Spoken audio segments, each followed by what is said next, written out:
Ooh, child. Ooh, child. Can anybody hear me? Can anybody hear me? Ooh, child. Ooh, child. Can anybody hear me? Can anybody hear me? Ooh, child. Ooh, child. Can anybody hear me? Can anybody hear me? Ooh, child. Ooh, child. Can anybody hear me? Can anybody hear me? Ooh, child. Ooh, child. Can anybody hear me? Can anybody hear me? Ooh, child. Ooh, child. Can anybody hear me? Can anybody hear me? Ooh, child. Ooh, child. Can anybody hear me? Hey, just. Hey, Octavius. Thank you for letting me know that you can hear me. Um, I haven't been live in a little while, and I named this live. Ooh, child. The streets are on fire. Well, the streets have been on fire for a long time now, and I'm really enjoying YouTube. There still are things that I don't really care for, but it looks like the content creators are getting out there putting out, you know, information, and we seeing some good dragging and all of that. So I've been pretty entertained. Um, More so in the Mo3 beef sector than in the beef sector. You know, they keep it popping over there, something new all the time.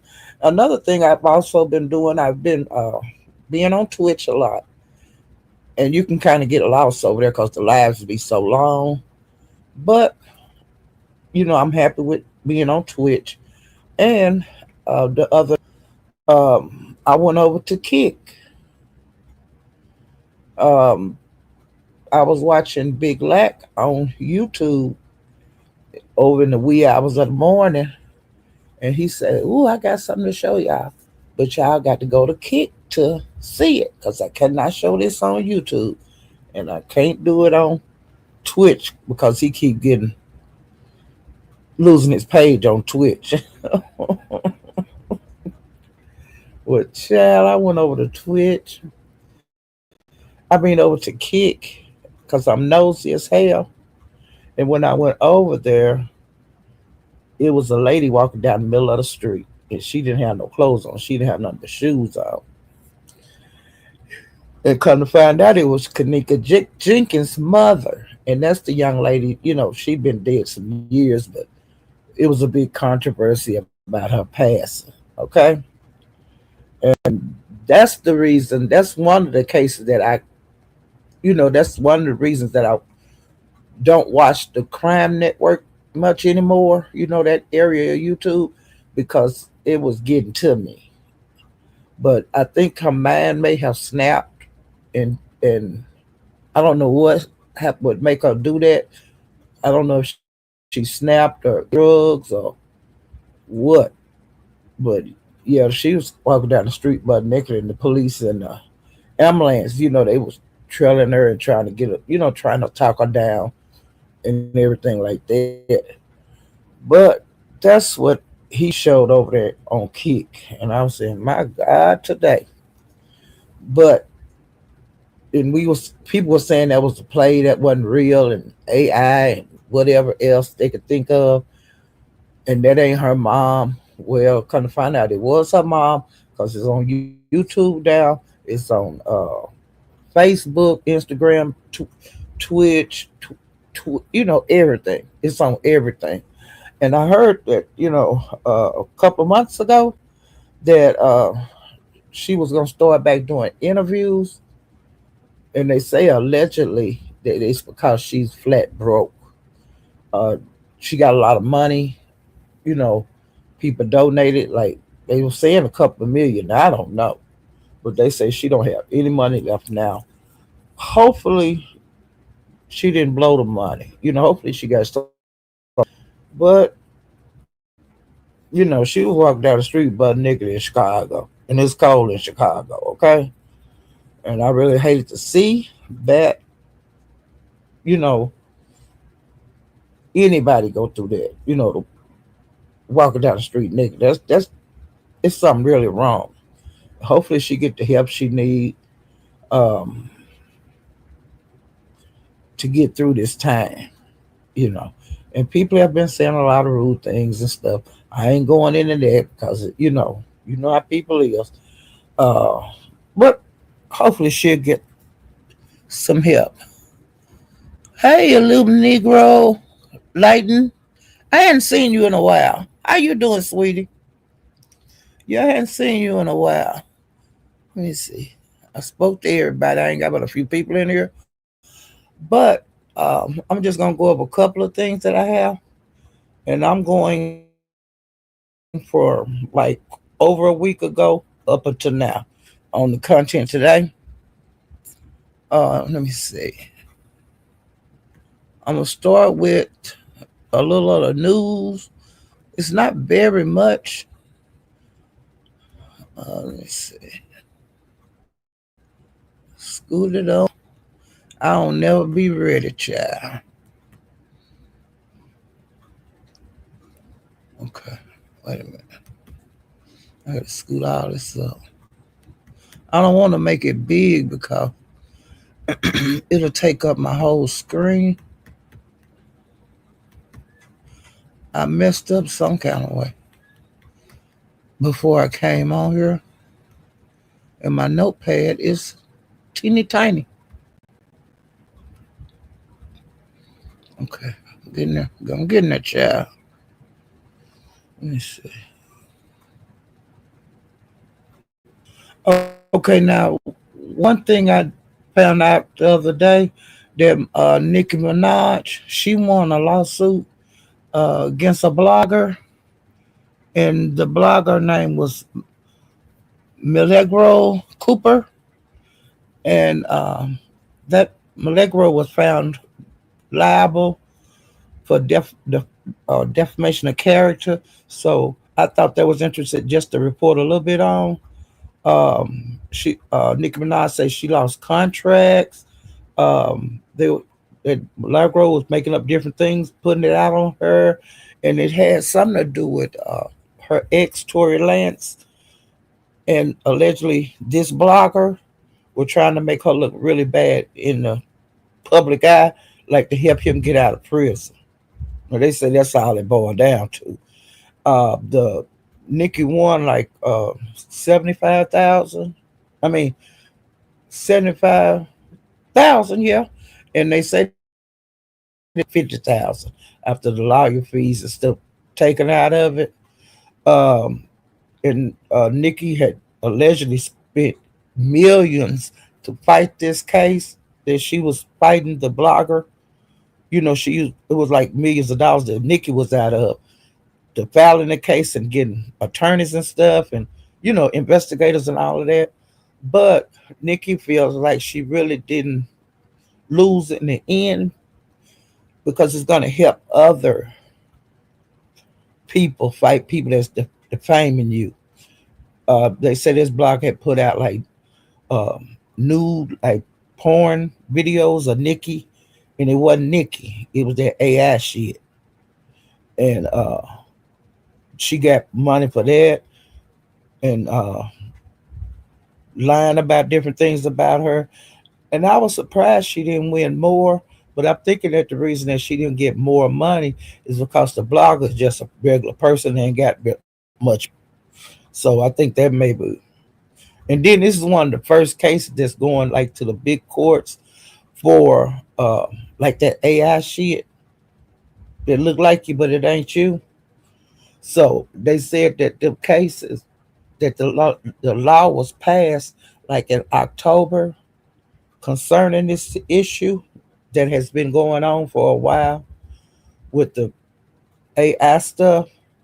And when it went into law and where Nicki Minaj live at, now I don't know if it's for all of the U.S., but I'm kind of thinking it might be. And so it's a good thing the bloggers need to really check into this because the law went into effect in October.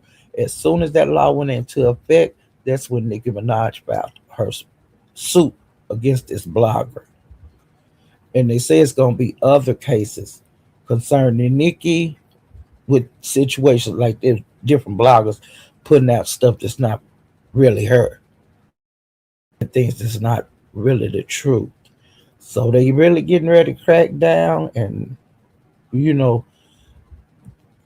the people on YouTube that the places I go, it's not a lot of subscribers. So I really don't think the smaller YouTubers have to worry about it, but I think the bigger YouTubers will have to worry about it. And I didn't write how many subscribers that Allegro or whatever the name was had, but yeah, as soon as that law went into effect, Nikki filed papers, and that's pretty fast because like it's December, the beginning of December, and her trial started in November the 15th, around the middle of the month, and they was putting all the evidence up, so that's why it took so many days. I guess because they wanted to thoroughly go through the paperwork and all of that to make sure they had everything correct on this lawsuit. But it's gonna be more. So don't be surprised if you start seeing stuff like that. Let me see. And like I said, Nikki is Lady Nika. Now I don't know if she's still having it because it's sometime I hear she is, sometime I hear she not. Sometime I hear she is, sometime I hear she not. Concerning the ugly sweater contest, like the other day, it was something going around on YouTube in the beef sector saying might not do it. So I don't know if she's gonna do it or not, but I think she should. Gonna be on. It's scheduled for December the 19th. That's when she'll be doing it. Okay, now in the Mo three beef sector, Big Brenda is having the high heel contest, and she do this every year. This is gonna be on the 24th of January. It started at 7:30 p.m. The categories are if you're a lady or now. They say it's a high heel contest now, but I don't know if men are included in that. But the categories are no, uh, all work and no play business category, and then this category is make you wanna make them wanna marry you. So that's like a really sexy shoe, and the showstopper. So those are the three different categories. Now last year I think Sheila E won. Um, it was like the prices was pretty good, like $300 or $400, but then people rating to the contestants. So I think that the contestants, winners and losers, made some pretty good money on that. So if you're a lady that loves shoes, child, get in that contest, honey, and you get to strut your stuff in your beautiful footwear. Um, and you should see a lot of shoes that you haven't seen before. That's what I like about it. I watch it, when Brenda do it, and that's a good thing for her. And then Pastor having that banner contest, child. Octavius, you need to get into that because you know how to do that stuff kind of stuff, and you can have three entries. on that, and whichever one win. So why not do three if you're gonna be in it? The pot was at the last I seen. The pot on that was $1,620. You know, and I think that's gonna be split like two ways. So that's some pretty good money. You know, if you know how to do banners and stuff, and like the one that Jay Wilson have on his screen for like 2025, you can look at that one and then make one with 2026 on it, and they have to have his name on it and like the name of his channel and the year of 2026 because he's gonna be using it that whole year. And I think throughout the year, like he'll probably put the second place winners banner up sometime, and different other banners. That's what I'm thinking he'll do. Um, some pretty, like I said, some pretty good money. So if you don't have anything to do, you can do that. And the deadline on that is December 26th for the people that's interested in it. And he's supposed to have a category, like people that really don't know what they're doing on the banner. Like me, if I would try, it's gonna be a winner for that too. The ones that don't do so well. I thought that was cute. Okay, let me see. I got that out the way. Now I'm getting to the beef section time. Wait a minute, let me get down. Now, the pastor said that he's going to announce more about the juicecation. That's a cruise, a get meet and greet that he's doing, and he'll have the date. You'll find out the date of it, when the deadline to have your money in, and all of that.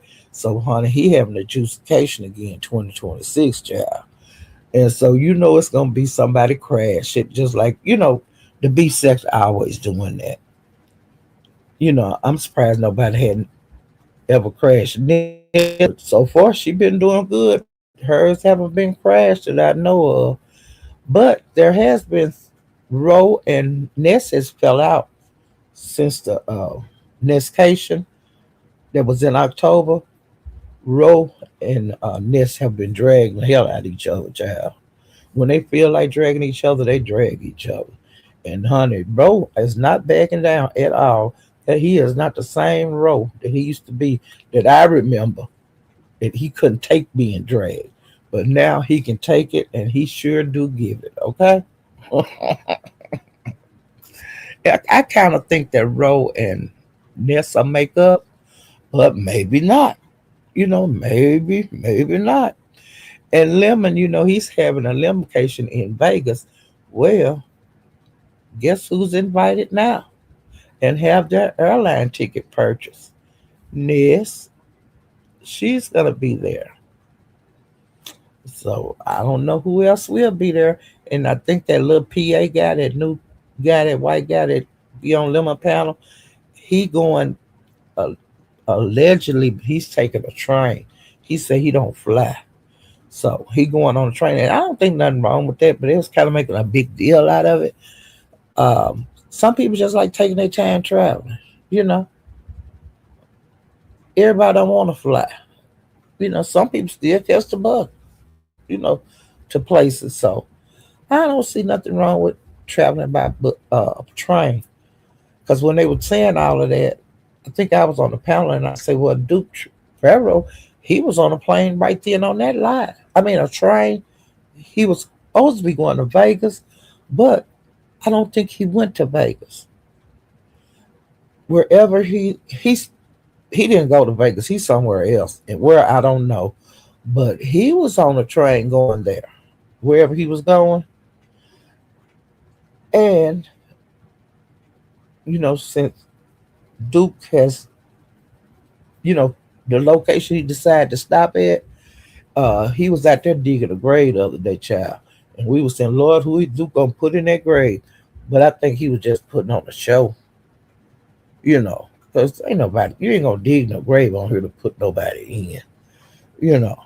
But honey, he out in the woods somewhere, and he been playing guitars and all kind of bullshit, honey. I been getting my life. I don't watch a whole lot of it, but what I do watch, I be getting my life. Now, how did I skip over from the beef sector to the Mo three sector? Let me get back on track with the beef sector. Well, honey, the pastor he has been dragging. Do you hear me? Now, last night over the wee hours of the morning, Pizarro was on, and I peeped in over there. Um, it was Brian, Miss Dio, uh, who else? It was several of them up there.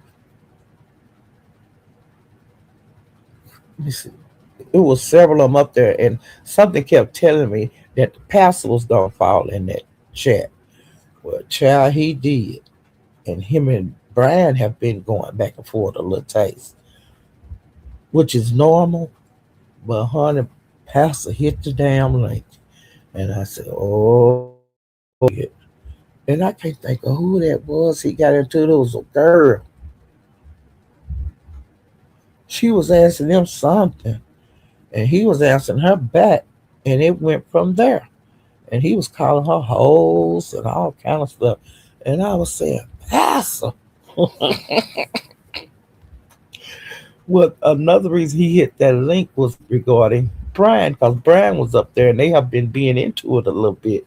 Well, I peeped over at Pastor's, I think yesterday in the daytime, it was early, and he wasn't really talking about nothing, but somebody wrote in the chat, did he see Brian community wall? And it was concerning a loan or something like that, child. And they were saying that the loan that he was allegedly have supposed to take it out was at 36% interest. And I say, oh my God, I hope he didn't sign that, because I don't think that's legal. I really don't, but it might be, because the way Brian was talking, it was that J.G. Wentworth. I think them people, when you one of the J.D. Wentworth 877 cash now. I think that's where he got the money from. But I didn't know they have interest rates that high. Because that's a big company. They shouldn't be doing that. Hopefully that was a mistake. Because my nose is had to go on there to Brands to see if I seen what they seen on his community wall. And so I couldn't think of the channel and this and that. I looked and looked and looked for Brian channel, because he changed the name of his channel all the time. Well, later on my community feed, one of his little shorts came up, and I clicked on it and I got the link. Thank you, Jesus. But I got to see it for myself, and I think he was borrowing like $750, and they had the different amounts he's supposed to pay, I guess, before the year is out. And I didn't understand it, but I did look really closely, and I looked at for the interest rate, and I found it, and it did say 36%. And hopefully he didn't sign that shit. Okay. But the way he was talking on Miss Pizarro was like hours and hours later after I heard about the interest rate. This was like over in the wee hours of the morning when Pizarro went live. He said he had paid that back. So he said he had paid 850 back. And I think he had borrowed 750. So I think that he paid it. It wasn't a long, drawn out process of paying the $750. Because if you pay $20 a month, they tell you that's what you pay. You would never pay it off. Okay, so that's with any kind of loan. But hopefully he didn't do that, because that's kind of, like I said, 36%. I thought that was against the law. Because them check cashing places, and to get the money for 24 hours, or the quick cash places they used to have everywhere. And then kind of find out it was, they passed laws and closed all of them places down. Them high interest rate places, like, sound like what Brian got. But like I said, I thought that was against the law now, but I guess they found a loophole, child, to fool you into borrowing the money. Okay, now Tracy have went live and she drug Rita. Okay, uh, but Rita had did a live and drug Tracy. So she drug Tracy pretty nasty, and Tracy got her back. You know. So hopefully those two ladies. Well, now if they want to beef, let them beef. We've been begging for beef. So I'm not gonna say nothing about. I don't think they should beef or whatever. No, I think they should beef. Okay, because this the beef section. And another thing that's been going on, the men are being into it. And I'm really enjoying it. I enjoy when the men jump off the porch because 9 times out of 10, it's women dragging each other. That's just the way it is in the beef section. Sometimes the women will squabble with the men, but but mainly it's the women that's into it. Cause King Roman and QB into it. I think that's a good drag. Five Babe and King Roman into it. I think that's good dragging. Uh, Pastor, he stay out here being into it with somebody all the time. So I'm glad he doing what he got to do. Um, Ro, he in it. He dragging this, and I think that's good. Um, let's see. And King Roman and QB, honey, they've been making records, so been making songs on each other. I'm enjoying that. James, I think mother, I think he been popping on QB and who was somebody else he was getting the other day. He been out here cleaning up. Let's see who else been into it. Until she have to pay to get on Passer panel. She just can't hit the link and go up there. No, somebody got to send him some money on before he even let her dot his panel. So I haven't seen her up there, but he makes it very clear she have to get bought up, child. And then you can buy her down, child, if you want to. So I haven't seen, Tuss. I don't think she been going around over there. He don't want to be bothered with her. Let me see who else been into it. Hmm. Lemon, Lemon been into it. He's still into it with Ghetto. Um, Rick Reed, him and Rick Reed. That's good fighting. That's another one I missed. Lemon and Ghetto. Lemon and Rick Reed. Let's see who else. That's about it. Now, them was people I said on the top, off the top of my head. Ken Nolan News, he's still into it with me. Um, Octavius, he was into it with somebody. I think it was Ken. So it's been the beef sector have been heating up, and hopefully they don't fizzle out, because that's when it seems like when they fizzle out, they fizzle all the way out, and it get boring over here to me. Uh, it is what it is. Let me see.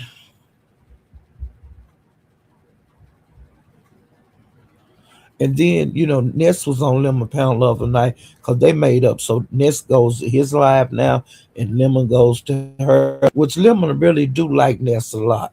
I don't care what nobody say. The man like that woman, not like a sexually or anything like that. No attraction, is friendship. He wants her friendship.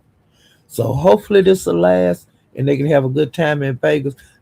Ness, don't take that bullshit to Vegas that like y'all was doing the last time y'all went.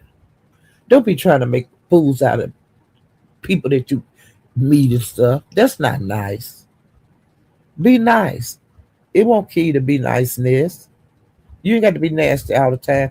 Go to Vegas and enjoy yourself. Because actually, people can be back nasty with you.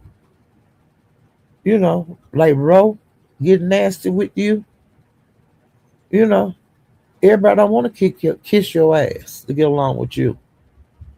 So hopefully, Ness and Lemon can get their thing together, and you know, because like I said, Lemon do like her, and he want to be her friend. You know, but Lemon, you can't make nobody be your friend. I don't care how much you like them. You know, let me see. Um,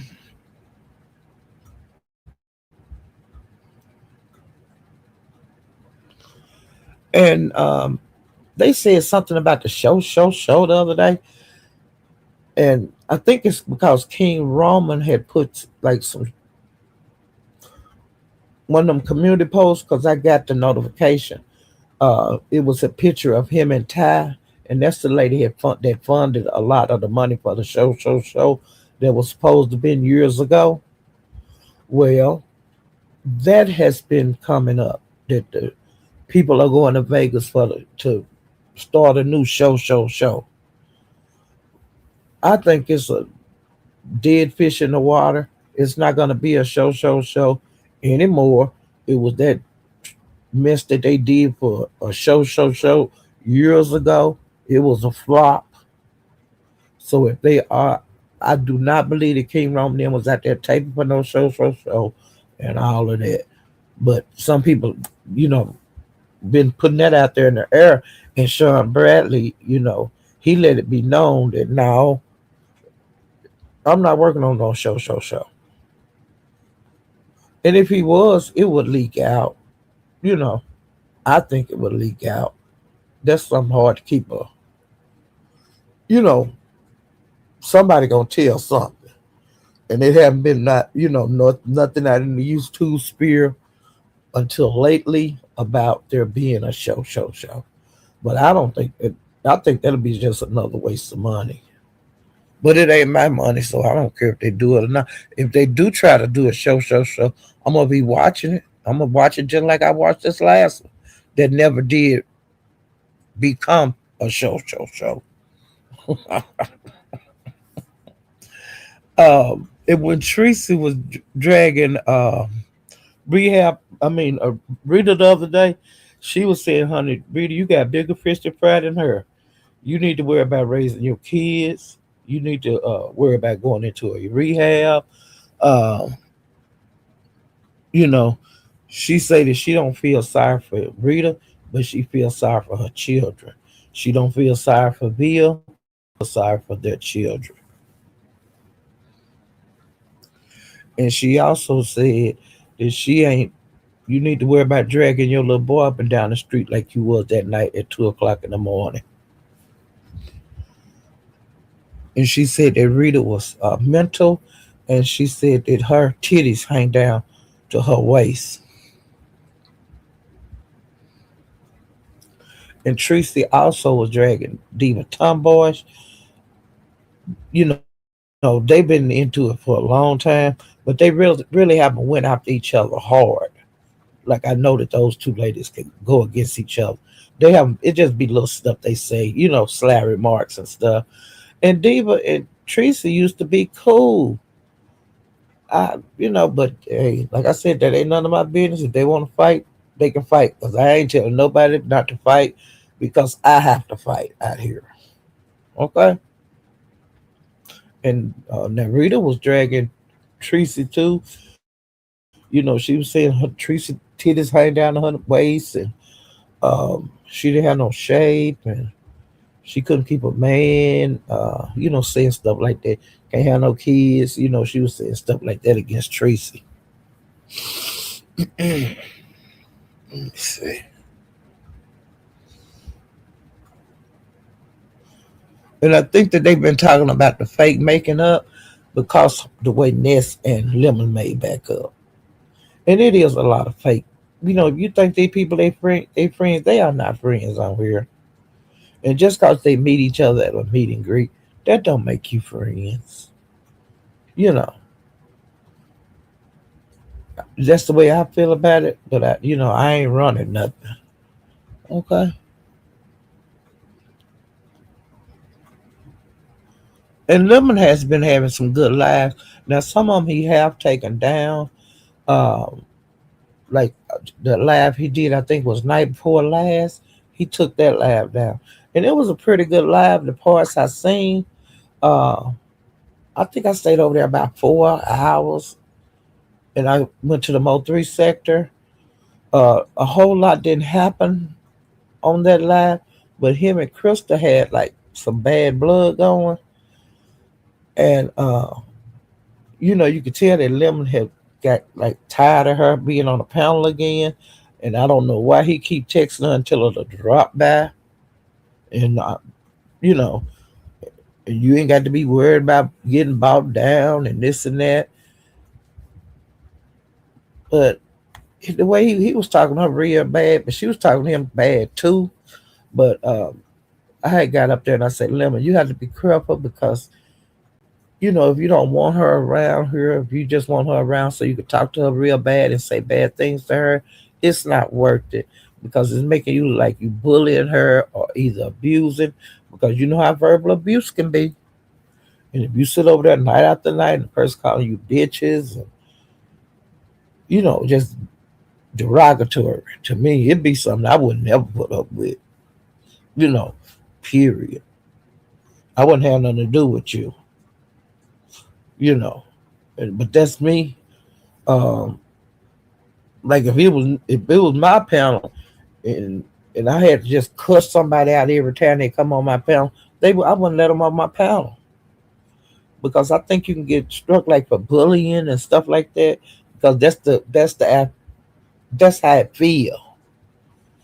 You know, because I've seen some of the best ones drag each other, but I didn't feel like it was could be considered as abusive. And with the Me Too stuff going, just I wouldn't get into that kind of shit. And then it make it look like Lemon is jealous, like when she get a fella, a new guy she go and sit on the panels with and all of that. Hell, let her do what she do when she ain't around you. Because as soon as Krista, honey, if she smell a man, that's her man. If she get to sit on that panel all night, one night, that's her man. And so I think he should not be getting into it with them other guys and all of that. I don't. To me, that's another nothing burger. Cause I don't believe that Lemon have no kind of feelings for Krista, and I don't believe Krista have no kind of feelings toward Lemon. You know, all of this stuff is for show, but I may be wrong. Um, and it's another lady that's been coming around Lemon.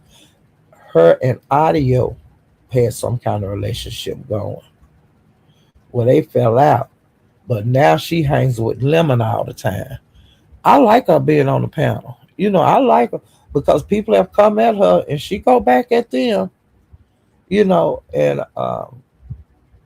told Lemon like on his panel, why come she can't get it? Everybody else get it over here in the B section. Don't be telling people not to go after her, like you was doing Audio and Ghetto and different ones. This the beef sector. If somebody want to beef with them, they just want to work it out. Beef, they work the beef out, or either say I give. You know, was I told them I said they don't even get to get their feet wet, and you throw your protection around them. Other people start doing it in the streets, and they need to get to know her, and she need to be out here getting her ass jumped on just like man do.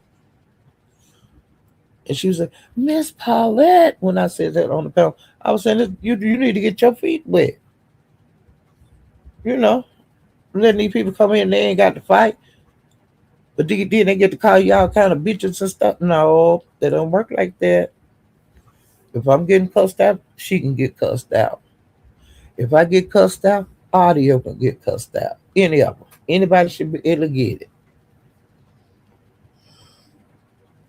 Unless you just don't want to fight and don't say nothing against nobody. You don't need to say nothing against nobody if you don't want to fight and giving your opinions on what's going on. Because when I get my opinions, I get my ass whooped sometime, and sometimes I whoop some ass. It's just part of it. So that's the way I feel about it. Now, that's one thing I don't like the way the beef sector is steering. Uh, it's ways into the beef sector. It's easy to get in now. They don't have to put in no work. Like they did Rodney. Yeah, Rodney was getting it from everywhere. But that gave the people of the beef sector know that he can handle the beef. We know because he got docs bad, he got drug bad, he got drugged by men and women. He got drugged and he was dragging back. And they were saying like with Rodney, they were saying it seemed like you're targeting the women. That you get into it with like the women over here that don't really have done nothing to you, for you to be calling them bitches and all kind of stuff like that. Now you have to be able to get it, and so he had to get it out here, but he still get it. But he's ready. But like with audio, them they didn't have to do that. They didn't.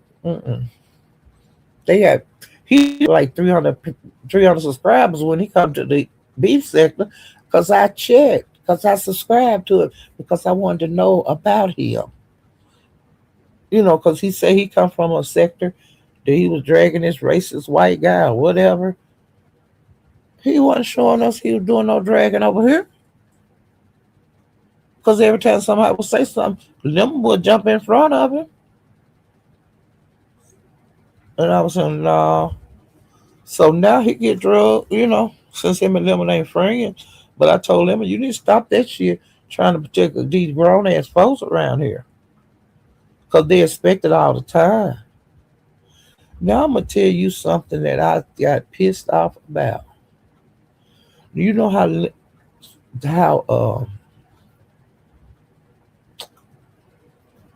ghetto was at Lemon. You know, he he got to call some shots over there because nobody really say nothing to him, like drag his ass, drag him. Uh, he thought Lemon should take up for him and that woman that he bought on here that's supposed to be his boo. Well, honey, he flashed his boo around too much. And some kind of way that woman got dogs. Now, ghetto, you knew you shouldn't have bought her on here. You shouldn't have bought her on live. Because you know how these people are.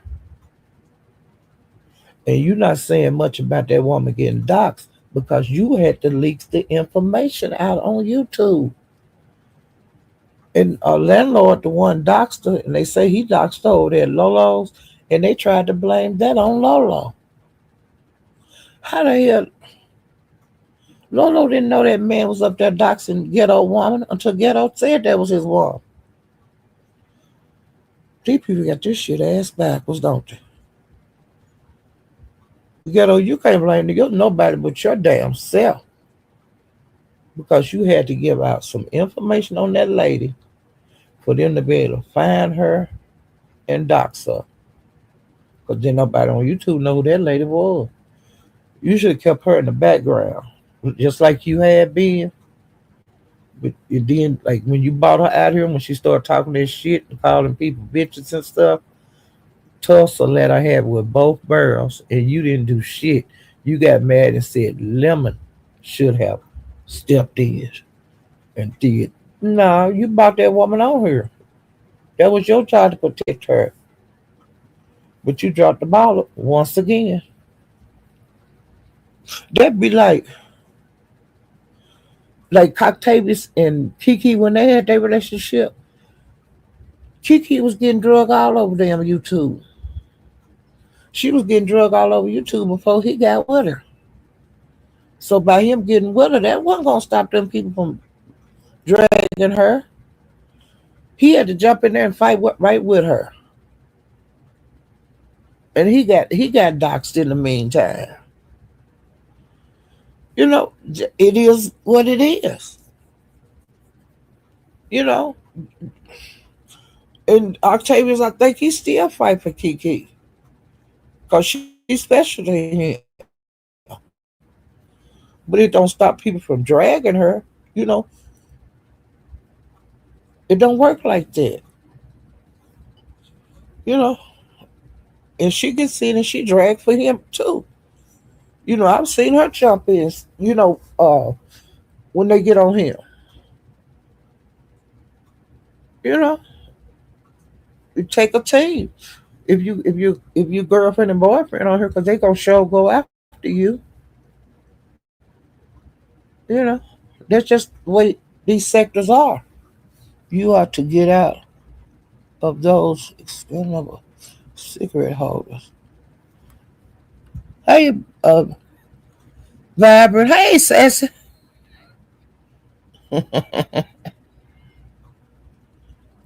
Yeah, tell me a secret, Sassy. Tell me a secret, Sassy. But can you tell me a secret? I only smoke occasionally when I'm out and driving. Okay. I don't know what that's about, child. I'm being nosy now. I'm looking at the chat. Well, let me get back to what I was talking about. Cause honey, I got some good shit, and I'm just shooting the shit right now, man. Let me see.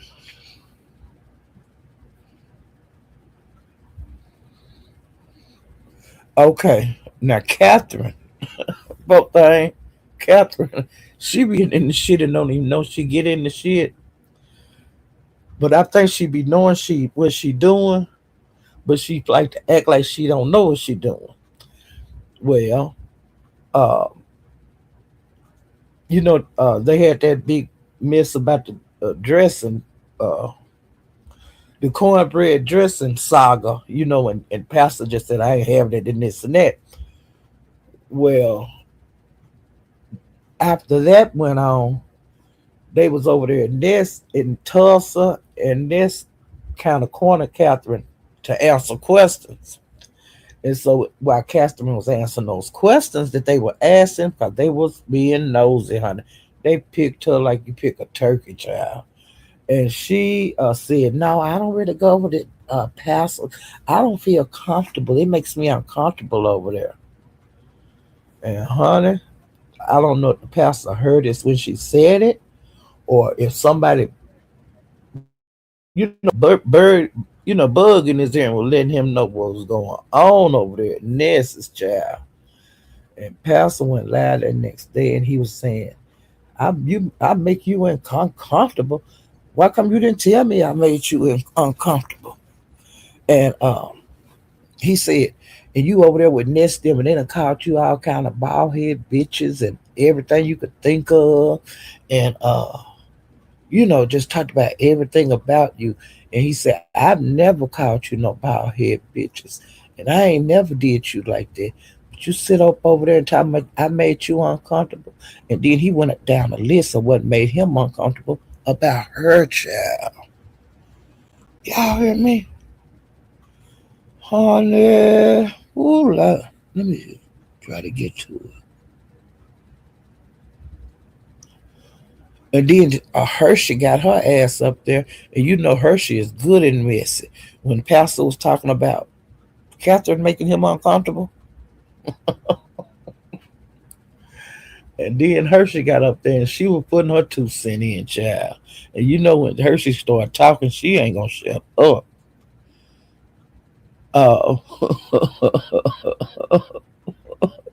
and Hershey was saying so.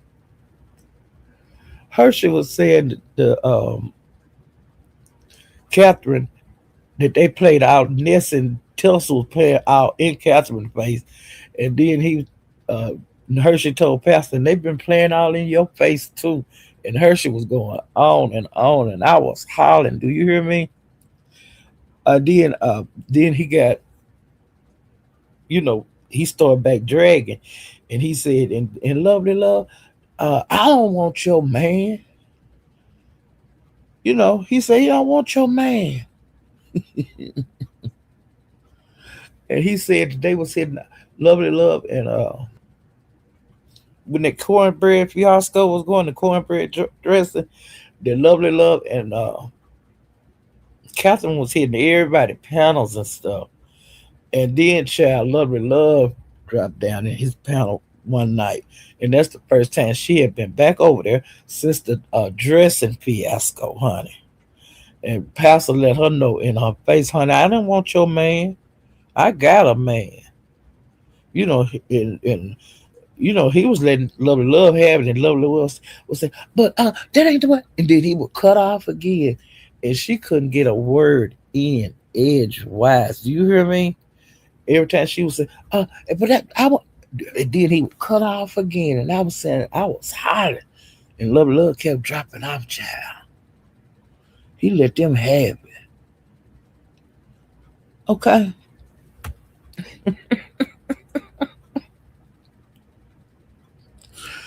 Ooh, let me see. That was so funny. Love couldn't get a damn word in, child. Let me see. I'm gonna have to make this bigger. I just can't. I can't do this like this. I'm gonna have to take a chance because I can't see all my notes, y'all. Um, and he was saying that they was hitting panels, and he was saying they was saying "fuck Jay" and all that kind of stuff. And he said, "Catherine, you didn't even want to have it at all. If Lovely Love came to my house." And he said, "You gonna sit your ass up there at Ness's and talk that shit with Ness and Tulsa."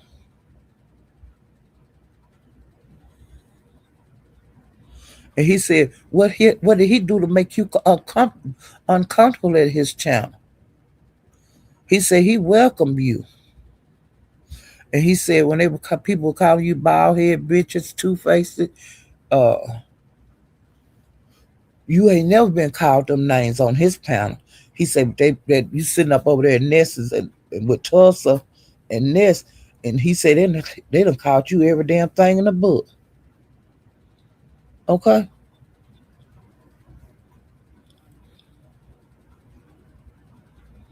And he said that they don't like you, Catherine, and he said that you better get ready to eat a whole bunch of ass, girl.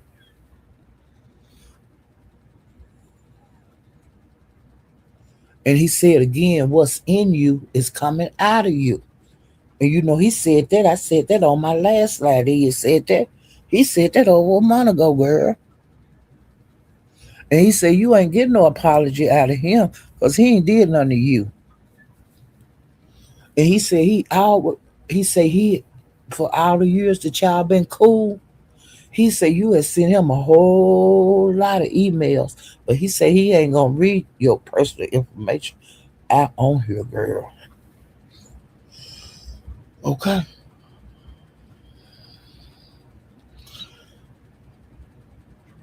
He said you sent him some things, girl.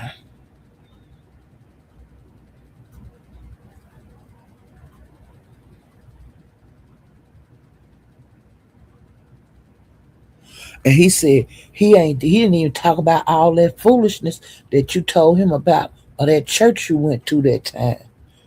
The one you be talking about, writing that book on. He said you had told him some juicy stuff. And he said you got set up when you went over there and hit Nest Link.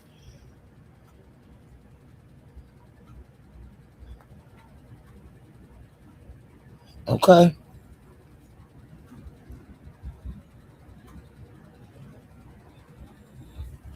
And he said he could release them emails, but he said he don't play like that. You know. And I'm saying, what? Okay. All right. And now that's all on Pastor. And then I told you about Rita Dragon Tracy. And that she one of the things she said that Tracy was outdated. Um, and she wanted to know who Tracy thinks she was talking to. You know, she said that Tracy had been talking about her children, which she was just saying how Lala had been good to Rita, and Rita stole from her and stole from her mama, because allegedly Rita had stole $400 when her mama and Lala let Rita start coming back around. She had stole like $60 or $80 that Lala had in a coat pocket, and then Lala said that she had stole $400 from her mama. Okay, and I just hate that. Cause Lala, I like Lala because I used to get. She used to go live sometime, like when before she got pregnant and she was going to school and stuff. She had finished her schooling. I can't think of what she went to school for, but she did go to school and she finished. And then she had a little boy, and he 5 going on 6. So she doing her own thing, living her life, and she don't want to really be. She said she don't want no parts of Rita anymore. She said she tired of trying. It had been like over 5 years since they had contacted each other, and she's going to put it back like that. She don't want to have nothing to do with her, and I don't think Rita Mama want nothing to do with her anymore either. Cause see, they didn't last just last time when Rita was going through all that stuff she was going with Bill. Uh, they accepted her back, and then but her behavior allegedly haven't changed. So Lala said she don't want nothing to do with her and stuff. And I can understand it. A person hurt you time and time again. I don't care who it is. It's not just Rita. Anybody in the world. If you keep hurting people, they're gonna turn their back on you. They're not gonna always be there when you need them. You know. Um,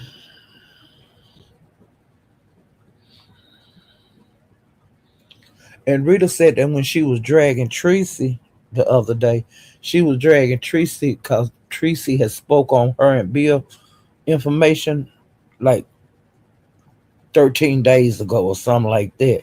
So I guess she was just catching up on lives. You know how you can do? Or either somebody might have told her, hey, this the live where Tracy was dragging you on and played some of it. I'm thinking it was something like that. But Rita, like if you're gonna talk about people in the beef sector is gonna talk about you. And if you put your information out here, I don't care who you are, they're gonna talk about it. You know, I don't put nothing personal on here concerning my children or grandchildren or I might say I got a new great grandbaby, but I just don't do that. And I do, say something about my grandkids, but it's very little. They finish school or both of them work or they got cars.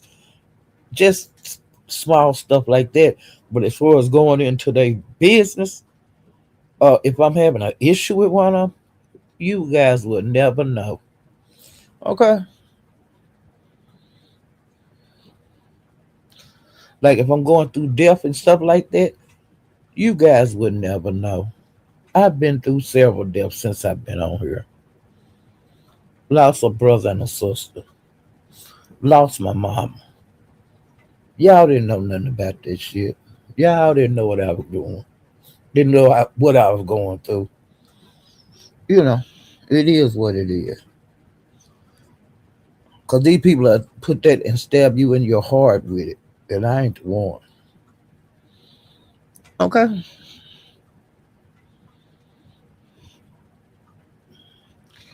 Let's see what else. Oh, and Rita said that the way she found out that Tracy had drugged her is because Blazing made a laugh about it. Now I never did get over the Blazings because I don't get his notification. Very seldom I get his notification. And I hadn't been over there in a while. And I meant to get over there to see what, because he plays little clips sometime of lives, and I hadn't been over there. I hadn't got no notification, but I'm gonna have to go over there and see.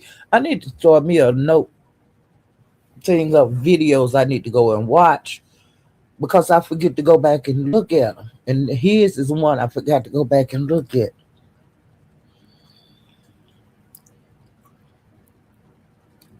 Um, let's see.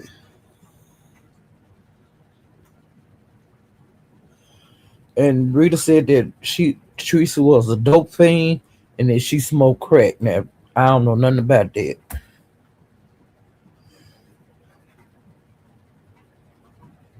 And she said that Blazing said on his video that Teresa had a whole lot to say about Rita.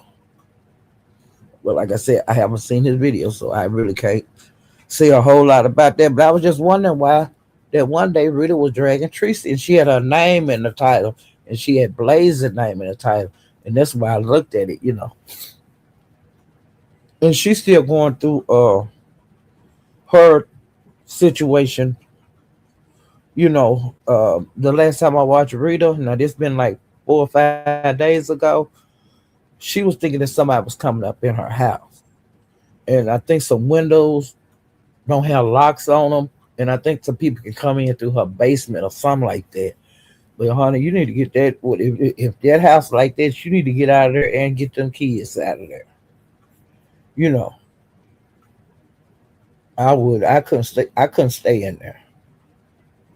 And no people come in because she say lights be coming on in rooms that she knows she didn't leave no light on in.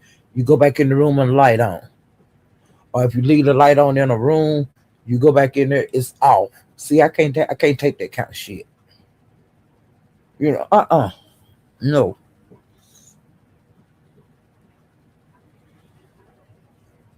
And I don't think that like I would be a situation. I think that he gonna be locked up like until he go to court, and he gonna get some time. So she ain't gonna have to worry about him for years. She just need to worry about pulling herself up.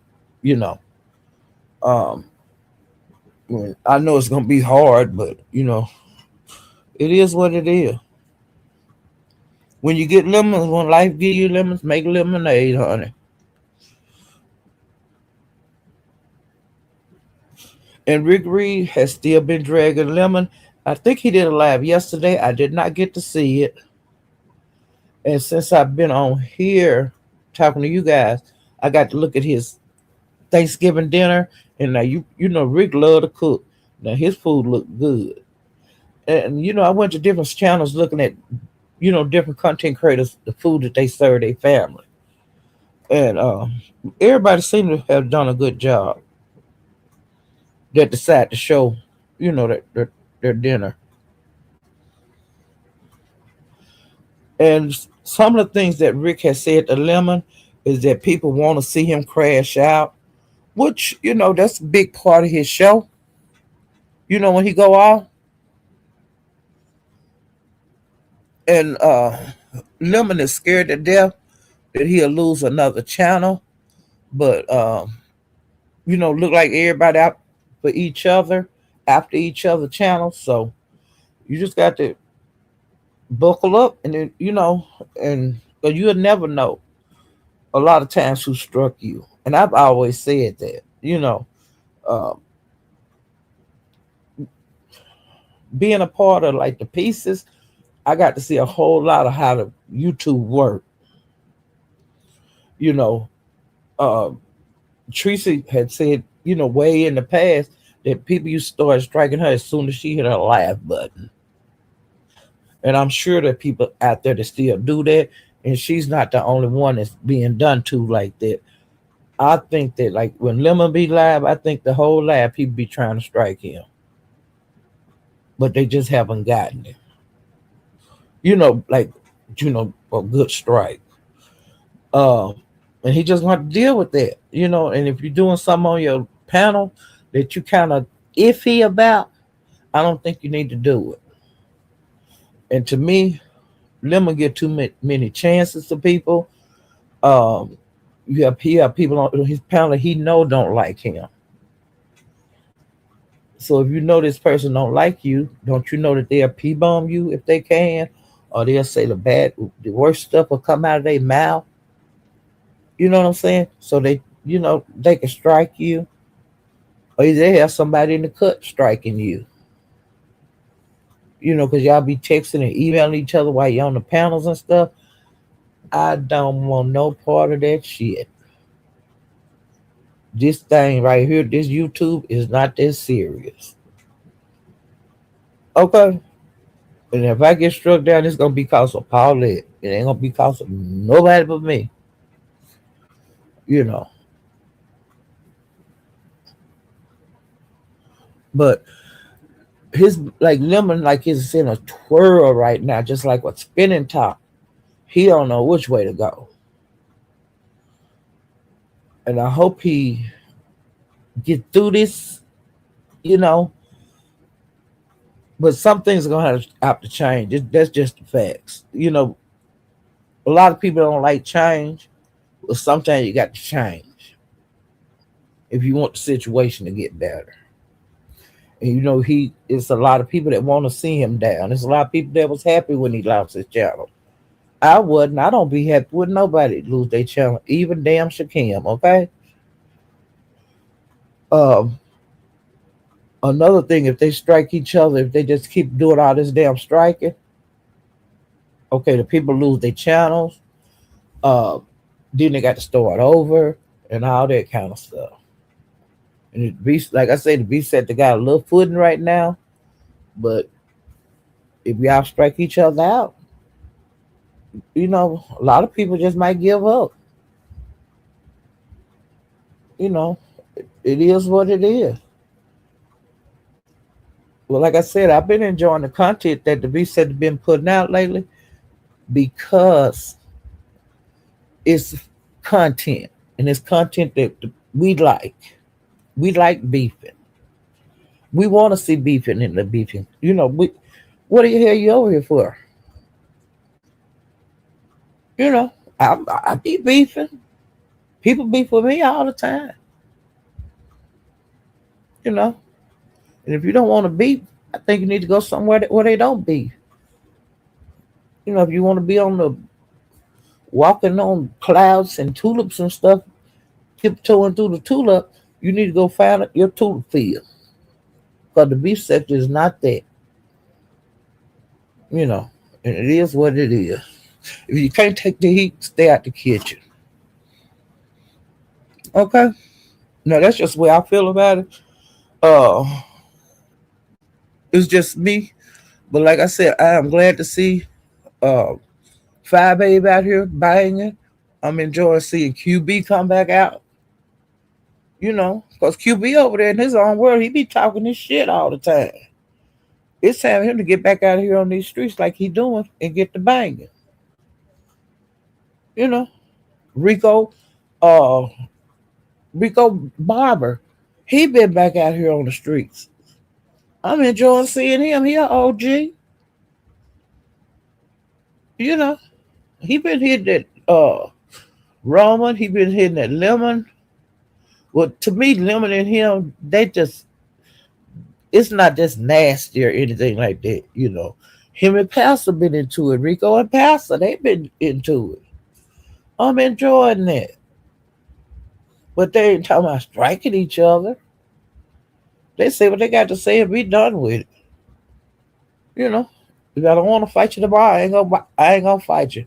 But I might jump on you in 2 days. You can't never tell. And like Ken Nola, he study attacked me. I talk to him like he a dog. Every time he jump at me, I don't go after him. He ain't worth me going out. But he jump off that porch at me like he been doing, I'm gonna crush him like I do. It is what it is. Now I'm gonna tell you something that has changed with me in the last week. I haven't been dragging DG, and DG, he done pulled back. And the reason that this is happening is because Meek talked to me on a panel over at Big Lax, I think. And she said, Paulette, will you get off of DG? I told her he started it, and I'm gonna finish it. As long as he come at me, I'm coming at him. And she said he would quit coming at me. I said, well, I quit going at him. But I told her before our conversation was over, I told her I owe him one. And she said, no, no, Miss Polly, no. I said, look, I told him I owed him more. And this is before I talked to you. And I still owe him one. And I'm gonna get him when I feel like it. Get my one back. And I'm gonna keep that one in my pocket till I feel like shooting it. And she said, no, that ain't the way it go. And I was saying, yes, it is with me. Do I want to shoot? Do I want to shoot my shot now, or do I want to wait? And she dropped it. Okay, and I told her don't get in it. This between me and him. It ain't between me and you. And I'm gonna get to her too. I had a good conversation with her, but I'm not on that yet. I'm still in the B sector. Now let me see what I. Let me see. Now Lolo and Krista, they back into it. They back banging. Some people feel like Lemon need to step back and let them do what they do. I think that too. I think that they need to let them women work that issue out. And if they choose to drag each other every day, I'm all for it. But if they make up, I'm all for it. It is what it is. But Lemon, you stay out of it between Lolo and Krista. Now, with you and Krista, if y'all want to stay into it, y'all stay into it. But don't strike for Lolo. Lolo, she ready. Because they say Lolo went over there in another sector the other day and told Krista ass up. And Janet is Krista Boo now. Her Boo thing, her friend, and she been jumping in. Now, how did Krista and Janet become friends when Janet was showing Lemon her cootie on the panel? Now, how they friends and Krista's supposed to be head over heels in love with Lemon? See, that is some fake shit. Didn't I tell y'all? Now, she mad at Mia, had confronted Mia over there at Lemon because they were saying Mia liked Lemon or something. She was shooting all kind of bullets at that girl, but the girl didn't bite. But this Janet showed him her hoo ha, and you and her is best friends now. I don't get that. It's something wrong with this picture.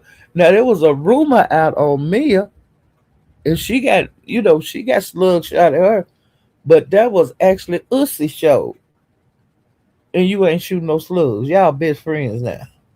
Child, bye.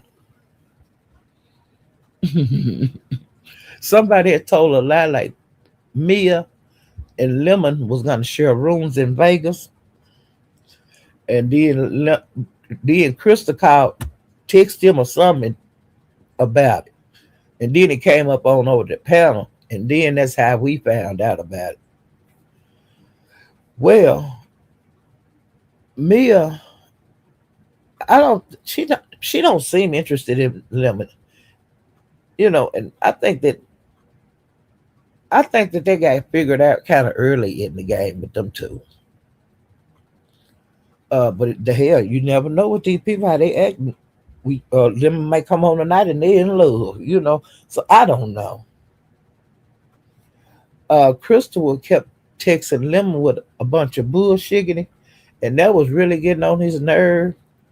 Uh, she texted him something about Newbie was supposed to have sent Lemon some news, And we ain't never heard such a lie in our life. Newbie ain't never been in no scandal like that on YouTube. And if she wanted lemon, that's her damn business. But she ain't sent him no news. Somebody just pulled a lie at their ass on that. She don't carry herself like that. And it pissed me off when that came up on Lemon Pound the other night. And it kind of pissed me off a little bit about that Mia girl, even though I don't know that woman. Uh, but it's just the unnecessary lie. You know. Now Lemon did invite her to, if she want to come to Vegas, come on. But I think she was gonna be what, you know, the way I feel like I think when her and Audio was calling each other, whatever they was doing, I think that she might have went as Audio plus one.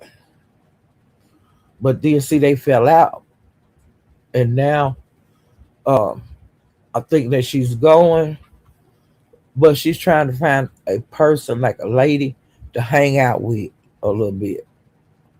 Like if they doing something that she don't want to do, I think that she wants to have a friend, a friend girl to be able to maybe go see the sights or something like that in Vegas.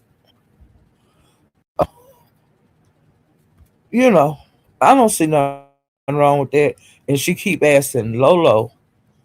Well, it comes up that Lolo, I don't male friend is coming or not. Now, I think that if he don't come, that would be somebody for her to kick it with. You know, I don't know. I ain't gonna worry about it. I don't need nobody to kick it with me when I travel. It's too much shit to do in Vegas. I can find something to occupy my time. You know, but it is what it is. Yeah, I can find something to occupy my time. They can have all kind of meetups. Different people could meet up. You know, well, it's limitation, so different people can hook up with lemon. But that don't mean I got to be hooking up with all of these people. I can find me something to do. You know, I can find. I done been too many times to Vegas. I know how to move. You know, but I can go anywhere, and I ain't got to have nobody with me. I move around. I ain't scared, and I know what not to do. And when you by yourself traveling. You hear me, Stacey Robinson? Jill's comfort zone. You hear me? They ain't never been nowhere though. Well, Sassy, you gotta start somewhere. You gotta get your damn feet wet. But see, I was just we always did stuff, when I was a girl. So I wasn't afraid to travel when I got grown. And I had a habit of like I would travel sometime and I wouldn't let nobody know. I would just be gone and be gone, a couple of days before I call home and stuff like that. I would do that kind of shit. So, uh, uh, mm-mm. I, I, I don't understand. It ain't for me to understand because I wasn't raised like that. I always went. But it's some people ain't never left their state. It's some people that have never left their county, like where they were born at. They ain't never left. But see, I always went, and I always got to stay with different family members, like for a couple of weeks here, and come back home and stuff like that through the summer and all that. Go on road trips because we did a lot of road trips when I was a girl. They drove us everywhere, different states. So I love seeing the country. I don't mind traveling by car. My mother and my stepfather, they bucket list. We did that and seen everything that they wanted to see throughout the years that they had said things about. We went to all those places. That was our last big trip together, and it was a road trip. I mean, a road trip.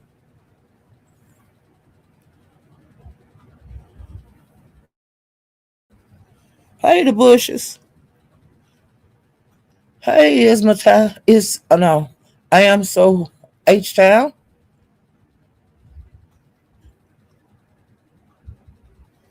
Y'all, I ain't got halfway through with the B second stuff. Hey, Daquan. Hey, Jen Win. Jen, I take you to Vegas because I know I win me some damn money. I know it. I think of money when every time I say your name. Hey, Sarah Vaughn. Hey, Mike. Mike Boy, that's my buddy, y'all. Mike Boy had them receipts, chat. Mike Boy had them video receipts, chat. And Mike Boy don't give a damn about getting up there playing them, chat.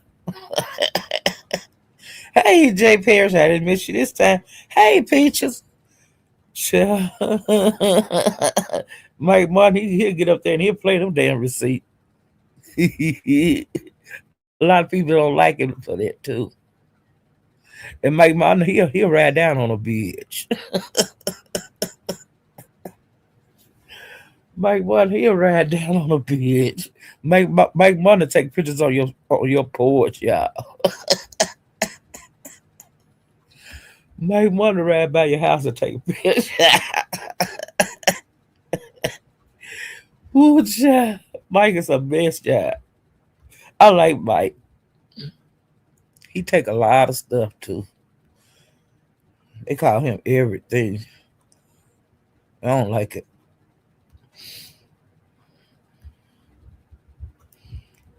Let me see. Make sure I got spoke to everybody. Then I'm gonna start back talking, child. Hey, youngest.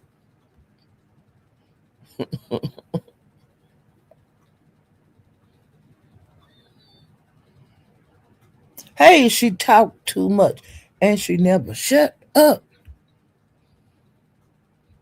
Hey, pretty black TV. Hey, the Pope John. I think that's everybody, child. Yeah.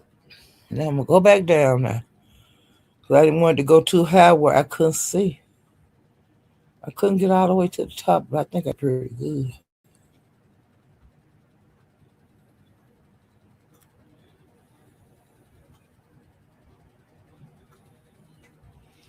Oh yeah, but you ain't got to be familiar. Sassy. It's just so you just walk into something. Just walk into it. You know, that's what I do. I just I just walk into something and walk the strip a while and walk in and see what's in there. That's what I do. And it changes every year. And Leek, Ken, Lolo, Mia, Talent, Sassy, Octavius, um, little PA, them just some of the people that has been going over to Lemons. Um, just about everybody in the beef sector have they winds up over there within the week. Lemon have a hot, it's a hot spot. Pizarro, everybody wind up over there. Um, Now somebody was into it with Brianna, Rick Reed and Brianna, because Rick Reed, he been going live on Lemon and others. Well, kind of found out when he went live when him and Lemon first got into it. He said he had struck Shaquille, he had struck Bree before, uh, Lemon. He was just several people he was talking about, and he said they didn't have to do a damn thing to him. He enjoyed striking. Um, it is what it is. He told him what he do, and I'll tell you something else he did. He showed it on his phone, child, and he was scrolling, just scrolling on his phone at all the people he struck. He had been striking. And I think it went back to like the beginning of October. Now that's as far as I seen back, you know. And it was like a lot of them. So it is what it is. It's probably your little friends in here. Who is my little friend? Hey, Ebo Brown. Hey, Mahaya, that's my buddy right there, my little friend. That's my big friend. Mahaya, Mahaya, Mahaya. Mahaya, did you see that short it was put out on you today that said you better take that video down? Mahaya, what the hell was that all about? I thought you was cool with her. Mahaya, that there was a short made on you, and I'm just gonna say who did it, not on my watch. Something was on the video you did last night, and she said you had to noon today, but it's afternoon now. But you had until noon today to take that shit down. Now, what my nose ass did, I went to see after 12 o'clock afternoon. I went to see if that video was still up, and it was still up. Wow, it was for me. She was talking about someone else. But wasn't your name in the title?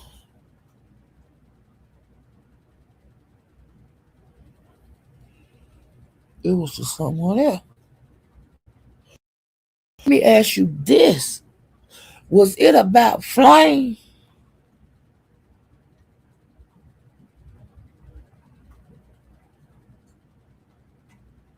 I'm trying to let me go see. Your ass already seen you.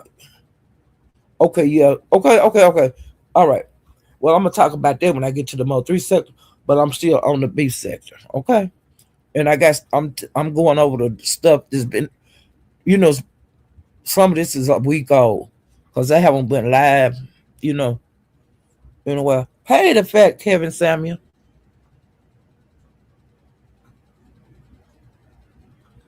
Okay, now that Mia girl, her and Sassy got into it.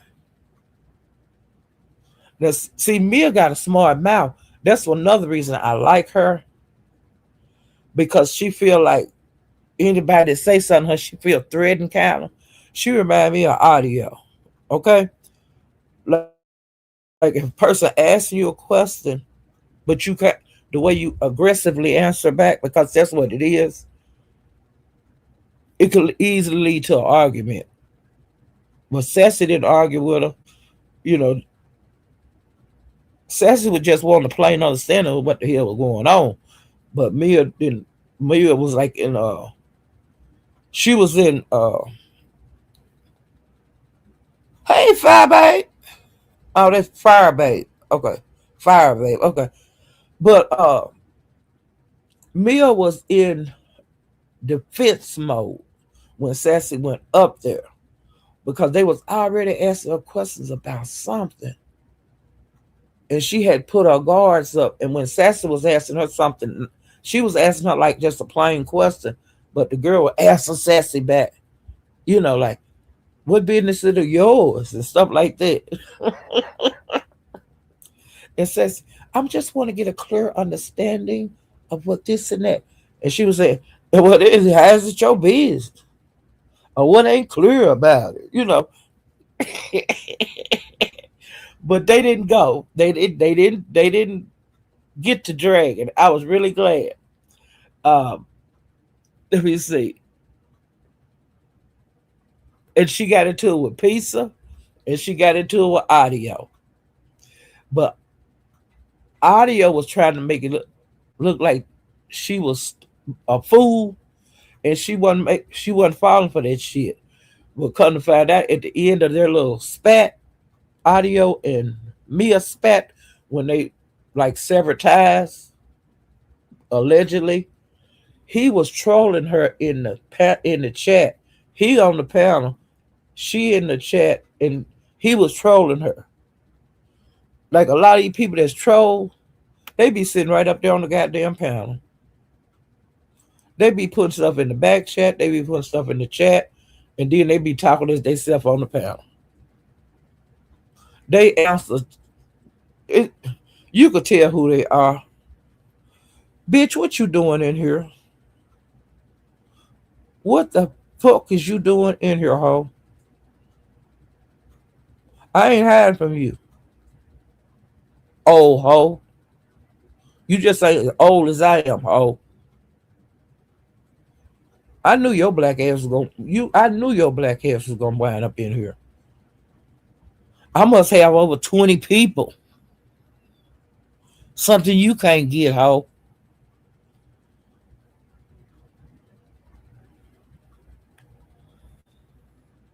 Hey, boss lady. A lot of these folks that troll eat boogers need medication.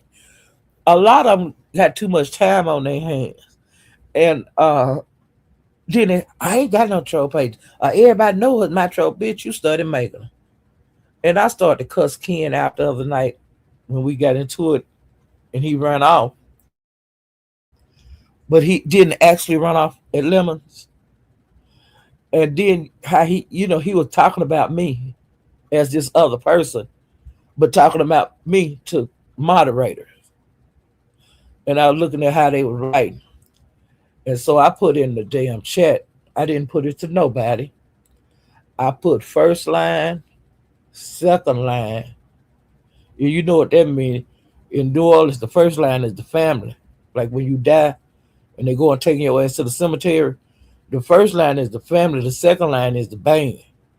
And then the general public after that. He did quit typing. Bitch ass nigga. Bitch boy. Why you quit typing? When I put about them New Orleans funerals. Bitch. You and that other bitch quit typing. And I know your one of your new troll pages, pump. And every time I see you saying anything in that chat, I'm gonna keep putting that first line, second line. Okay? And I'm putting them dancing and carrying your casket to drop you off. Bitch. And that ain't no threat. Bitch. I could put that in the chat 50, 11 times if I want to. That ain't no threat. Bitch. But you know who I'm talking to. Ho. And your little friend did too, bitch. Fuck her too. Fuck her, him too, bitch. Okay.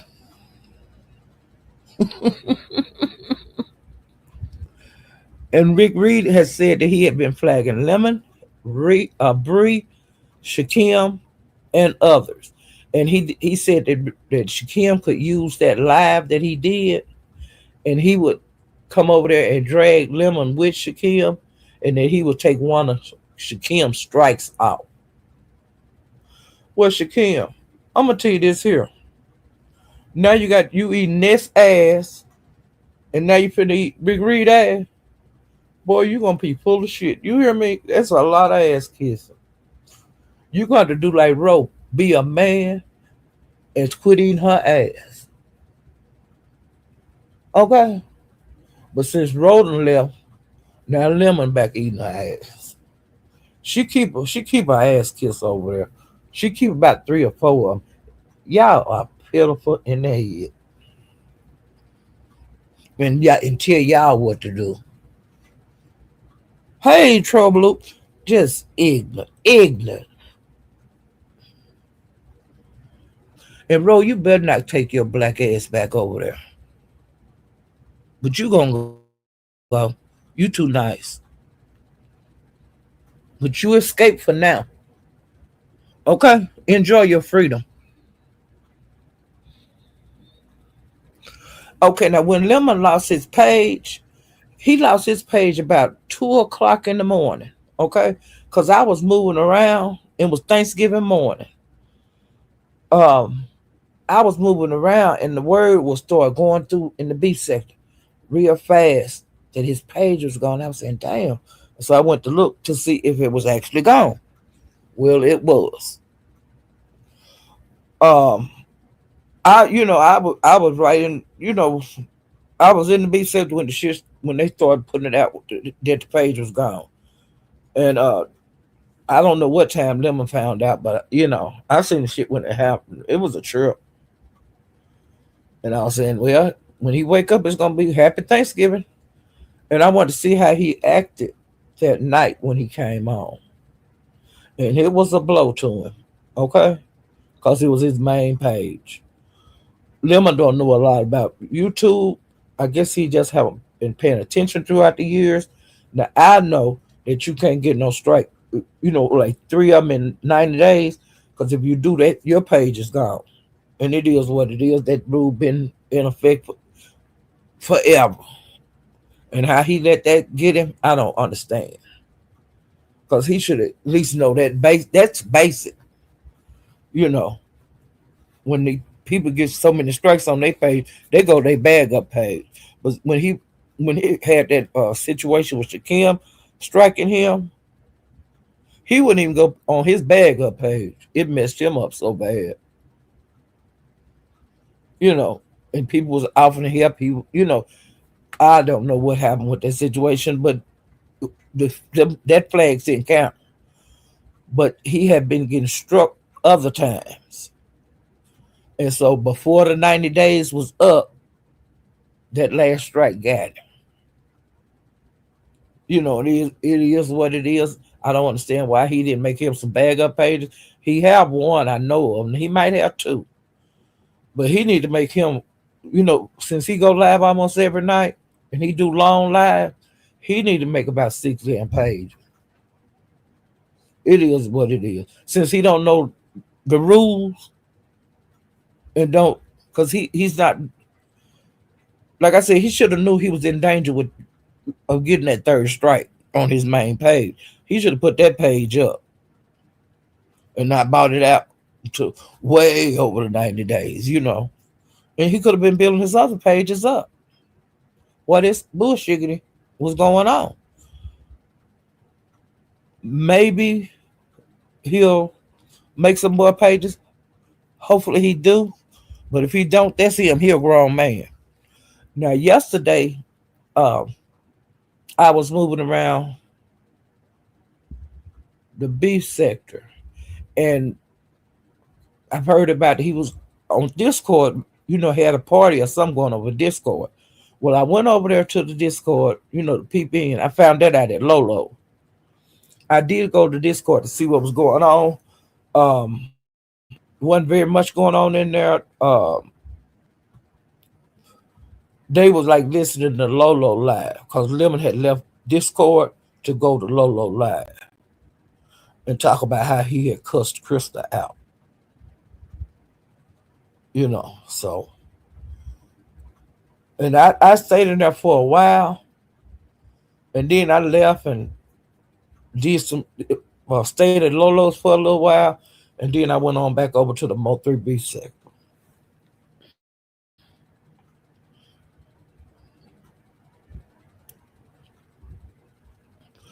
And the way that, from what I understand, I may be wrong. The way that Ness and it has something to do with Ness and Rob falling out. Lemon asked, Lemon is messy as hell, but he act like he ain't messy. Lemon asked Ro which vacation was best, Vegas or like the Nesscation. Ro said Vegas, like when he went to Vegas and Lemon was out there, and I think that pissed uh, Ness out, and she drug Ro.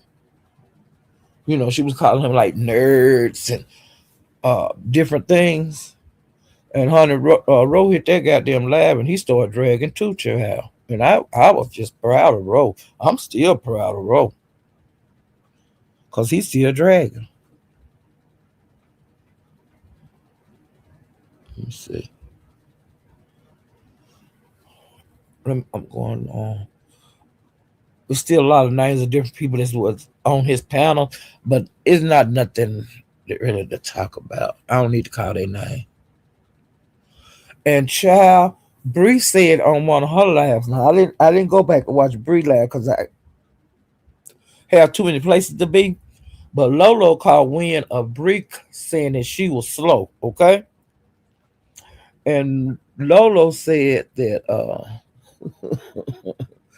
she may be slow, but she was smart enough to lose the weight to get the surgery. To lose weight so she could live longer. And I was saying, live a longer life. And I was saying, what? And Lolo then she said, she may be slow, but she faster than you. And I said, shut your mouth, Lolo. Lolo said she may be slow, but she was faster than Bree. You hear me? Lolo said I may be slow, but I got enough goddamn sense to lose enough weight to have that surgery done to lose weight, which she did. Okay. Lolo said she said I may be slow, but I'm faster than you. That's what she said, Bree. She said she may be so slow. Wait a minute. Wait a minute. She said you need to get your ass on the table like she did to lose that weight so you can live long. Don't be scared to get on that table, Bree. That's what she said. She said she could fit in the airplane seat, and she said you need to mind your goddamn business, Bree. That you don't know her. Wait a minute. Let me see what else she said.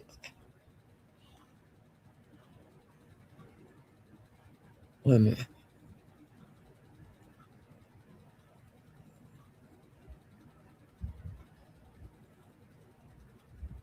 Mm. And she did. She just kept going about the surgery stuff, saying she was smart enough to have that surgery. Mm.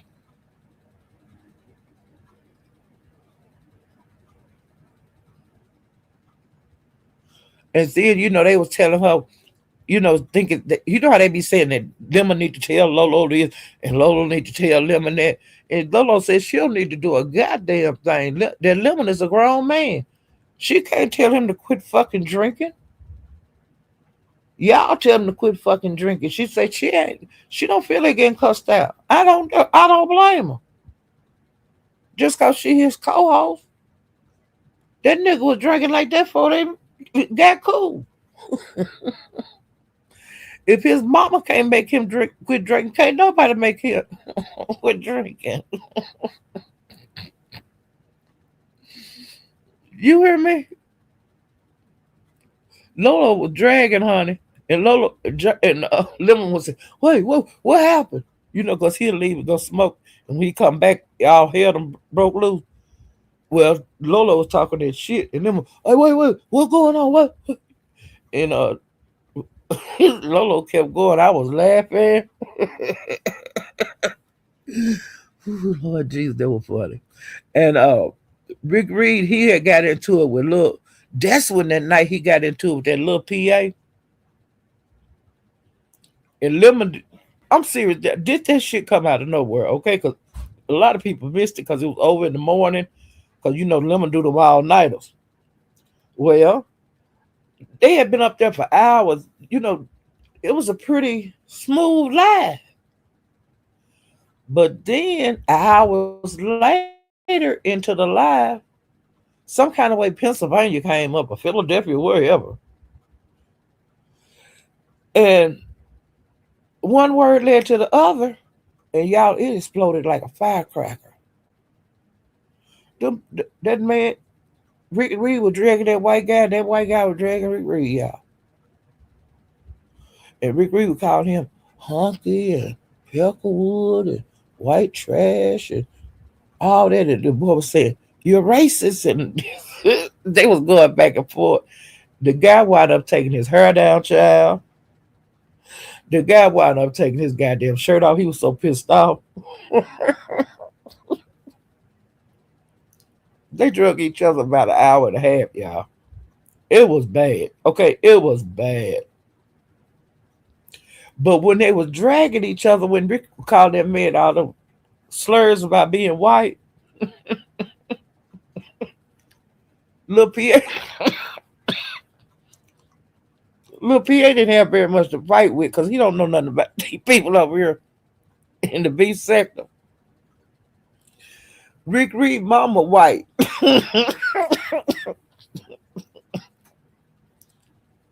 And he called that man out there white stuff, white stuff.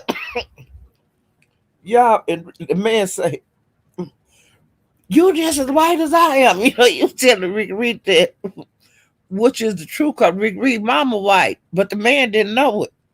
But that Rick Reed called that man every every every slur you could think of for white people. Rick Reed called that man, and that man, he was just he. It was a damn mess, okay? Because the guy kept saying, "You're being racist and you're racist," and it was saying it over and over. And Lemon, he said, "Yeah, hey, y'all gotta stop, y'all stop with racist stuff. Rick, come on now." When he said Rick name, Rick left that goddamn live, and he hit his damn live, and he was so damn mad. I ain't seen Rick like that. Okay, I was getting my damn life. I got my life because I could tell. I knew Rick was going live, and me and half the chat, pulled up extra tab. We took our black asses and white asses over there and Mexican ass over there to Rick Reed because we know Rick Reed was mad. Okay, child, Rick Reed he was mad. He was, he was mad like that time when Fiya Babe and BS called his mama.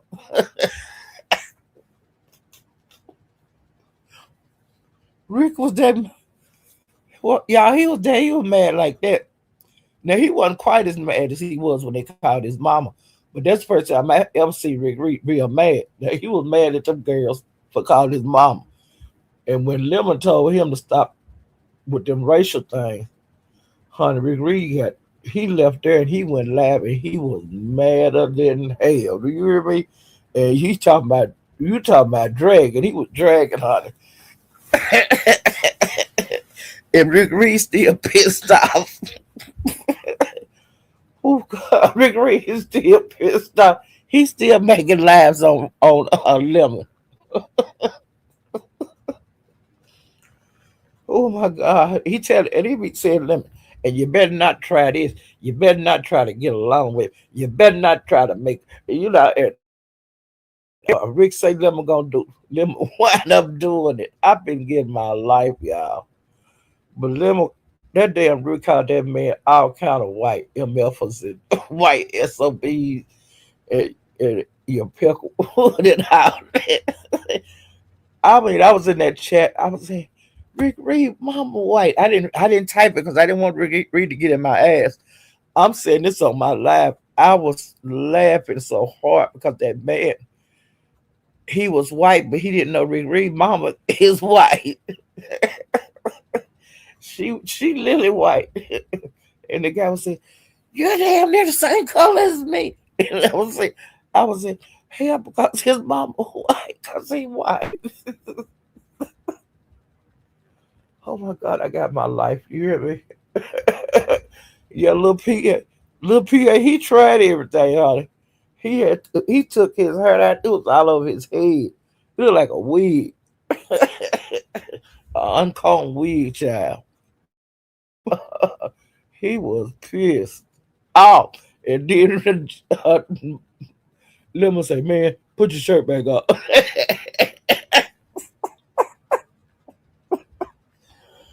Oh my God.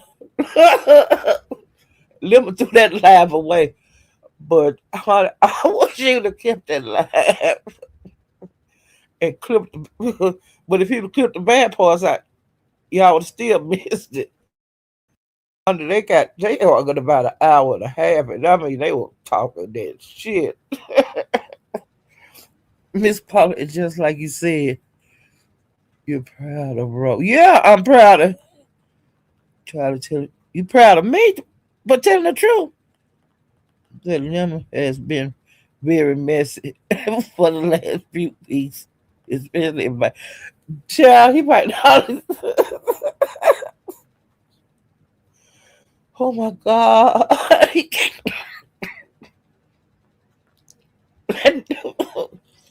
I told him when he was inviting all them people, I done gave up, okay? I told him that when he invited Kate Fit and King Roma. I was in myself, that's a bad idea. And when I did, when it finally sunk in, we always tell him the truth. Liver gonna do what he want to do. And then when it blow up, then he go, oh, I don't know.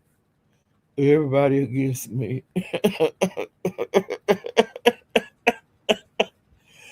Oh, everybody against me. It's lemon, lemon, lemon. Lemon, because you keep fucking up. That's why everybody says, oh my God, that's why everybody talking about you. Oh my God. He done invited Ness. He done invited Lil PA. Who else? Mia.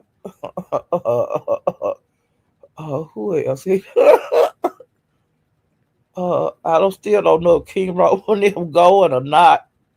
Uh, let me see. Oh my God, Tracy, but see Tracy not going then. And Tracy, I'm glad you ain't going then, cause Ness going. And y'all know what? Now let's say they made up. Sassy and Ness don't fuck with each other. The last I heard. And the talent talking about inviting Shaquille. Did y'all know that? Lemon don't like Shaquille. Oh my God. Talent think it'll be the greatest thing in the world for Shaquille to go.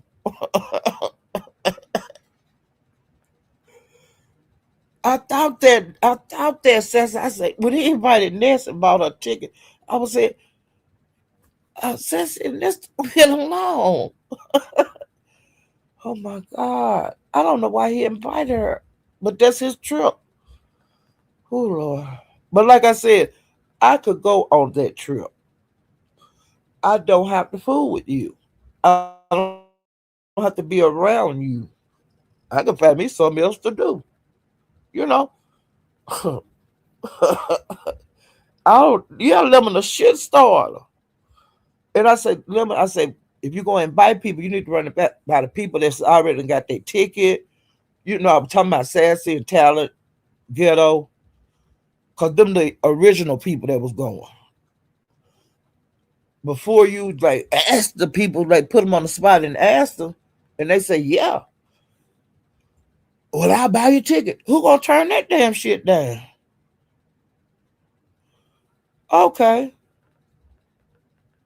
And when I was sitting there, and he invited Ness the other night and Mia, but I don't think nobody really got nothing against Mia, you know, because to me, she's kind of scared.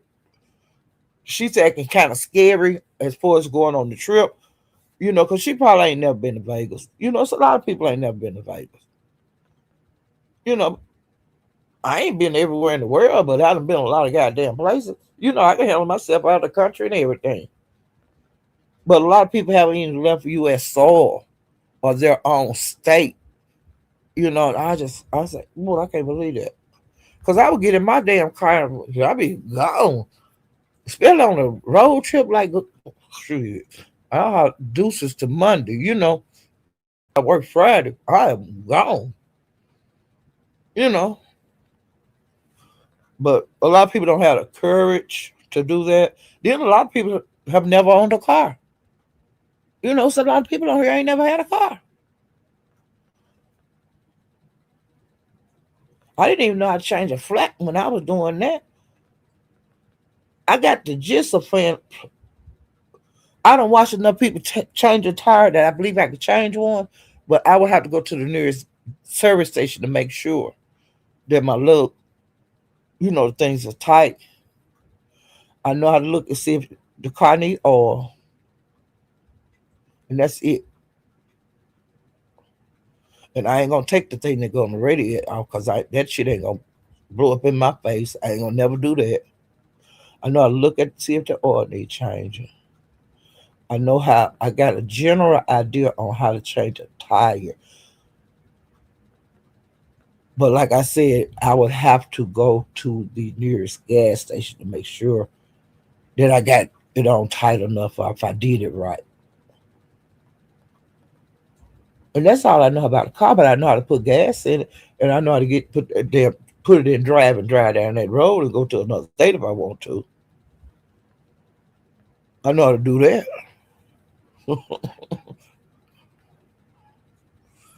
Let me say I don't want to hang with them stuck up people. He want a shit show. Yeah. But Sassy, you know how to move.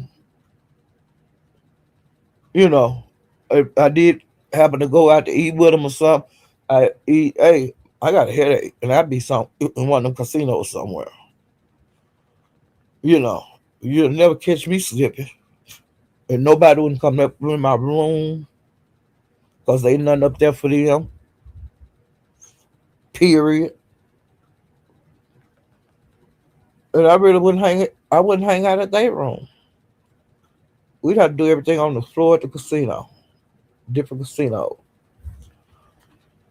or shows. But like I said, I can find something to do. I ain't got to do things I don't want to do. That I don't have to be around people that I don't want to. And if I did have to be around them for dinner or whatever, like I said, hey, I got something else to do. If I even said that. But I would give them the courtesy to say, hey, I'm gonna go back to the room. I don't feel like doing that. Y'all keep doing what y'all doing. I got something else to do. I'll just say bye until tomorrow. Y'all call me tomorrow. Don't call me. I'll call you. It'd be one of them kind of situations. Mia said her cousin and sister are coming along also. Good. Okay, so her sister. Now see, she's straight then. You know, she don't know nobody on the trip. She probably go in there and they doing stuff she might not like to do. Or either sometimes y'all might never not see me in Vegas. That can happen.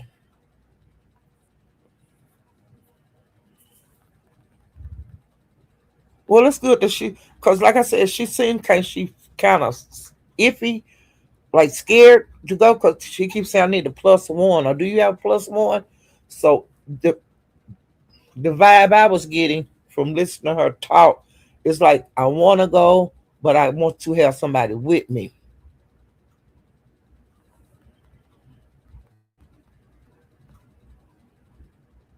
Oh, Ghostface Keisha said that. Oh, Mia still okay. Mia, I think she, I think she'll be fine. I don't believe that she'll be out doing stuff that she don't need to be doing. You know, I think she'll be fine. Like I said, I travel by myself. I ain't scared to go by myself. Hey, Imani, but I wouldn't be. You're not going to be playing no tricks with me. All that kind of bullshit. I ain't got time. Me can't be bothered with that.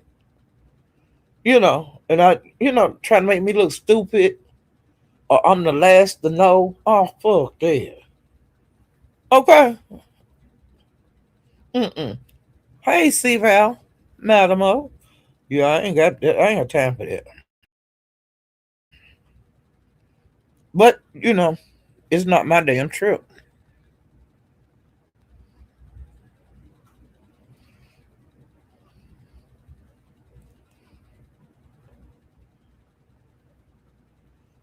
Yeah, cause like I said, the way they were playing them tricks and stuff the last time they went to Vegas, I ain't got time for that kind of shit. I do not have time. Hey, Mama, Joan, I ain't got time for that. No, not spending my money.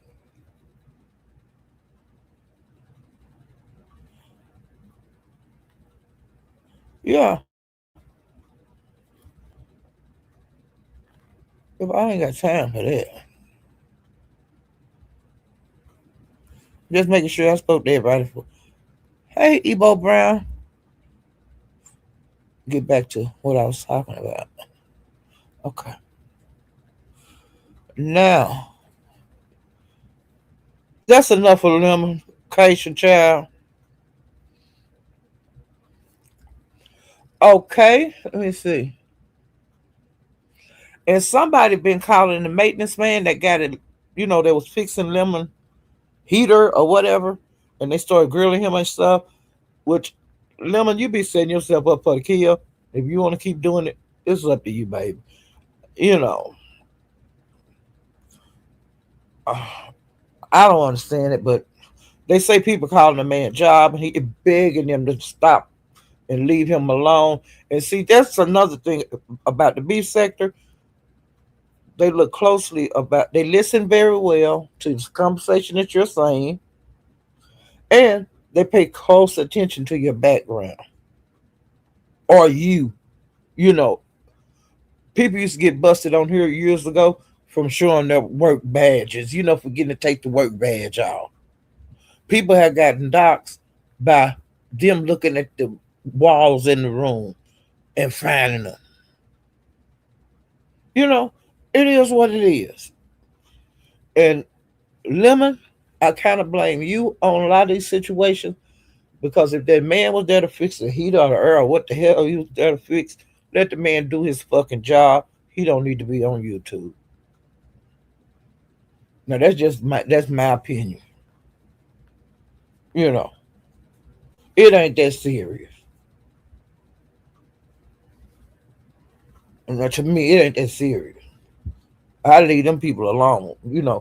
Hell, it be people all over the house. When I be on live, I don't tell them to come in here and y'all want to talk. What the fuck they want to talk to y'all for? Now my daughter did one time. She just came in here and I want to talk to him and stuff. She had been drinking a little bit, and when she was talking, I said, "You shit, fuck up, you." Mm-mm. And I put on mute and told her, "You get the hell out of here before you wind up getting fucking doxxed." You know what I'm saying? You don't know these people. I don't know these people. So she don't even ask no more. But she can't do nothing now. She way away from here. She doing that traveling nursing stuff. You know. But yeah, she used to want to get on here with me, and I tell her, hell to the no. Okay, now mother and he been dragging. He drug QB, and he hit King Roman a little bit, but it wasn't enough to just get mad or start wanting to make lives. It wasn't nothing like that. But sometimes he had to swat him, and to me, that's what a swat. Um,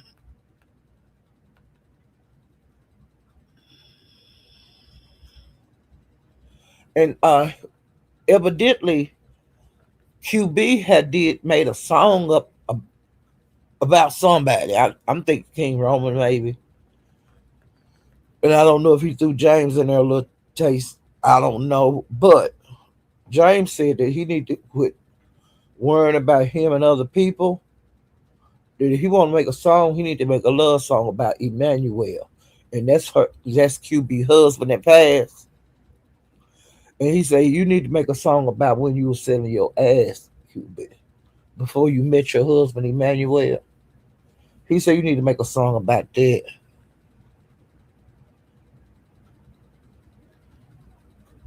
Okay. He said you need to make a song about Emmanuel taking you off the corner. That's what he said. Now he be. I ain't. They ain't my words. Them is mother word. Now King Roma made a live. Evidently, that was about his song was about QB song was about King Roma because King Roma turned around and made a song on QB and he got QB and Five Babe on his song and but it was mainly pointed to QB and he had a guy that had dreadlocks but they were bald in the top and the man would take his hat off and he'd put it on, take his hat off, put it on. It was really funny. It's a short on King Roman um wall. I might put it on my wall because I thought it was funny. And then he was like saying different things that happened with QB in the past and Five in the past. And you'll learn some of the when you listen to these songs that people are making on each other right now in the beat sector, these songs are about things that we know as long time people that's been in the beat sector. We know exactly what he's talking about on the song because he go back in the history of the beat sector with Fi and with QB. So I'm enjoying seeing that fight. I'm enjoying seeing the men out here battling. You know, and Jay Wilson, like I say, he been battling because he gonna drag somebody. But he been out here clowning. He was clowning last night, calling them hoes and shit over there at Pizarro.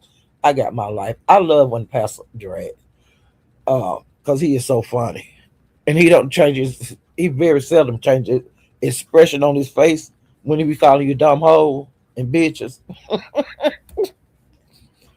And I could tell when he get mad too. With somebody get on his skin, I could tell as soon as he hit that live button. I can look at his face. If he ain't gonna never say he pissed off, and he be mad as hell. Yeah.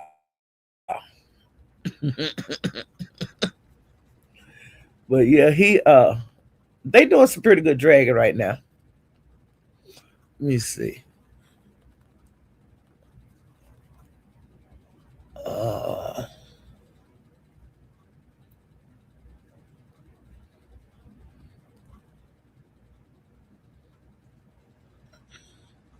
Brian been out here acting up too. Um, let me see.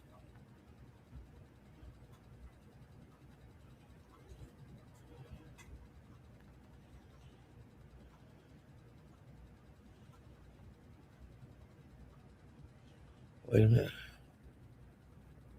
Trying to see who Brian was talking about.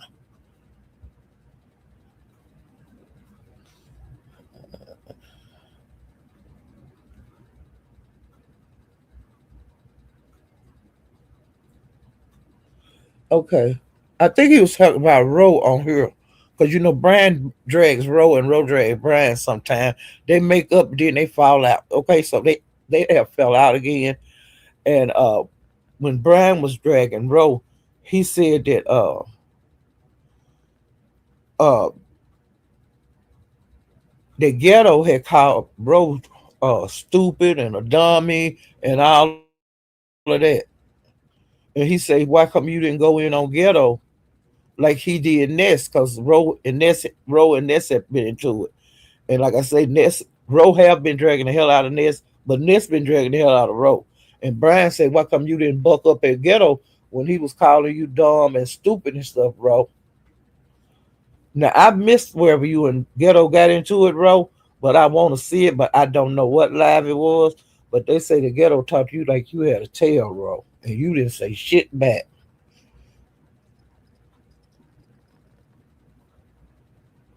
And he called Roe, he called him a dick rider, clout chaser, fake, phony, and he got fake ass ways. And he said that you wanted to be a part of the cool kids when you was being on Ness panel and when you was traveling with Ness.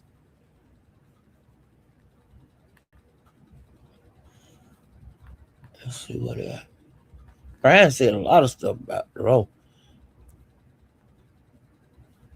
But they'll be made back up again.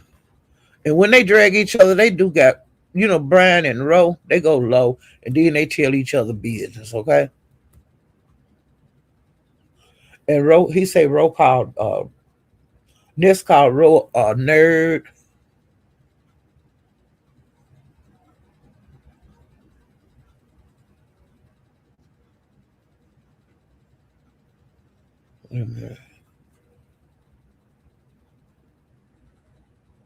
And he said that Ness drug Roe because he went over the lemon, and he said that the Vegas trip was better than the Seattle trip. But Ness, you can't run people. You can't be getting mad at people just because they go with lemons. That's stupid. And now you got your black ass back over there. But see, you do that shit. You do that shit. You do it. It's just in you. She can't. Ness can't help it. She do that. When she fall out, she don't want nobody to be going to their channel, and then she'll be the made up back with them, and then your ass still out there because you done been over there sitting on this pound dragging the other person, and then she back friends with them. Ain't that stupid? And they fall for it time and time again, child.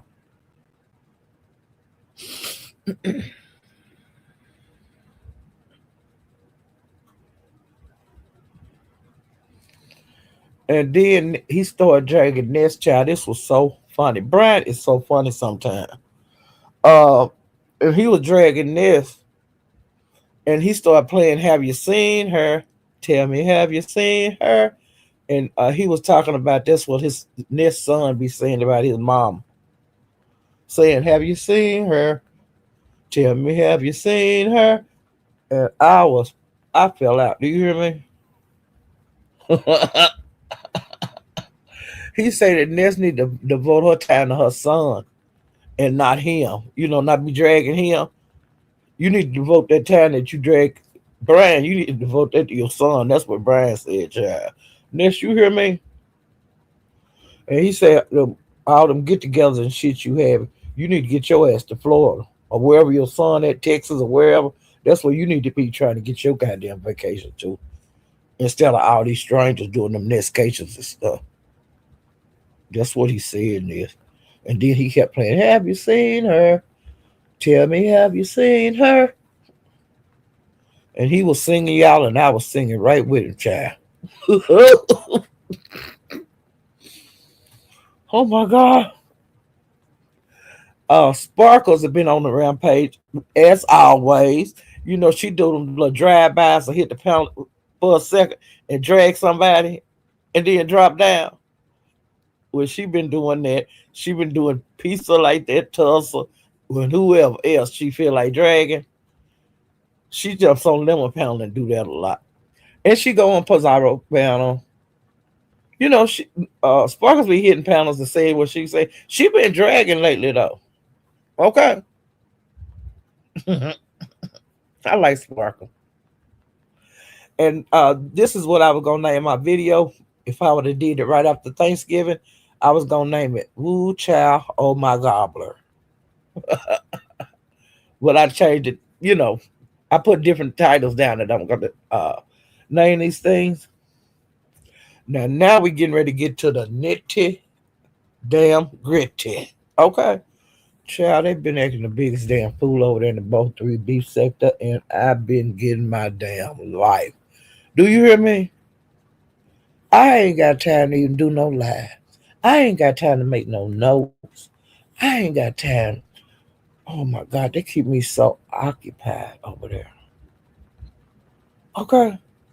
And they been showing their black ass. And it took me everything I could to hit this goddamn live button. Cause they was on fire before I went live, child. I don't know what all I missed since I've been live. Okay. Let me see how long I've been live, child. They been acting a goddamn fool over there. I've been live 2 hours, child. Now the last thing that happened over there was today. I did a short live, came over here and said, hey, y'all need to go to the Mo 3 section. They done fell out, child. I'm gonna get to that too.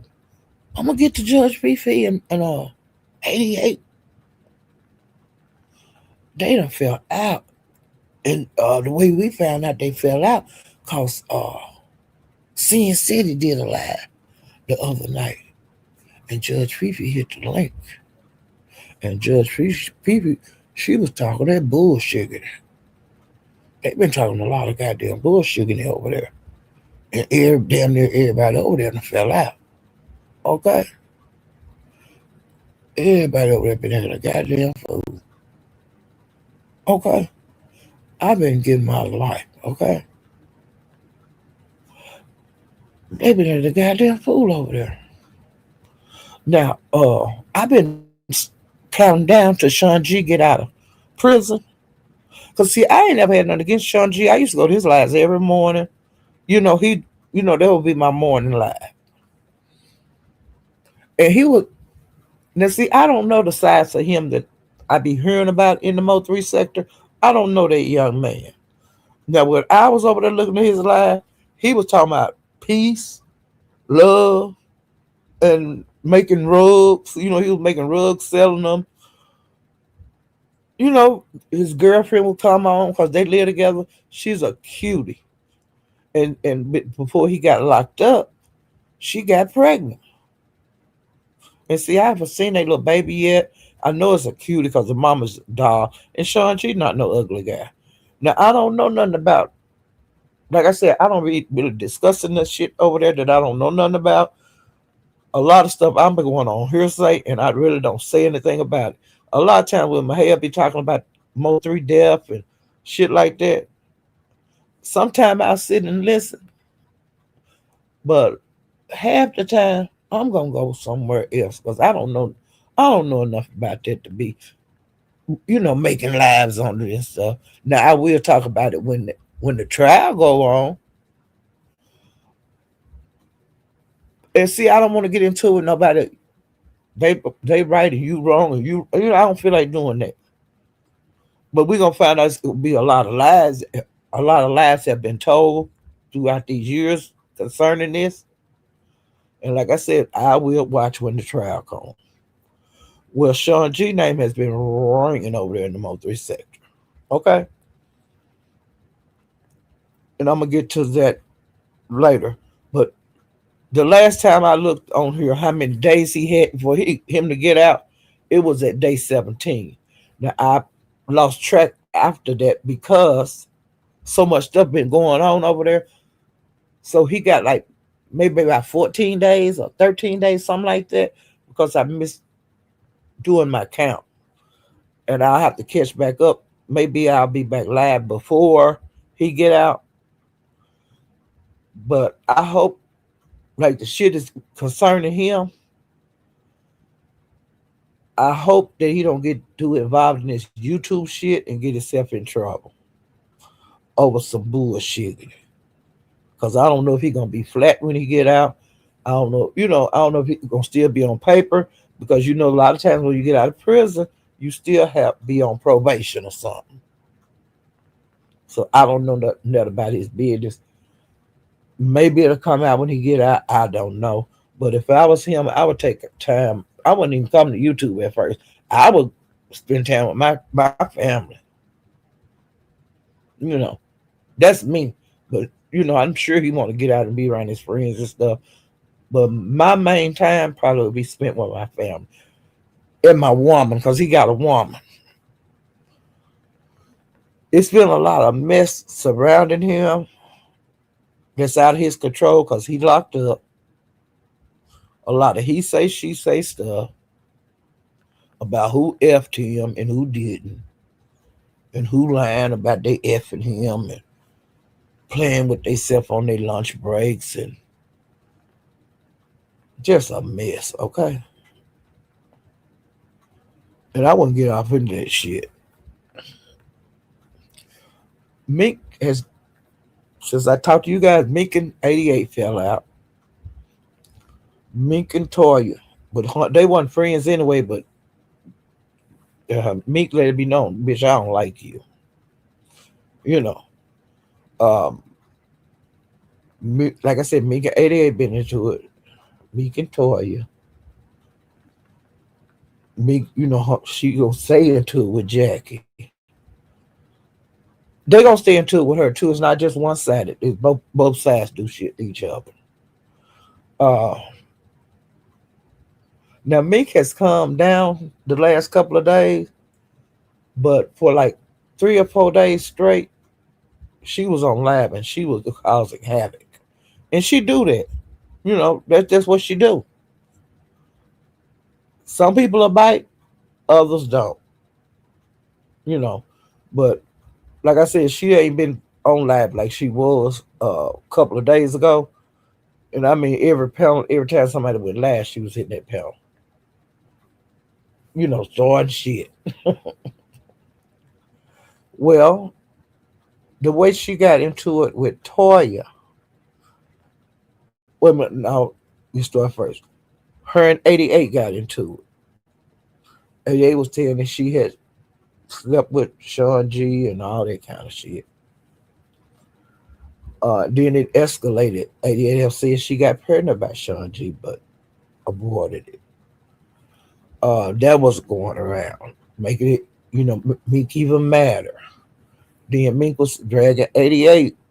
She was saying that she was a worker. Like, if I need something done, 88 would do it. And that was concerning Sean G, and it was concerning Meek. Anytime they say do something, she would jump. That's what Meek said. I'm just repeating what Meek said. She said that she used to work for cigarettes for them. Uh,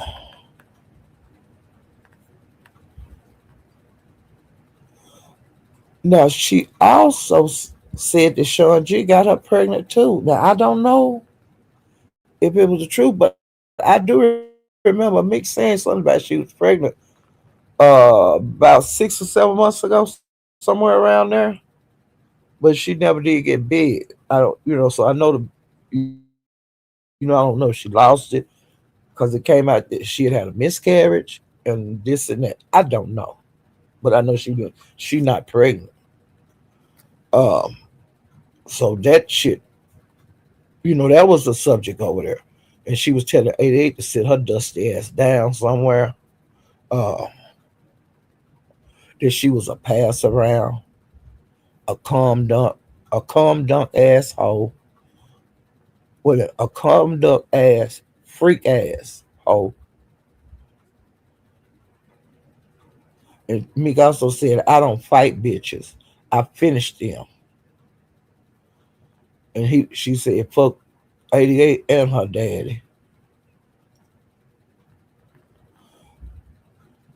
And she said that she will have you 88 spazzing out and and she'll be calling the police on her. You know. And she said that 88 was a puppet. And she was saying she's concerned, saying that she pretty, and she say she make ugly girls work for them. You know, the they do girls, and that's what she would call her 88. She also drug Nurse K. Uh, she said she sent Nurse K. Cause Nurse K was on somebody pound. I can't remember who. I don't know if it was. I think it was 88 when 88 was dragging Mink. Mink was dragging 88, and I think Nurse K got up there, and she said Nurse K that she sent you to F a nigger brother, and that she was a hoe. You a dummy, and you look like a clown. And then she drug Toya. She said she fucked F the nigga to move a dryer or a washer. I can't remember which one that Toya had that man to move that time, but she brought that up.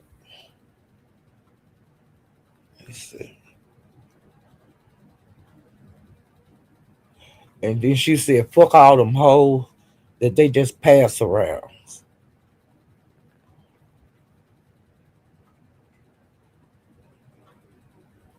And she said that she was in disbelief for how these hoes act.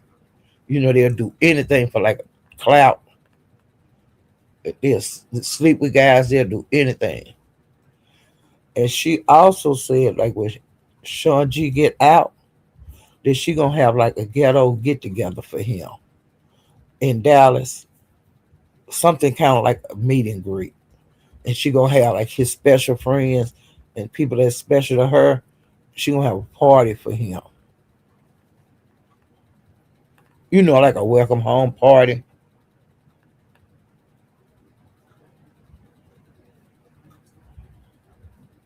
Let's see.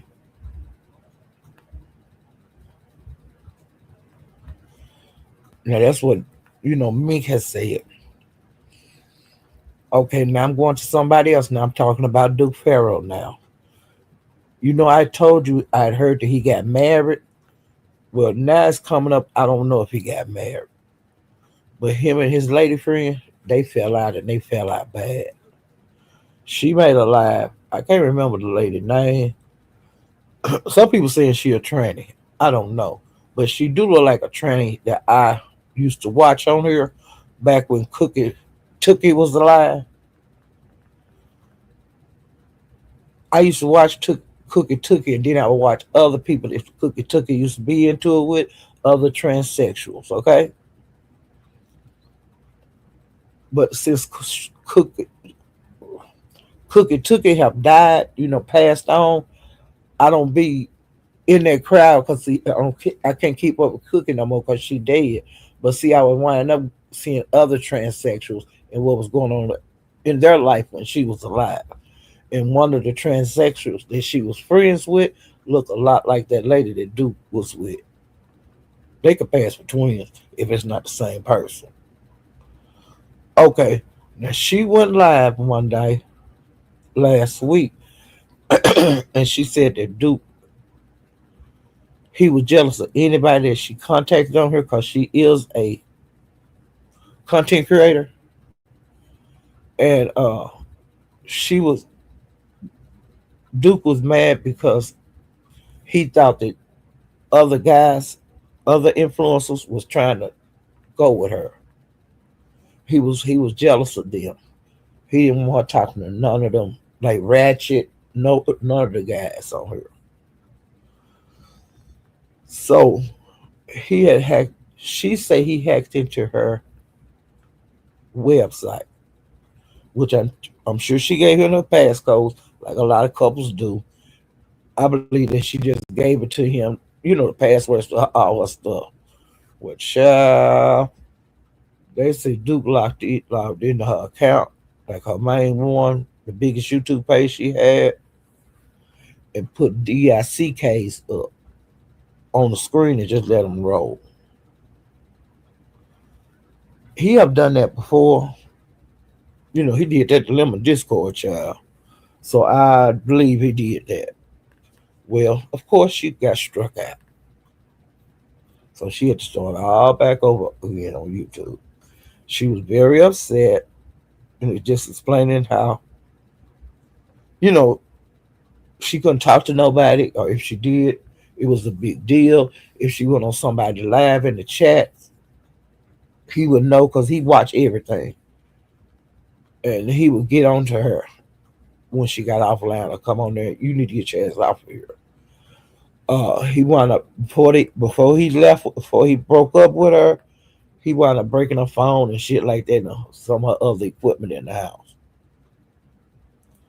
Well, Duke was kind of rolling around YouTube, going around. He came over here my last live because YouTube cameras tried to get him into the shit that I was going. Me and her was into it. And she a dirty fighter, but I'm a dirtier fighter. And she done sit her black ass down somewhere. Okay. Well, Duke was hitting panels around here. You know, on a lot of people, different panels. And one panel, no, I went to one of his lives, and he was on a train headed to Vegas a couple of days ago. And when they were asked about the lady that he was with, uh, because most research they done heard more about what's going on with Duke and his lady friend than I ever know, because I can't see everything. But I was hearing stuff around on YouTube over there, things that they was going through that breakup. Well, Duke was on a train headed to Vegas the other night, and I made a note of that. And then he hit who panel was that? He hit somebody panel of the day. I think it was the captain, and him and Duke and DG kind of got into it, but not too bad. And Duke was telling DG, I bet you won't say Eve name. You can't say Eve name. He kept saying that, and I was saying, huh, DG can't say Eve name, but DG wouldn't say his name, her name. Because he self sabotage. Yeah, I think he did. Because I think he did self sabotage that relationship because it was going too good. Because Duke seemed like he was so happy when they would go live him and that woman. I was shocked when I started hearing on when that girl made that live when she was saying how jealous he was and all of that. I couldn't even watch it all. She was so sad. You know. Uh he did. He self sabotaged their relationship. I think he got. I can't do this. This. This can't be this good. She too nice or whatever. And some people do that. Uh, I've seen it. They be in love with a person, but then they get crazy thoughts. They'll think you doing something, you ain't doing nothing. You know, and I can't be bothered with that. But you don't have to tear all my shit up to leave. If we could break up, you just go. But some people are men and women. If you let, they will tear your shit up. You know. Luckily, I never have went through that. Don't think I went through like different outfits I would wear. I had a guy different outfits I would wear. He would say like that's too short or I don't like that. And then when I would get ready to like wear it again, I wound up looking for it, and then I'd be in a hurry, and then I have to wear something else. And then it would take me a minute to figure out this man that took my goddamn dress away. I figured it out, so me couldn't be bothered with that. You know, I'm grown. I wear what I want to wear, and it ain't like I'm walking around with my booty out and my titties out. You know, or sometimes I might wear something tight. So, but I dated somebody like would throw my stuff away, like outfits. You know, I guess if he's seen guys paying too much attention to me when I would wear certain things, them would be the items he would get rid of.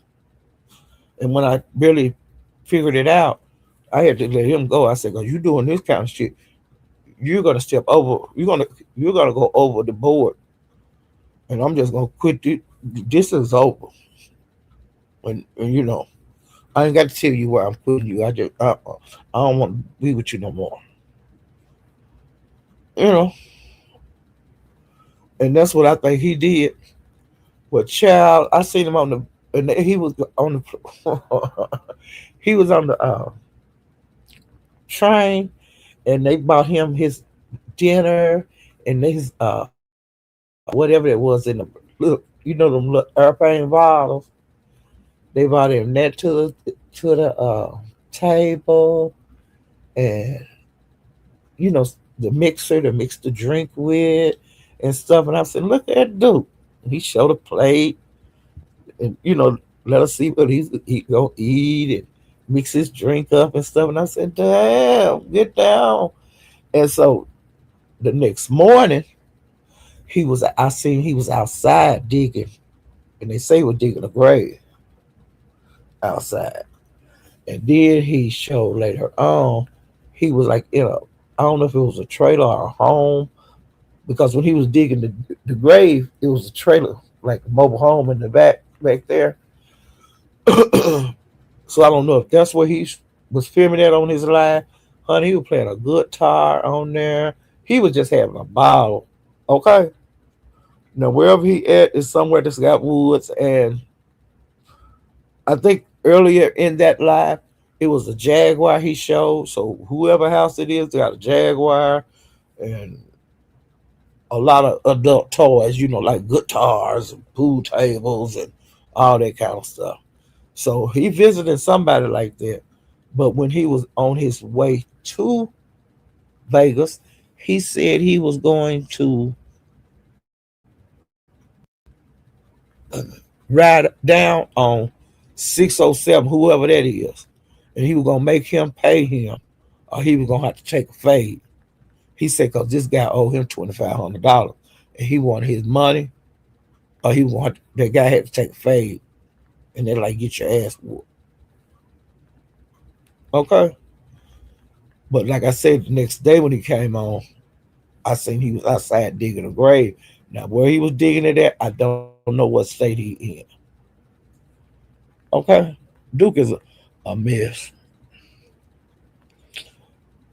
and he been into it with several people. And that guy Flame that I told you guys about a long time ago, when Duke was walking the street, Texas, when he got in Texas, and he was calling people out to come fight. This was the guy that was driving him, and they've been into it for months. The guy been dragging Duke, and y'all seen Duke where he at and all that kind of shit. Well, Duke wasn't really going nowhere because he had this lady friend, and he was like booed up for months.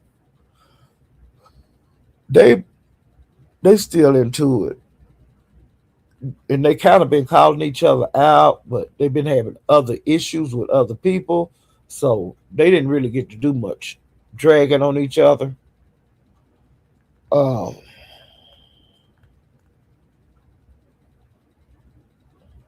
Wait a minute.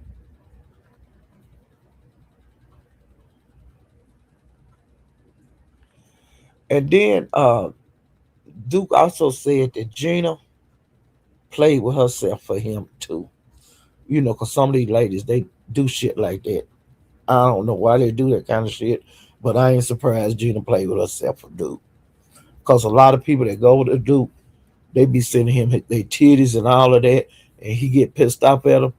He'll roll that footage right over there on his YouTube channel, for the world to see. I seen him do it too many times. I don't think he put hers out yet.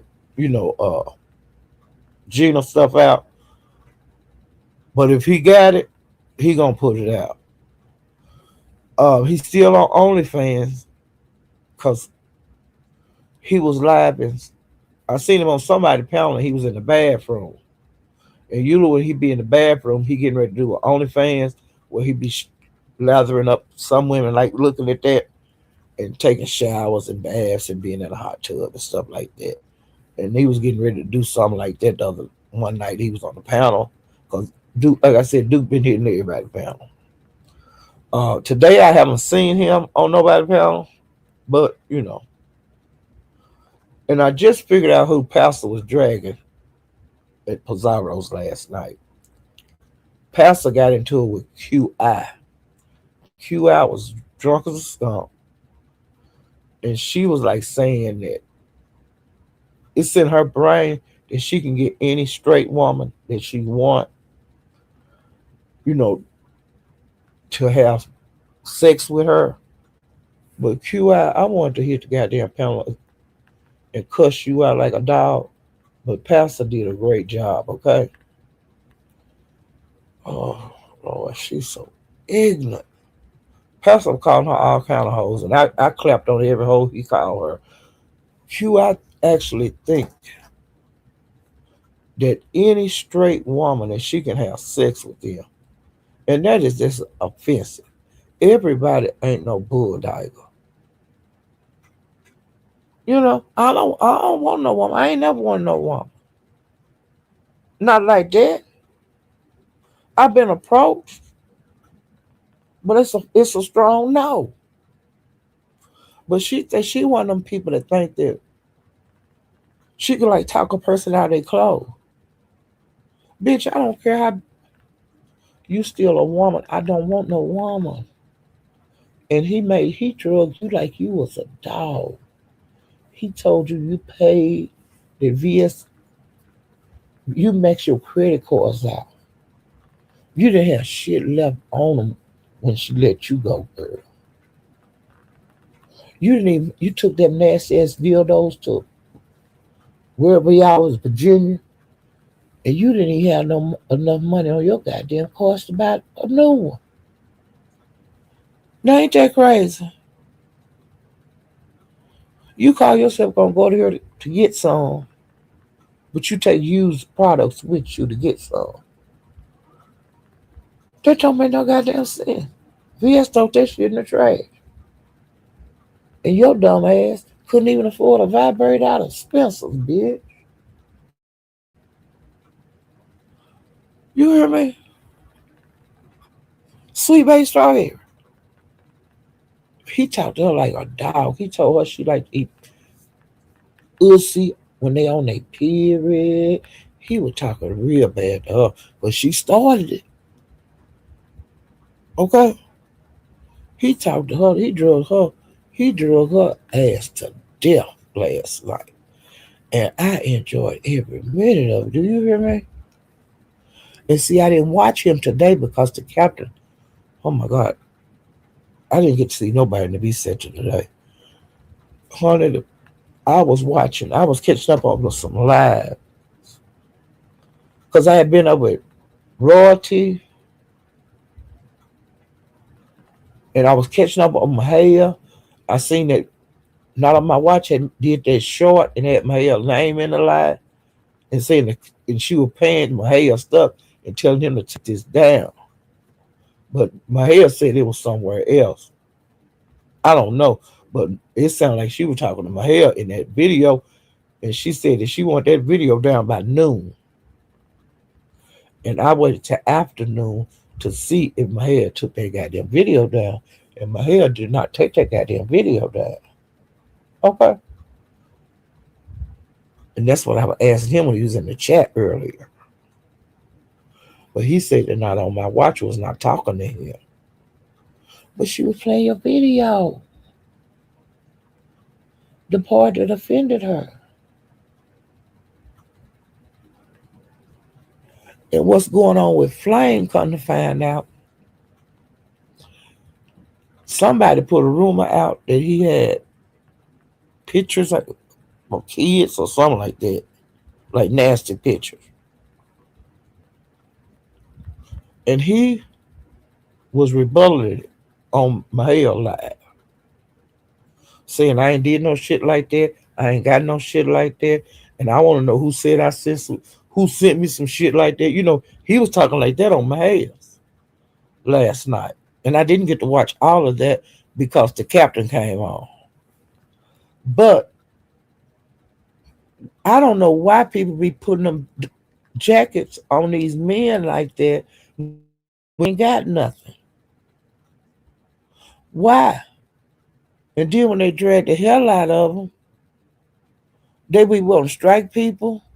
They be wanting to, if you say the wrong thing, they be wanting to put the police on you, and you ain't did nothing but protect. I'm telling y'all, I didn't do this. That's what the man was saying. And he was saying he want to know who sent it to him for him to have it.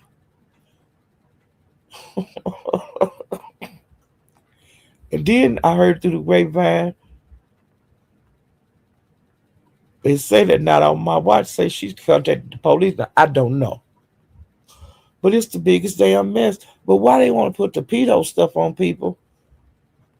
Because there's too much of that shit coming up. And it's coming from the same motherfucking people. That's putting these jackets on men and women saying they got this kind of material.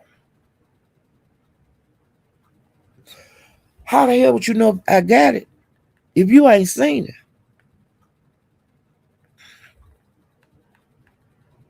And Flame is really, really mad about it.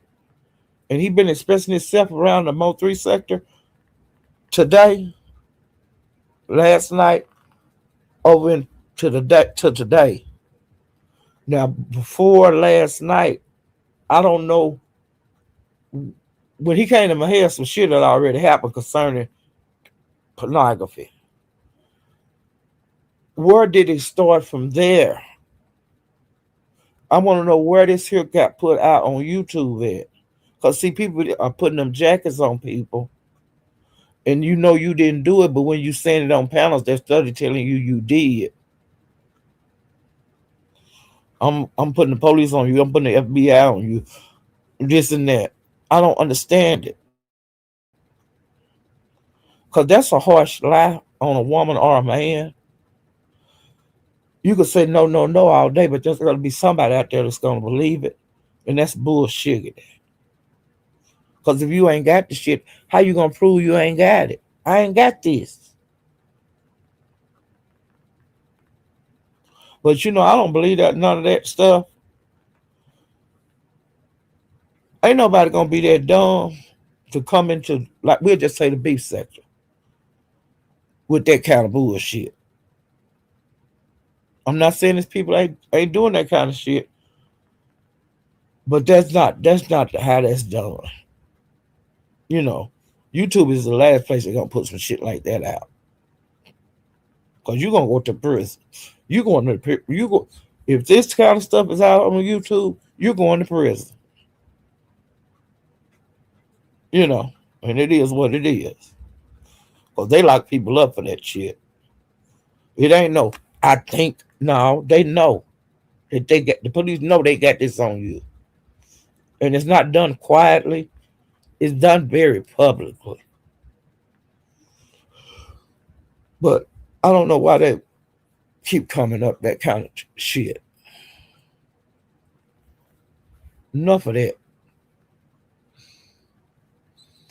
Now, 88 and Madam was on the panel the other day. I mean, Room Shaker and Madam. And I missed the beginning of the live. When I walked in there, Room Shaker was dragging. Room Shaker drug Lemon, 88, CB, Trapping and Capping, Skull, Jade, just to name a few. She was dragging her ass over there. You hear me? Room Shakers is where I found out about CB putting a book out. CB is 88's sister, and she contracted HIV, out with a guy and got that shit. Okay, so she been trying to educate people about HIV, but to me, everybody on here is 18 and up. They teach you that shit in school. You can't teach me nothing about no HIV. I found out the other week that it's more strains than one of it. But I found that out listening to the gay guys in the beef sector. Everybody know it's not just a gay disease. Anybody can catch it. Okay? We learned that in school that if you have unprotected sex with somebody and they infected with the shit, you're gonna get it. 9 times out of 10. You know, and when you and everybody know if you having sex with somebody unprotected, even if you trust them and been knowing them for 50, 11 years, if they mess with somebody with that shit, it's a possibility they go and get it, and it's a possibility that you go get it. They teach you that in school. So she can't tell me nothing. Now she wrote a book, and I found out about that Room Shakers that there had been an issue going on in the boat 3 sector about the book. Uh, I knew nothing about it until I went to Room Shakers that day. And Room Shaker was talking about it, and later on, I was over at Transparent Talk because I go by there just about every morning, and I go by Channels every morning. I go by Royalty every morning. Uh, I used to go to YouTube cameras, but I don't go there anymore. I quit going over there even before I fell out with her. But them was my morning stops. Cause you catch up on stuff you missed at these lives. Okay. I go to Transparent Talk because she shows videos that I might have missed the day before. And so I hangs out over there. Well, I was hanging out over Rule Shaker had said about transparent talk, and Josh had words. And Rule Shaker is her mod, and that's why she watches the chat and she know what was going on.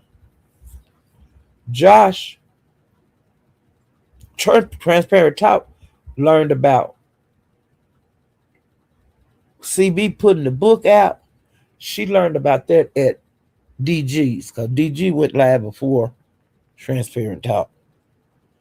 So he was telling about the book over there on his channel. So when Transparent Talk went live, she started talking about the little bit that she knew about the book, about, she didn't know everything about it because she didn't read none of it.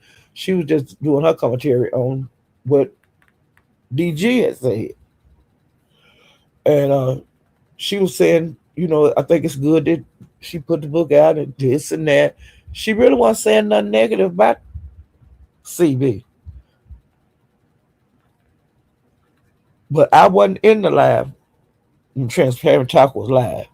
I got to hear it the next day on Transparent Talk. Josh came into her live when she was talking about what she knew about the book, and do y'all think it's a good idea that I read it and we review it and this and that, do lives about the book. Josh dropped in the chat and said, you need to make sure you read the copyright and all that. And he kept putting it like over and over. So Rune Shaker timed him out. Well, Transparent Talk kept on with her conversation, and she didn't read none of the book. But they say DG had read some of it on his channel. Well, Josh and Transparent Talk wound up having, a spat. It wasn't nothing major, but they got, both of them was giving their observation on what happened. While this was going on, I learned about the name of the book and that it was on Amazon. So what I did is I went over to Amazon, pulled the book up, looked at the price, and I said, well, let me read the sampler. And when I read the sampler, it was like over 3 chapters. It was like you get to read part of chapter 4. The book had like 60 some or 70 some pages. I didn't buy it because I don't want no book, no 60 some pages. I don't like books like that. That ain't no book to me. From looking at chapter 1, 2, and 3, they very short chapters. Like when you turn the page, you get into another chapter. Now the book got a lot of chapters, but like I say, the chapters ain't but like a page or 2 a piece. And like I said, she can't teach me nothing about HIV. I already know how you get it. So I really wasn't interested. I think that by Josh doing what he did, he turned a lot of people against the book that might have been interested in going and looking and supporting her. I think that she lost a lot of support with that bullshit that Josh started. And then CB had to wind up apologizing after they got into it with Transparent Talk and Isha. CB wound up apologizing, and I couldn't understand that because you didn't start the shit. Your man started this shit. And then everybody was putting in the chat, why did he have such a problem with Transparent Talk when DG is the one that's supposed to have started this shit about the book? Why you go at the woman? You fighting Isha and Transparent Talk, but you ain't got nothing to say to DG. I was even putting that in the chat. Why you didn't go both of them? Why you didn't drop in his chat and say you need to read the copyright, and drop in her chat and say you need to read the copyright? I didn't get that. But that's your fight. You fight it how you want to.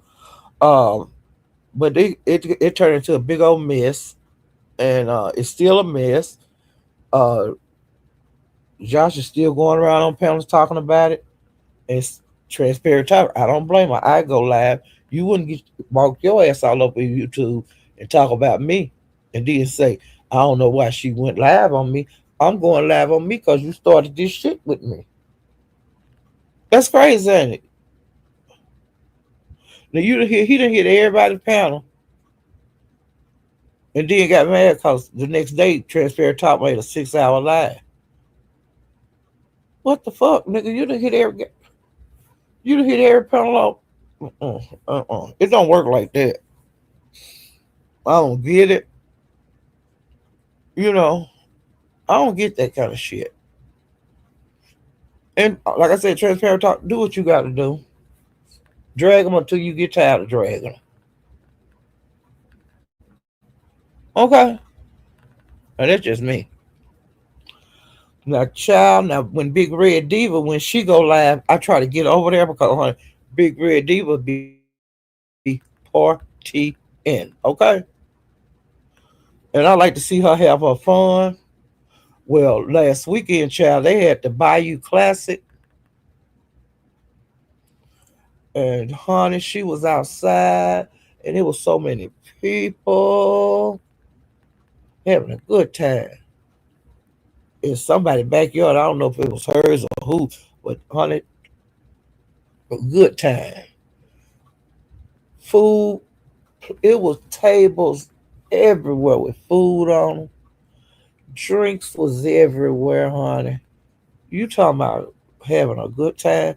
Them people had a good time.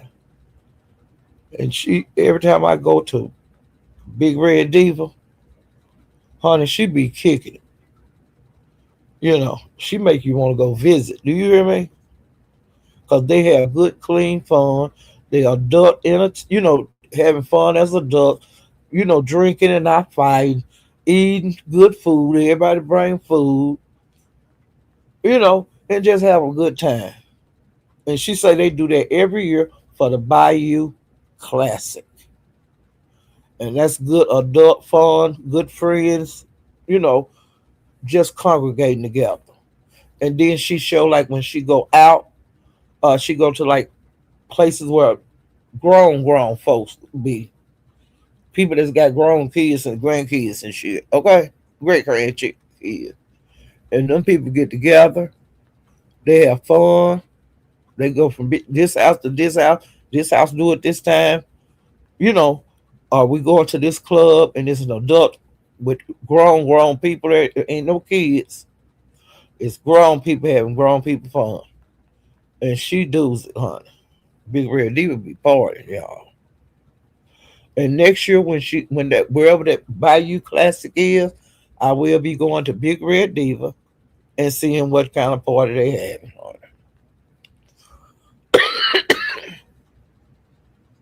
And the teams that were playing was Southern and Grambling. Let me drink some of my drink. My throat. Oh shit! I've been talking a long time.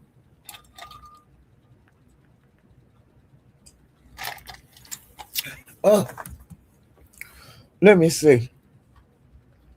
And on this, the TT and Isha and Josh and CB fiasco. That's what I've been calling it. The book fiasco. The last time I put every time the transparent talk go live on it, I just put it's another chapter in the book. So I got a book going chapters for TT because I know what Josh is working with. I just want to see the next time TT go live.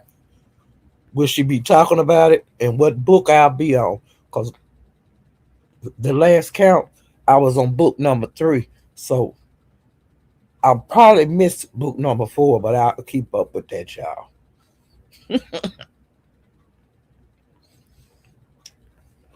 Okay, I'm gonna tell you a good fight that I seen over in about 3 seconds.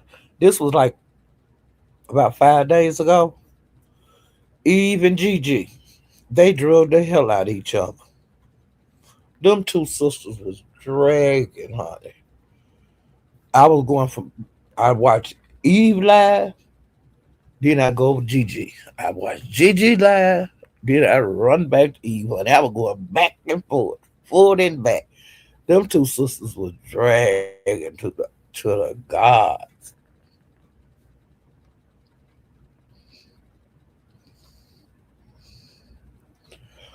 Another battle I seen, Big Black and Mike Martin got into it with Royalty and Peaches. Why they was into it, I don't know, but they were dragging the hell out of each other. And China drew Mink. I don't know what they've been into it about, but they don't care for each other at all. Uh, M- China was showing pictures of Mink. It, she was showing it over there on Twitch. Now I go by China's every morning. That's another pit stop I go through, and she do her lives be about 3 or 4 hours long, and I be in and out of her lives. I be in her lives, then I go to Royalty, and if it's at the pastor live, I'll ride through there. That's how I do my day in the mornings. Um, See a lot of stuff they be into it about. I don't know how it originated, but I do know that Gigi and Eve have been into it for a while. I do know that um, China and Meek have been into it for a while. And the Big Lack and Royalty and Peaches thing, I don't know where that come from. And Mike Martin, but Mike and Royalty been dragging each other for a minute, and I don't know why they don't. A lot of people are like, I don't know why they into it. I just be sitting there enjoying the drag. You know, I ain't on nobody's side. Okay, and I stumbled up on Eve. She was like interviewing Sean G. She was asking him questions about like relationship that Meek and Sean G have, and I was interested in that. You know, I didn't make a lot of notes on that.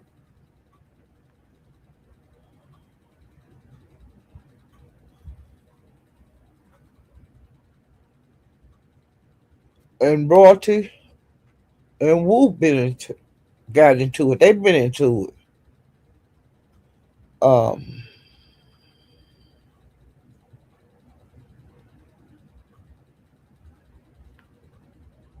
let's see. Yeah, they got into it. You know, they were going back in time on each other. I mean, dragging each other with some shit. I remember that happened, but I didn't really know what was happening. But I got a better understanding of Wu and Royalty. Cause see, I had now me and Royalty didn't get into it, but Royalty had told me to quit speaking to her one time, and I didn't speak to her like for well, I'll say 8 months. But now we back speaking and stuff, and I go to her lives, and so I get more information when I be in her lives too. I'm I get information that I don't know, like in the circles that I do run in. I get to hear other shit over there at Royalty, so I'm glad that me and her we at least speak to each other now. Um,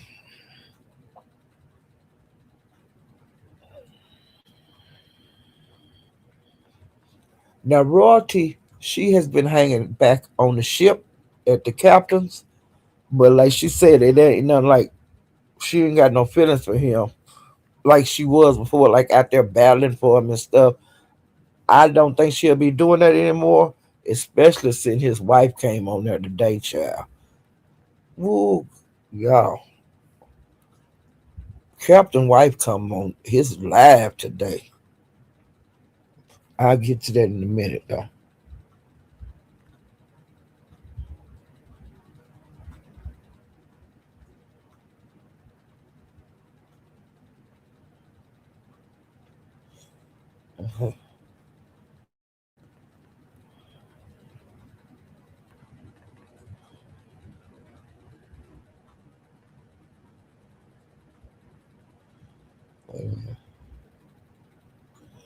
Okay, now I'm going back in time.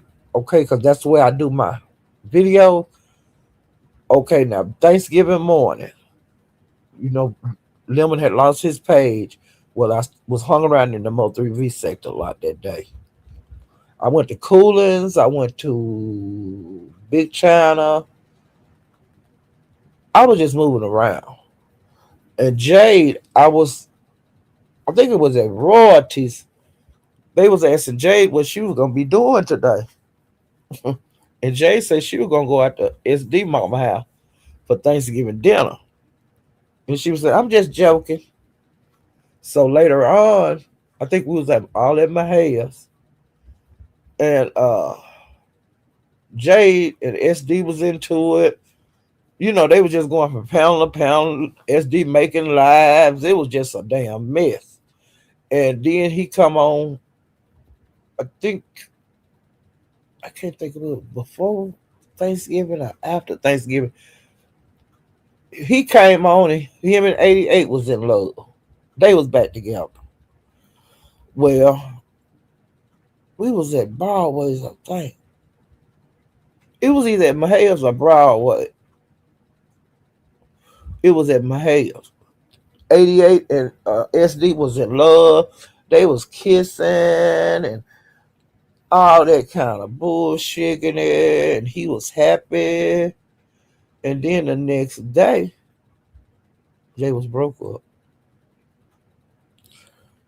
Then come to find out. Now, Jade had been live that night when SD and well, 88 had made up. Jade came on there and she, talking about she had been with her man friend that night, and they were supposed to have went out to eat, and they was asking Jade because SD was on the panel, and Jade called herself coming on the panel, and they were saying y'all together, man. You know you with her. She said, "No, me and my kids been out to eat," and they was telling her to show her pants like leg or something. And it come out the next day that him and Jay did go out to eat together. They back together, and he was trying to get some, and she wouldn't give him none. And then it come out that she had went in the bathroom and put the biggest pad she could find on. And I guess he was feeling between her legs and felt that pad. And that's an instant turn off for guys. Child, it was a mess. And then Jay let it be known that she put on that pad because she did not want to have sex with him. She didn't want him to eat her cootie cat or nothing. And then they had words, and it was a damn mess. Do you hear me? It was a damn mess. So I don't know if him and her back together or it's the same thing every year. He get back with Jade around Christmas. Okay, he gonna buy them kids, her kids, shit. He say he don't celebrate no damn Christmas, but I think he telling a lie. I think he goes back with Jade so they can have a Merry Christmas because he used to being with her, you know. And then him and her gonna get into it, and then he gonna wind up back with his baby mama for a while, okay. And then he gonna leave the baby mama. He gonna go back to 88, and he might go to Jade, but I think he'll go to 88. And then he gonna leave 88, and he gonna go back to Jade, okay. That's just the order of it, okay. It is what it is. And I'm gonna tell y'all something else. Me and SD are cool now. So chat, y'all better not say nothing against SD because he is my buddy. Okay. He my friend. And I got to go in his chat and I got to chat the whole time. I got to speak to everybody and all of that. So I'm happy. Okay.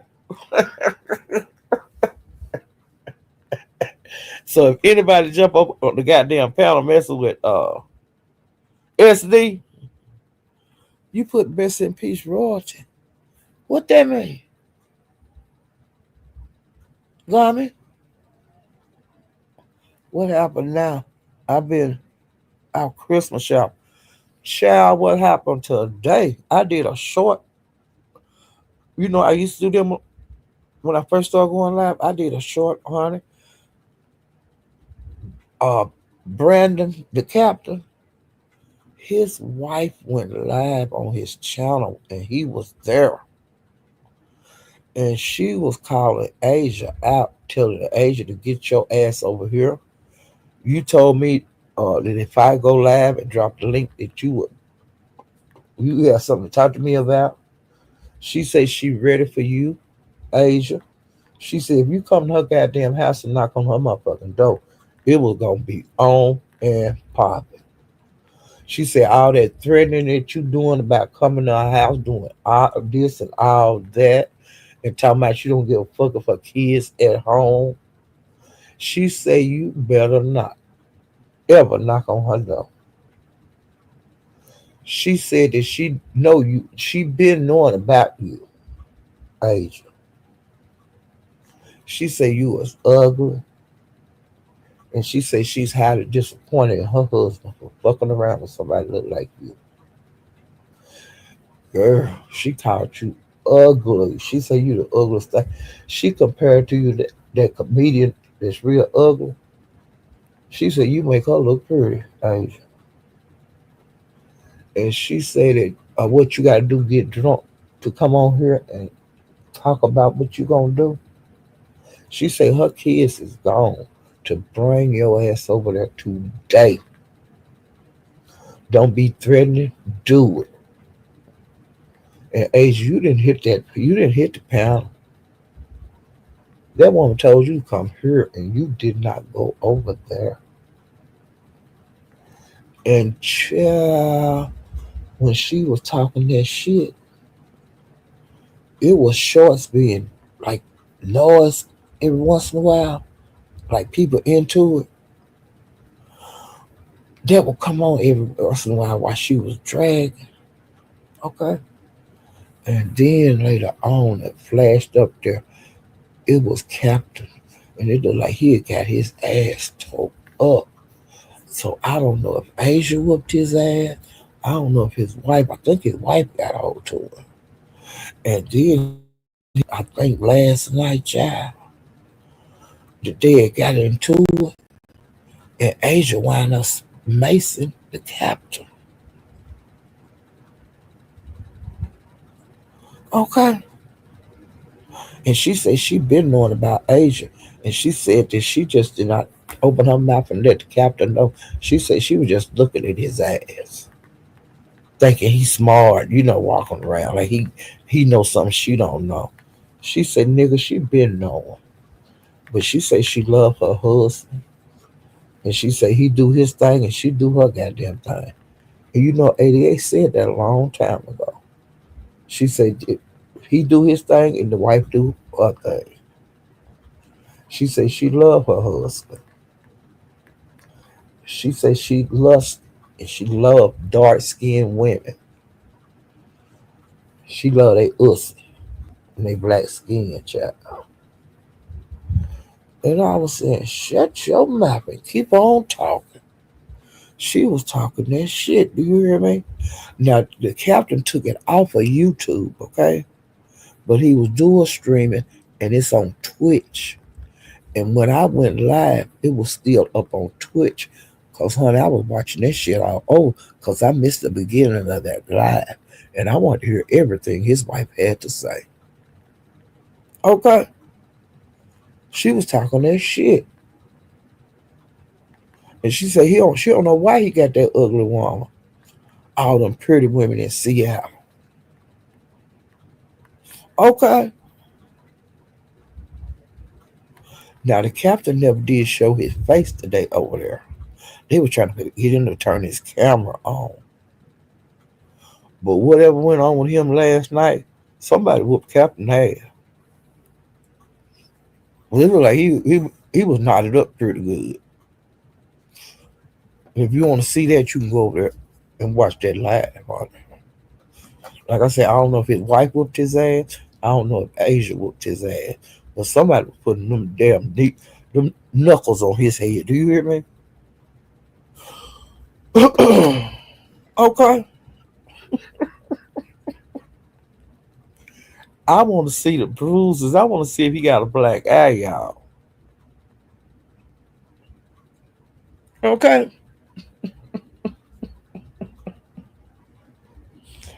Oh Lord Jesus. Now that's what I had came on here earlier and went live on. And you can look on my community wall if you want the link. I got the link for Twitch and YouTube on there, but it's gonna be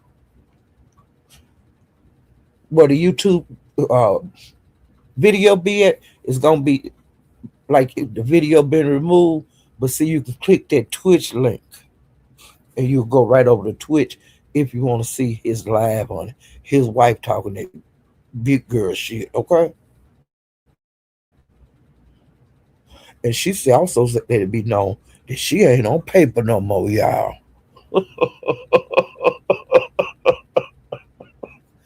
She said she ain't on paper no more, honey. I say, shut your mouth, girl. Another thing that happened since I went live last time, Gigi and Isha, y'all, y'all let Jade and SD get y'all out of y'all element. I think that y'all want to fight with them when they try, and I don't blame you. I could not stand that picking either. I know I can't stand it, and I understand why y'all did what you did, like dragging the hell out of them. SD and Jade, I understand totally why you did it. I wouldn't do that with them every day. I would do what y'all did, shut that shit down with them, drag them real good and leave, because it ain't worth it. But SD, he just pick at y'all because he can. Because I know Gigi don't want no SD, and I know Isha don't want no SD. And SD picking with Isha man that fly bed, rebel or fly, whatever his name is, he doing good. He not taking the bite. He not taking the bait. But honey, Isha and 88, if y'all want to drag, keep dragging, but that'll go on to infinity, y'all. SD do what he do, okay? But y'all know him better than I do. Y'all been around him way more than me. But I drug him for years. But now me, he my friend now. We cool. Okay? I never thought to see I see today. But he gave, he said, Paula, I give. I don't want to do this with you. And I was saying, SD, you gonna be mess with me again. He said, no, I ain't Paula, I ain't gonna mess with you no more. I give. I don't want to do this with you no more. I say, okay. I say, well, can I come in your chat? He say, yeah. I said, yeah. I say, are you gonna block me? Because I know you're gonna block me if I come in your chat. He said, Paula, I ain't gonna block you. Child, I had a good time in this chat the other night. Because I watch him anyway. I like SD, but I just like messing with him. Okay, now I'm getting to Judge Fifi because somebody put that in here. I was somewhere, and where was I at Big Lex, and he played Sin City some other live, and Judge Fifi was over there, and child Judge Fifi spilled some hot ass tea. Okay, let me move the thing down, child. I was shocked. Fifi said, wait a minute, let me move up. Now, 88, all this is alleged. I ain't got nothing against you, 88. I'm just repeating what Fifi said, and somebody in this chat want to know about it. And I made notes of it, okay? Wait a minute. Let me get it right. Fifi said that 88 wanted to run a play with her on MHB. Now, what the play was, I don't know, but Fifi didn't do it, and she had an issue with 88 asking her to do it, like run a play on MHB. She also said that 88 was charging $300 for some kind of class, but you can get the class for free online. I was saying, what? And Fifi also said that 88 asked her to let her have $200 to pay her light bill. And Fifi said, I'll see what my people can do. And she's 88 told her, I'm not talking about what your people can do. I'm talking about what you could do. Okay.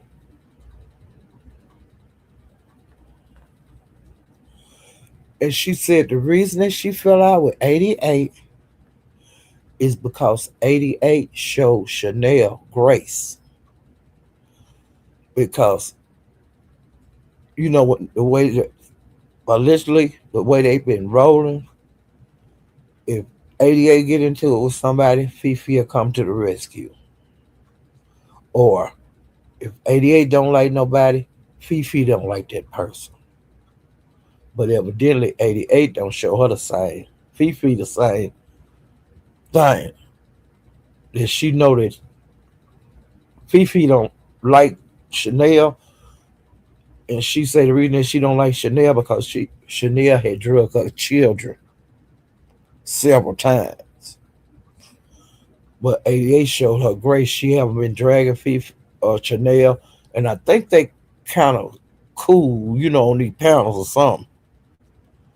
It's something like that to piss that girl off.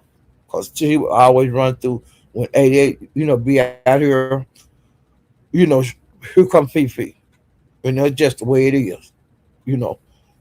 And now Fifi ain't got 88 back no more at all. And I was saying, what? And she also said that 88 wanted her to, like, doctor a police report on Sean G. Like he had did something against the law. And 88 wanted Fifi to, like, make up a police report or make up some kind of document. Y'all didn't remember I told y'all a lot of this shit be fake to be showing y'all on here and trying to go, hey, you go to this portal, you can get it. Why come I can't go on the government portal and bullshitting it like that? I done seen a lot of fake ass paperwork. It look official, it ain't official. Okay.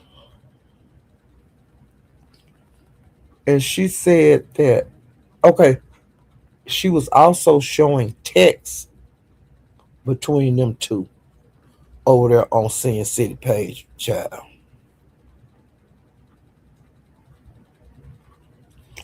She said that 88 lied about effing Yellow Beezy brother.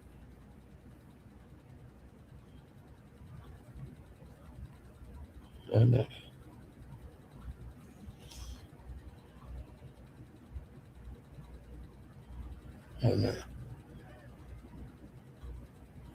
and she also said that the challenge that the captain had, no matter how good you can dance or whatever you could do in that boots, dukes, and line dancing contest, 88 was going to always win that. She said that was a made up thing. Okay.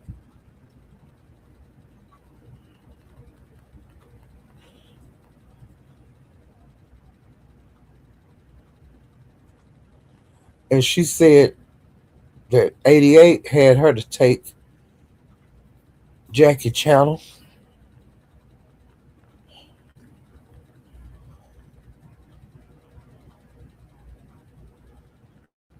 And And she said that 88 also called the police on Big Baby. Like when Big Baby got locked up when they supposed to meet up and fight, that 88 did call the police because a lot of people thought she did. Judge Fifi said she did. And if you want to hear that interview or you want to hear that conversation between Sin City and Fifi, you can go to Sin City Raps. I think that's the name of her video. But if you put Sin City in, it'll come up. Okay? Now you know I be hanging around over at Kick now. That's where we go. Lex take you and he like when I seen that. Uh, damn, what's her name? The little girl that died. That I told y'all the mama was walking down the street in Chicago butt naked. Oh damn, I can't think of the girl name. Mm. I mean, I need to go all the way up again. Wait a minute. Okay, wait.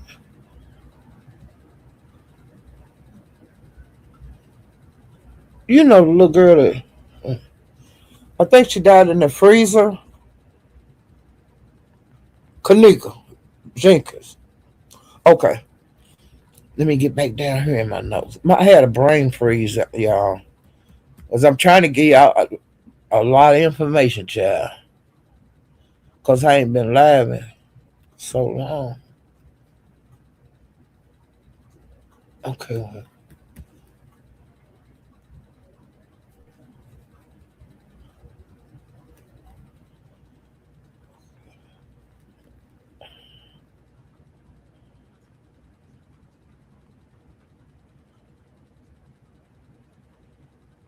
wait a minute.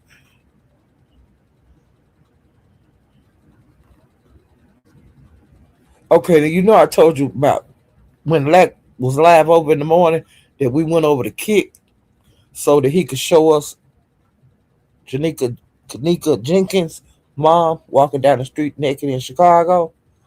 Well, you know, Lady A has been around here forever, and she write long paragraphs in the when the people be on the panel talking. She typing paragraphs.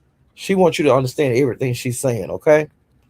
Well, child, let allegedly doxed her.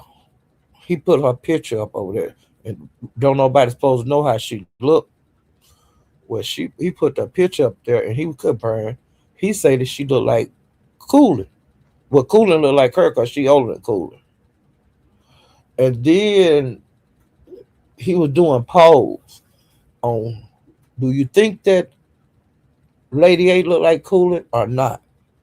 Well, it was like 68% or somebody like that of the people that was in that live thought that she did look like Coolin. And then he put a picture up. He had all three of these ladies' pictures up.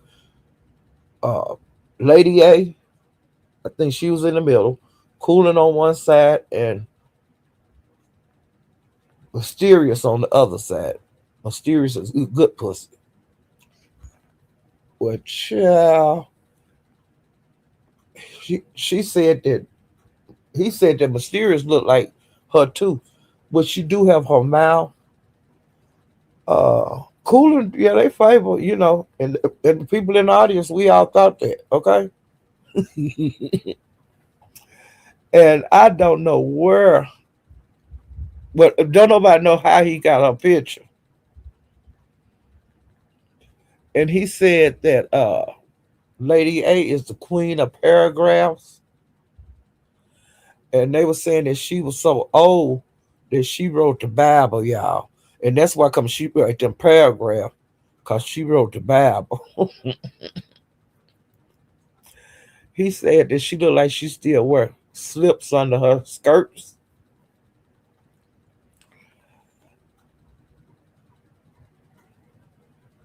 Oh wait a minute. He said she got a tribal face of a Nigerian tribe,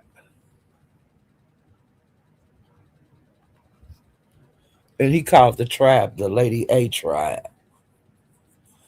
And 78% said that she looked like that Cooling looked like her, and Mysterious was at 68% of the people that was in the live when they voted. He said that she looked like she danced for Debbie Allen back when Fame was on the series. He was saying all kind of stuff. Black is funny. Okay. We had a good time over there. Lady A was over there too. It was a good time. Okay, now I'm going to 357.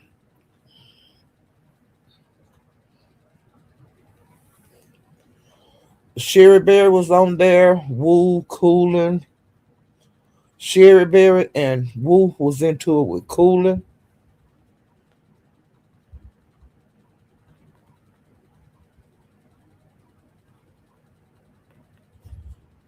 Okay.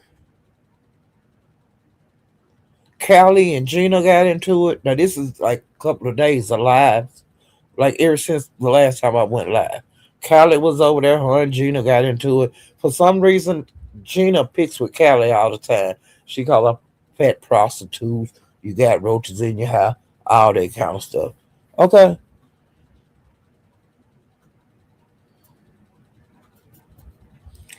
And Broadway, he been dragging Gina, and he drug her the other night, and he said that Gina got herself P-bombing him. He said that she had her panties like on backwards. The thong thing was in the front, y'all.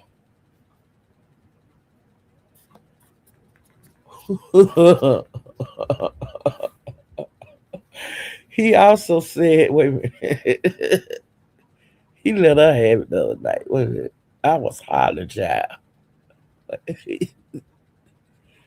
When he said that thong was on backwards, her panties was on backwards, I was hollering.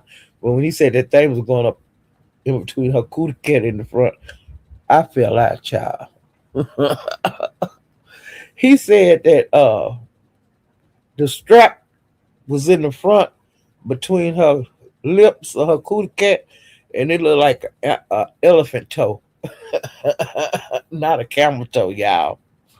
A elephant toe.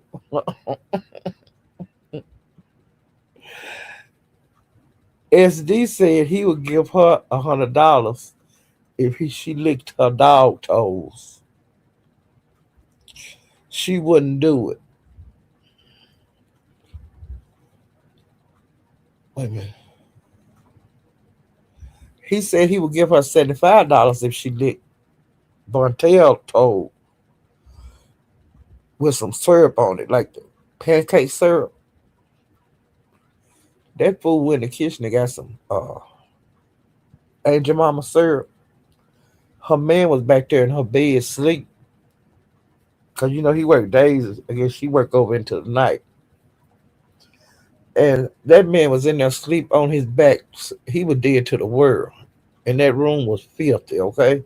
It was her bedroom. He go in there because she don't be at home, and I guess he want a decent sleep. And he climbs his nasty ass up in her nasty ass bed and sleep. Cause he don't go, he be in the basement. He don't be up there with her. But like I said, since she working them 12 hours, he decided to go in there and get in the bed, go to sleep. She went in there with that syrup to put on his toe.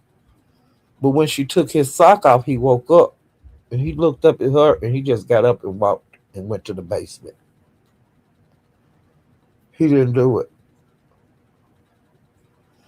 And when she was going to the bedroom to mess with him, when he was asleep, when she was outside the door, when the door was closed, and you could tell that, like, maybe he locks himself in the room, or either she locks herself in the bedroom, and you beat on the door.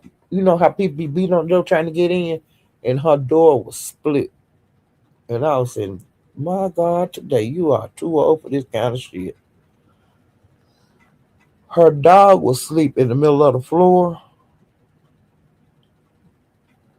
And when she was going to the basement, now this before she went in there messing with that man. When she was going to the basement, That dog had shit in the floor, and she had been walking past it, y'all. It was still in the damn floor. She then was went down in that basement. This was at the beginning of the live. And when she went up there to mess with Von Tail to wake him up with that syrup, she was walking up the stairs to go upstairs, and the camera was pointed to the floor. And she climbed them stairs, and it was dog shit on the stairs.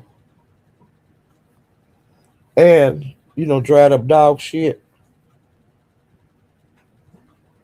And that's when she was running upstairs to get the syrup to, put on his toe. And he didn't let her do it. But that's how nasty she is, y'all. Her room was filthy. He was laying up in the bed. The bed was just a mess. And I don't know. I don't know. They just two nasty motherfuckers, okay? And she don't when she be going through the house, she don't see that. And then it looked like them was her clothes, because that was her room that was all over the floor. Just I think she just takes shit off and just drop it wherever it dropped. Now this part, I don't know if it was this live or the next night, but she wound up. They say I didn't see this, but they say she did wind up sucking on his toe the syrup off of her. And before when he was talking about the sucking off the toes, he wanted every toe sucked. He made that be known when he first came up with the idea to suck the toes. She's a nasty bitch.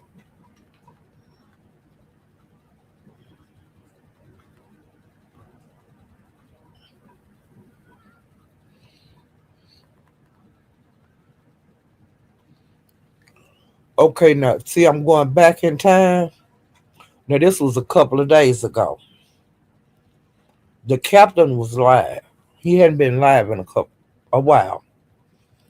Now he went live, but he kept telling somebody to hush, shut up. Then you would hear the door open. Like the door creak open, because he didn't have it where his face was up anything. He had a screen up, and you could hear him say, "Get out of here, get out." And then a while later, you'd hear the door again. He said, "I told you to get out of here." Then you would hear some noises like fighting, and he said, "And my wife be in the chat, and my kid." He was saying something like that, girl. And I was like, "What the hell going on?" And then there wasn't no noise for a long time. And Broadway, he had he hit the link to see if he can get up there if the captain was okay. Well, he finally did let Broadway up, but he didn't really say nothing. So then the live went off.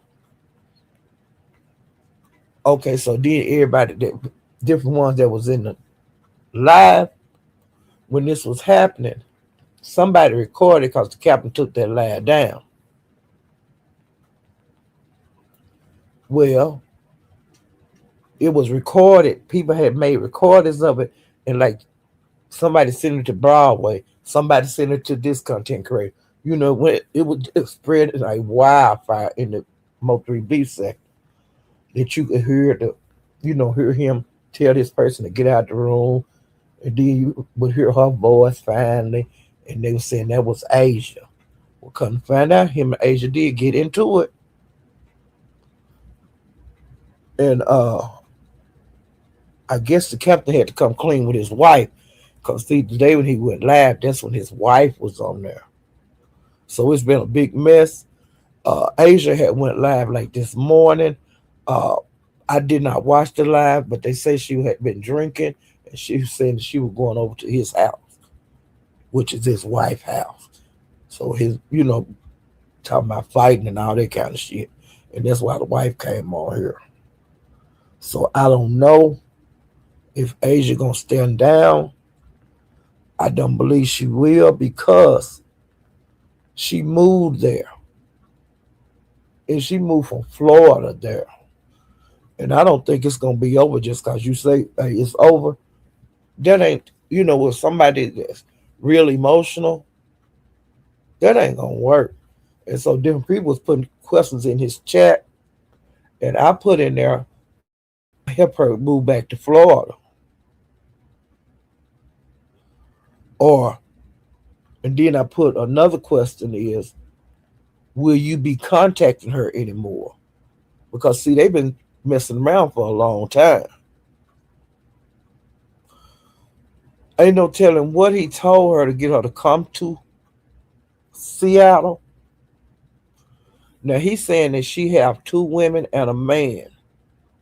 Now I don't know nothing about that, but that's what he kept saying today. That because she's not gonna be alone because she got two women and a man. I don't know if they have friends. I don't know what, but I think it would be a good idea for her to take her ass back to Seattle. I mean to uh, Florida, cause her kids there, her parents there, her family's there, and she's too old to make decisions like she's making, like to move and leave her kids and stuff, especially with a married, chasing after somebody married. Another thing came out too on that live is that she's supposed to be pregnant too. Y'all. So we'll see the saga. Okay. I went another thing that happened on 357 one night. Gigi got bought down. Isha, she got bought down, and then somebody bought her back up. That's when SD and Jade were like picking at them, picking at people in the chat, picking at Gigi, picking at uh, Isha. And when Isha them got up there to defend themselves against 88, I mean against Jade and SD, that's when somebody sent in the money to get 80. I mean to get Gigi down, and then somebody sent the money for Isha to get bought down, but then somebody brought Isha back up on the panel. It was just a mess. Um,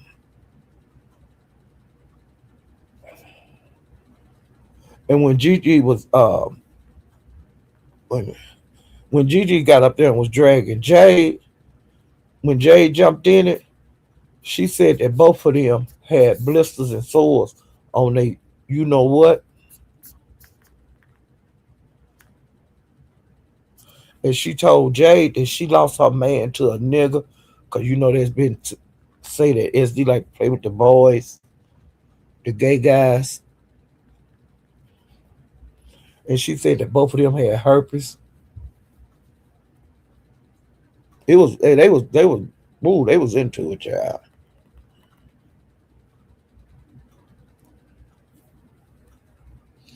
SD said the reason that he had went after Isha and Gigi is because they had been slick dissing him, but he never could say what they were doing to him.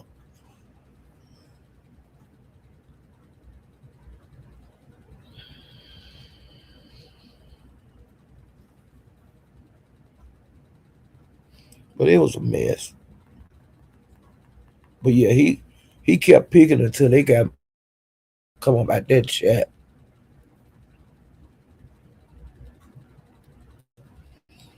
And then a big, I mean, Gigi was telling him, how, why you if it look like a fool. Jade said your wife was messing with a 13-year-old boy, a 13-year-old Mexican boy. I remember when Jade made that live, she even showed a picture like of a 13-year-old Mexican boy. She showed messages between SD wife and this little boy. Now I don't know if they was made up text because these people do that kind of shit on here. I don't know if they was real. And Jaden said she was gonna go to the police and take that information. I guess she didn't do it because SD wife have not been arrested for nothing like that. Jade was study saying she ain't did no shit like that. I ain't do that. And then like a lot of people in the chat was saying, yes, you did, Jay. You did say that one was a pedophile. You did say she was messaging and talking nasty to that 13-year-old boy, uh, 13-year-old Mexican boy. SD was just up there quiet then. Then they was talking about SD's, I mean, Gigi stealing. And Gigi was saying, hell, you and your friend got caught stealing. What is you talking about? Like one thief can't talk about the other one.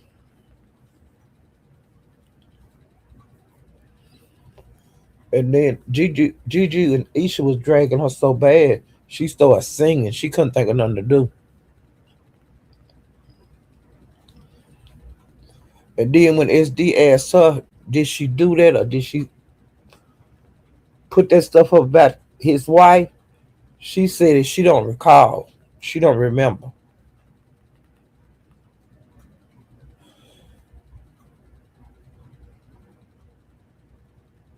And they were saying that SD didn't like liars.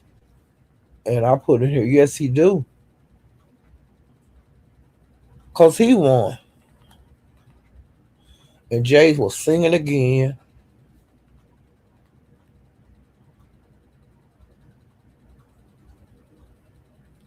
And then Jay was telling SD don't be calling her no bitch. And why he called her a bitch. And then he started talking about killing her. He was talking about killing her, Jay, Isha. You know, when he was dragging, they were dragging back and forth. He was talking about he'll kill her.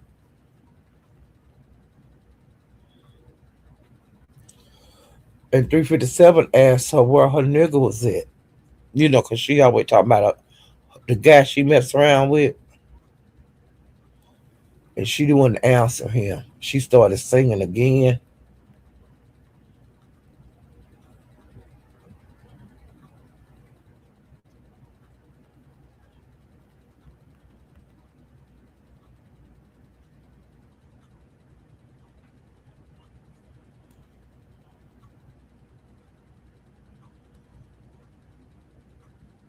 Okay, let me see.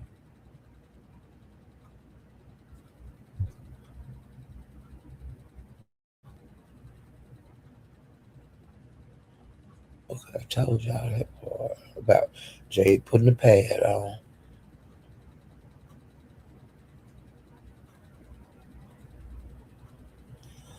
And Jade and Isha had got into it like the day before. And Isha said, bitch, I'm out here. I'm riding. And she told her that she was on. Wait a minute. She was outside and for to pull up, for Jade to pull up with her scary ass.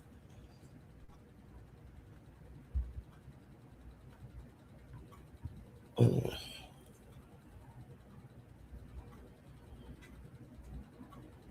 then he was talking about how like Isha was nasty and stuff. And she said, nah, nigga, you nasty. You ate my blood. Yeah. When she was on her cycle. He was calling her bad Bill.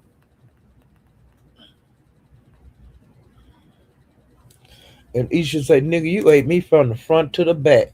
I don't know why you up here talking crazy like you is. Cause you ate everything I got.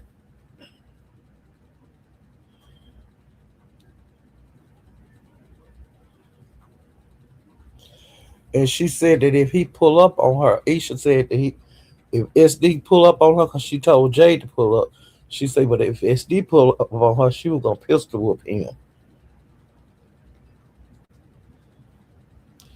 She called him a beetle looking bitch. And she kept telling him to pull up, pull up.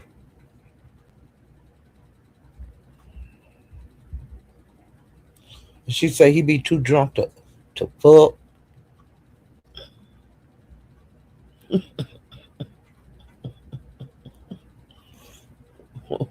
Yeah, they was dragging bad.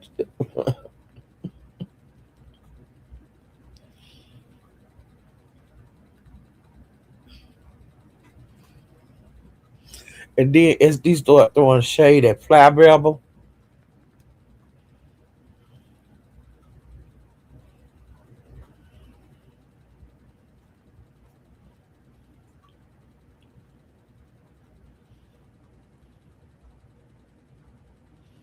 And he said that Fly Rebel had he was with a thought, a dumb bitch, a bad built, Michelin Michelin shaped man,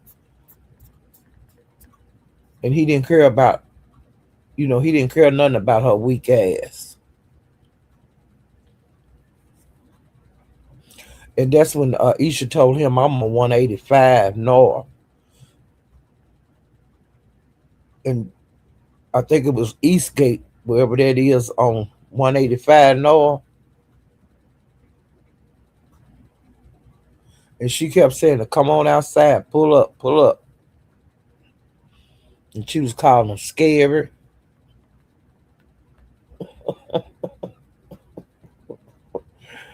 You see.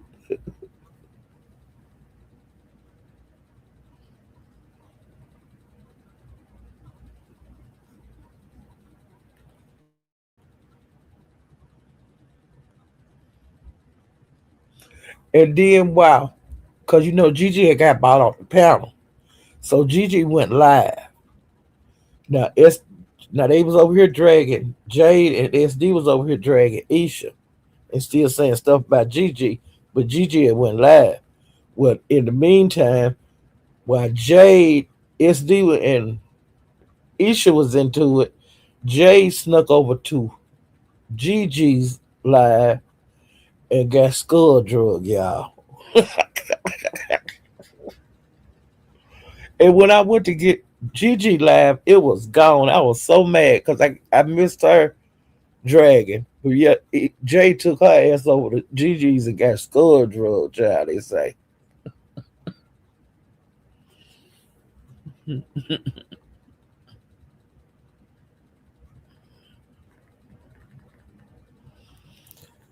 And Isha was saying, where's Stanley at? And then she was saying, your brother. So she was saying that too. SD. I don't know what it SD brother name is. And she said that SD had mama issues and that he was jealous of his brother.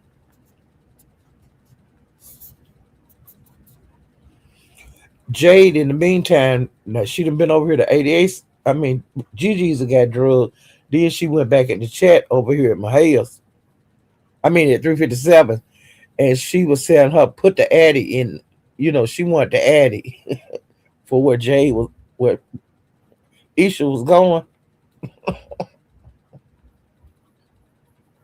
And she told SD if he came up there, Isha told SD if he come with Jade, that he was gonna feel that heat on his face. That he was gonna feel the heat on his face, I guess, from a pistol. Oh Lord Jesus. And Jade was telling her to meet her in Plano or or Richards, wherever. I don't know the places in Texas.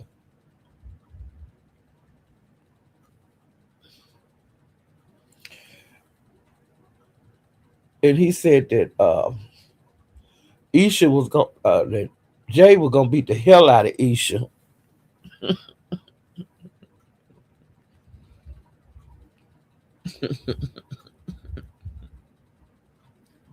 And she kept saying she was gonna beat the fuck out of her. But Jay they didn't meet up, but they were just talking shit.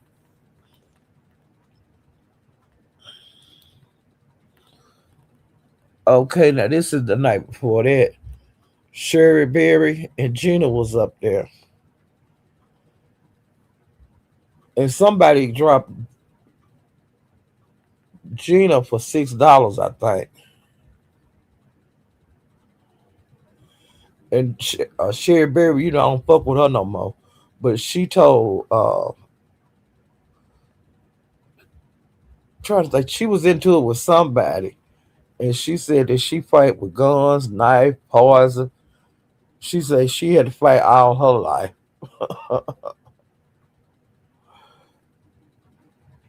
And she said that she used chicken heads. You know, she make make up like voodoo portion that witchcraft stuff.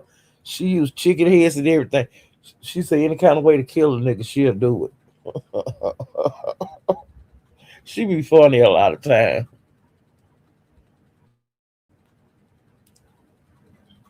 And she said that if she have to kill somebody that she love, that she'll miss them, and she'll go to the cemetery every once in a while when she miss them. You know, to talk to them and say, "How you doing? I know you still, you know, I'm just making sure you still in your grave." She was, she was saying some crazy stuff. I hate she turned against me because I liked her.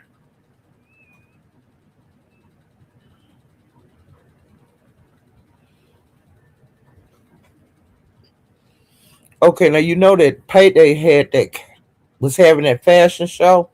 Well, they said that it went off. It was good. The fashion was good. The drinks was flowing. You know, they had plates up. You could buy plates so you that come with your ticket. They said it was really nice.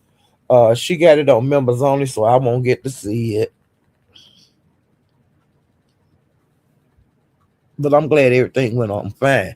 But the reason that Sherry Berry had went to Broadway's that night, she had some gossip. And when she hit his panel, she was saying that she heard that Jackie and Kareem had hooked up. And I was like, what? And she was saying, Shell, Jackie need a man like that. She don't need to be horned around. She need it to be a good guy for her. He a truck driver and this and that. And later on, she come back up with that same thing. Well, Kareem hit. Now Jackie hit link. She was like, Jack, why are you up here lying on me? I did not mess with Kareem. We friends. We ain't nothing like that. I think he needed a ride or something to his truck or something like that. And Jackie gave him a ride and dropped him off and went on about her business.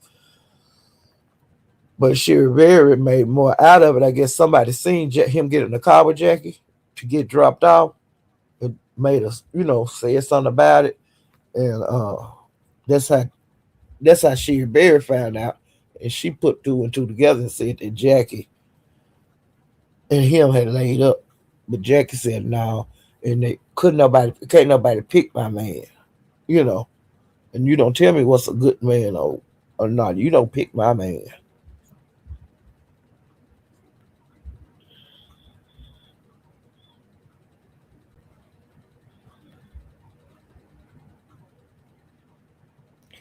And so Jackie was asking her, who said that? Who said that me and Kareem hooked up? And honey, Sherry Berry didn't miss a beat. She said, Isha. That Isha was the one that said it. And I hollered.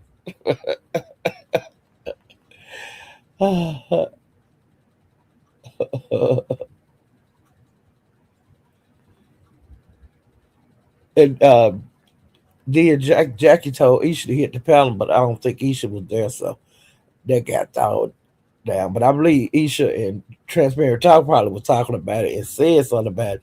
And Sherry right over there to 357 and said, well, she had heard, child.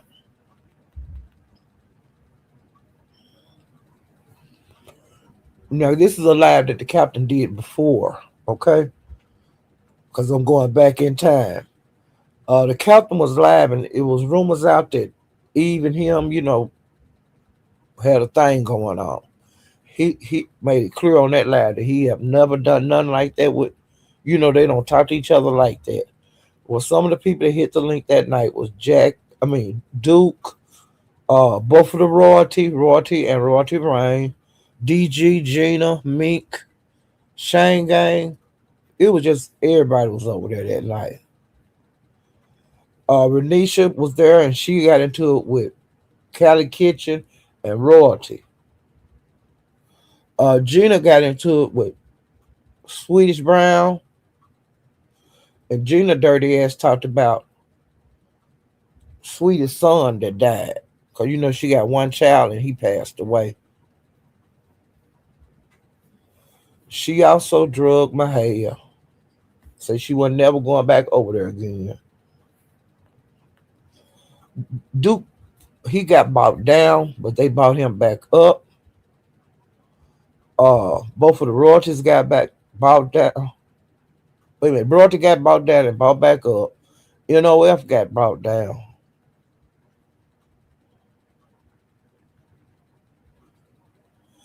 And Duke was asking, I mean, DG started asking Duke questions about the breakup that he had with his lady. And he was telling him,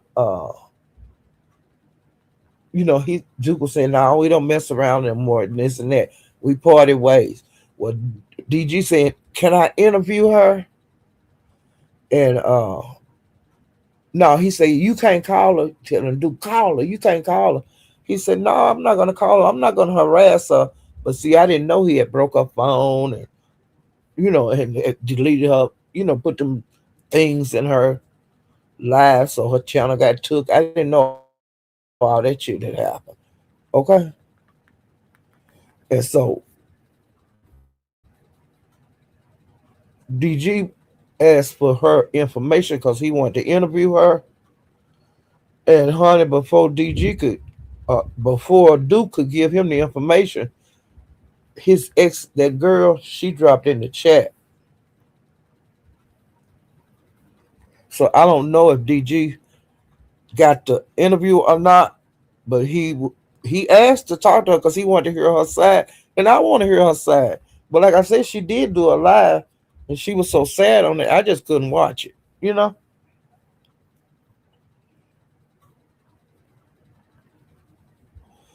on that live, Duck and Swedish got into it. They have been into it for months and months. When it be a battle with them two, I don't know what happened.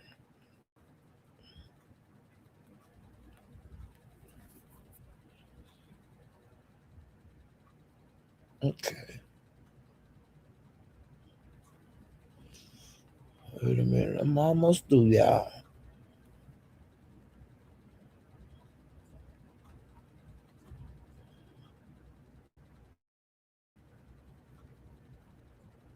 Okay, now I'm going back in time. This is on Captains again.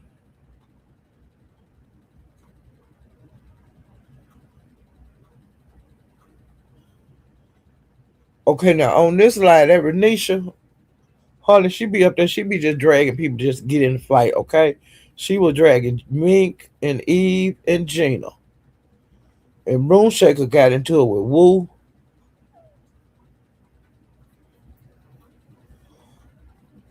It was a good live, but it was Renisha was just into it with everybody.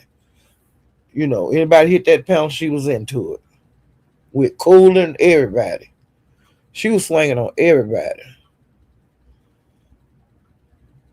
And then I went by Mahaya's, going back in time. Duke, Mayor, Duke, and Cupcake was up there. And if I'm not mistaken, somebody bought him down for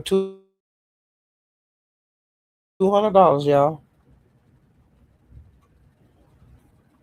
Okay.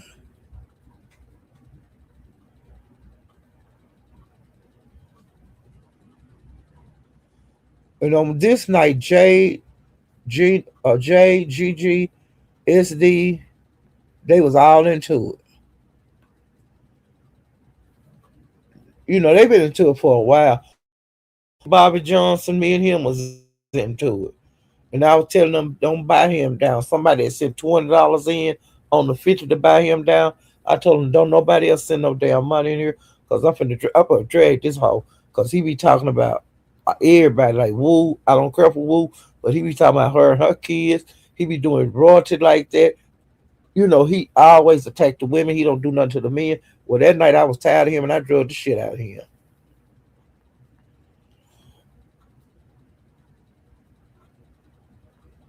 You know, I can't stand.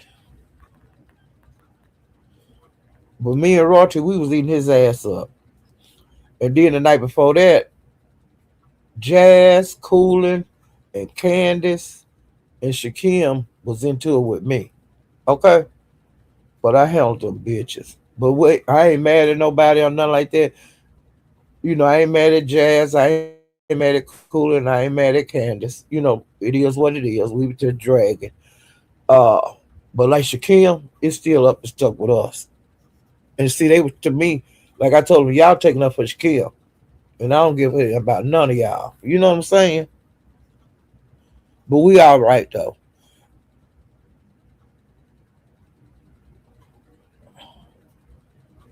And Bobby Johnson was up there that night because he had been acting a fool for days, and he was into it with Royalty, Duck, and 357.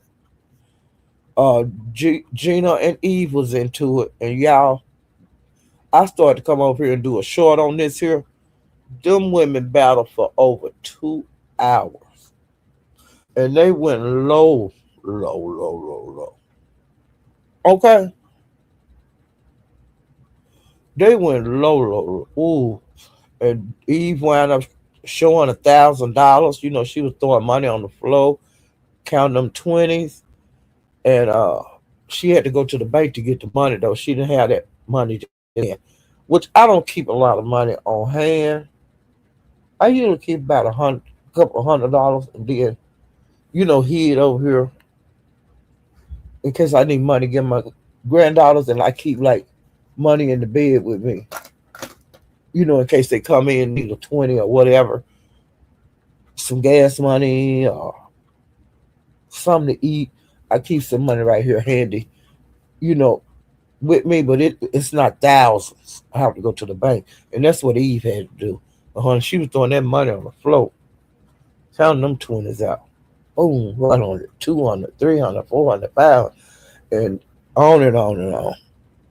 But them two sisters drugged the hell out of each other. I was so into they drug, I didn't even have time to come over here and go live, y'all. Okay.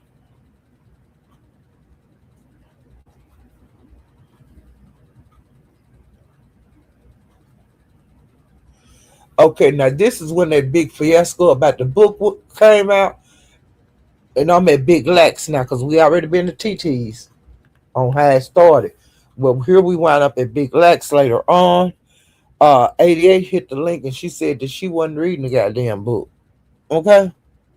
And 88 is CB's sister. And she said the reason that she ain't gonna read the goddamn book is because she know her sister, CB. And I understand that. And she also said she ain't gonna read the book because she ain't in the book.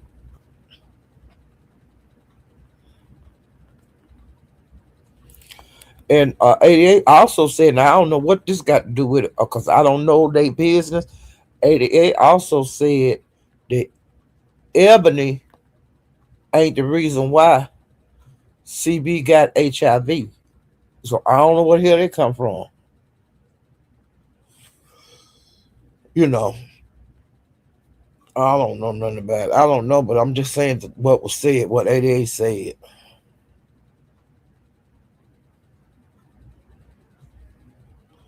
And some of the people that was on that panel that night on Big Leg, because sometimes he have a different crowd.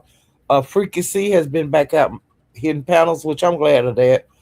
Freaky C was up there, Josh, Montello.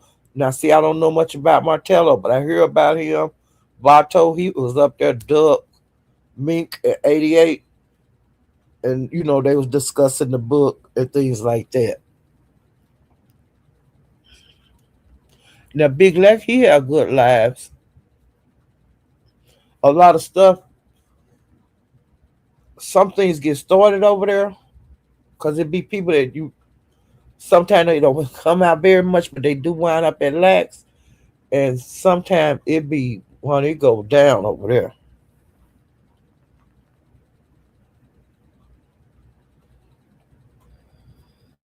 Wait a minute. Okay, now on this lab at Big Lex, Toya was up there. They was Miss Dragon Toya. Because Meek and Toya don't get along. Um, and I had heard out in the YouTube sphere because I was in the chat, and I have been having questions in my head about some of these things that's going on because like sometimes today you mad at each other, tomorrow you come on live, I see you on the panel, you buddy buddy. Y'all be the made up, okay? I can't be everywhere, and then a lot of stuff is done what they call backstage, which is contacting each other, not on YouTube, but like in Discord or IG, Zoom or whatever, on the phone, some kind of way that we didn't talk. But the next day they done made up. And see, that be puzzling me. Where did y'all make up at? Where, when did this happen? Did it happen on a panel? Or where the shit happen at? Because this shit ain't like it was yesterday. I'm looking at it as a subscriber. I got questions. So I heard in the YouTube sphere that Toya had been playing with herself on her lunch break for Sean G when he was out of prison. This was before he went to prison. Okay, now I'm hearing this out in the over in the Mo3 sector in the universe. Well, now Toya was on the panel. It had got kind of quiet on the panel, so I hit the link and I got up there. I said, "Toya, can I ask you something?" She said, "Yeah, you can ask me anything." I said, "Was you playing with yourself on your lunch break for Sean G?" And she said, "No, we ain't. We wasn't cool like that. We never did nothing like that. I never played with myself." I said, "Well, it's out there in the YouTube land that you did that." And it sounded like macaroni and cheese. And she said, "Macaroni and cheese, what?" And I said, "Yeah." And she said, "No, Paulette, I didn't do that, Miss Paulette." Okay, now she stayed up there for a while more after that, and then she left.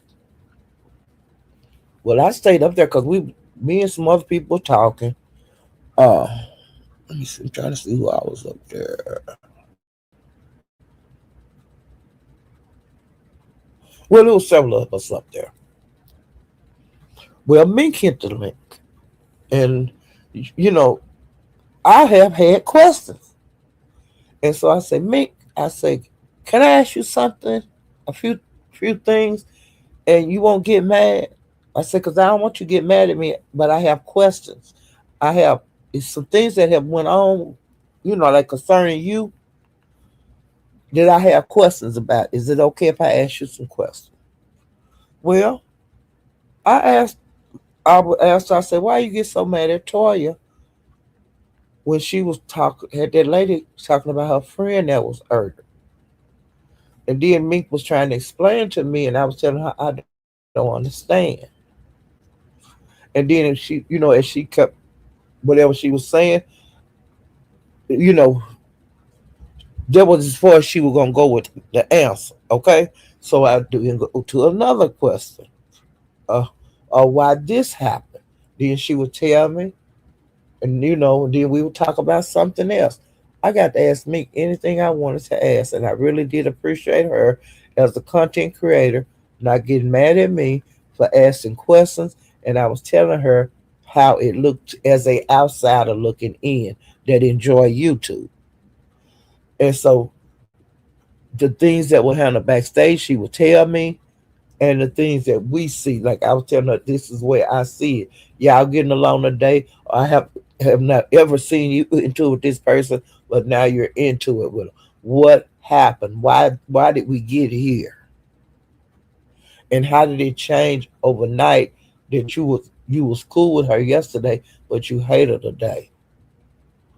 Or you hated her today, but you're cool with her tomorrow. I was saying that we as subscribers, we are lost, because it be holes in what's happening. And that's why I'm asking you these questions. And like I said, I really do appreciate her answering the questions. And I appreciate Toya too. Because I don't know none of these people. They don't know me. But it be questions that we have as subscribers.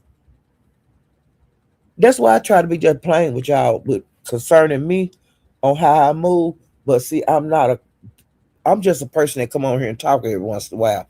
But Meek and like Lemon, Pizza, just Broadway, different ones that come on here that have storylines going on, it be holes in them for us. And so I like when I can ask the content creator questions. Like Room Shaker, I can ask her anything. She don't get mad at me. Now we disagree on a lot of things, but she'll listen to me. And if it's something that she'll answer, she'll say, okay, yeah, and this is what happened. Or then she'll say, I don't want to talk about that.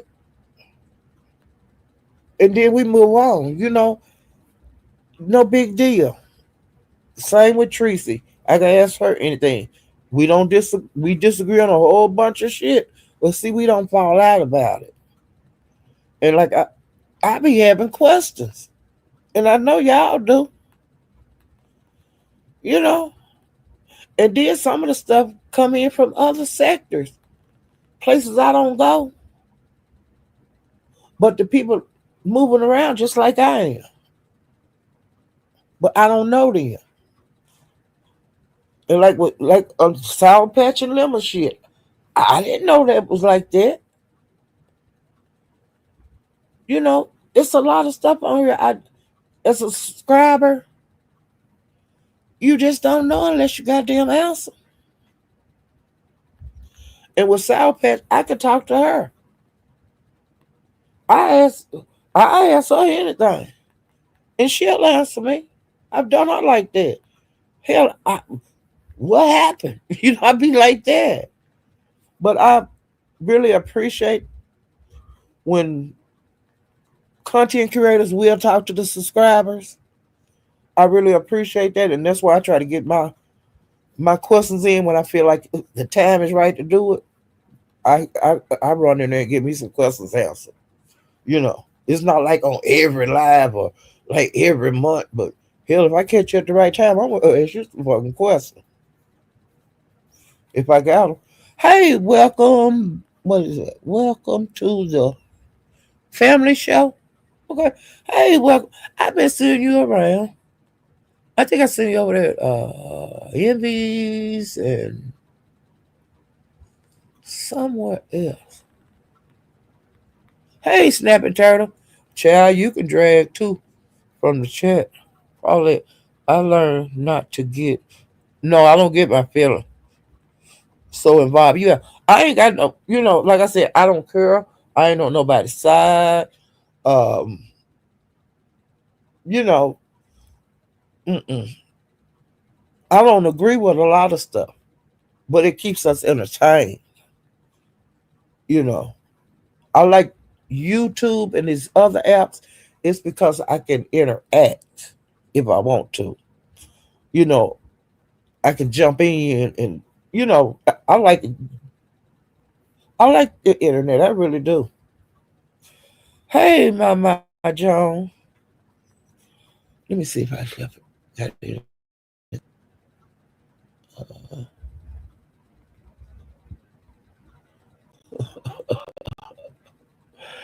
And on that live, somebody I can't think of who was into it with me, but they was talking about her having a hairy ussy, and I put in the chat. No, I think I was on the panel when they were doing this. I was saying, hey, ain't nothing wrong with that. Everybody don't like to be shaved, and if it's musty, you ain't washed. You know what I'm saying? It No, you have a musty clean one, shave one, just like you have a musty hairy one, just like under your arms. You know what I'm saying? If you don't put deodorant under your arms, you're gonna be musty. Same thing downstairs. If you don't wash it, it'll get musty. But the hair don't make the must on it.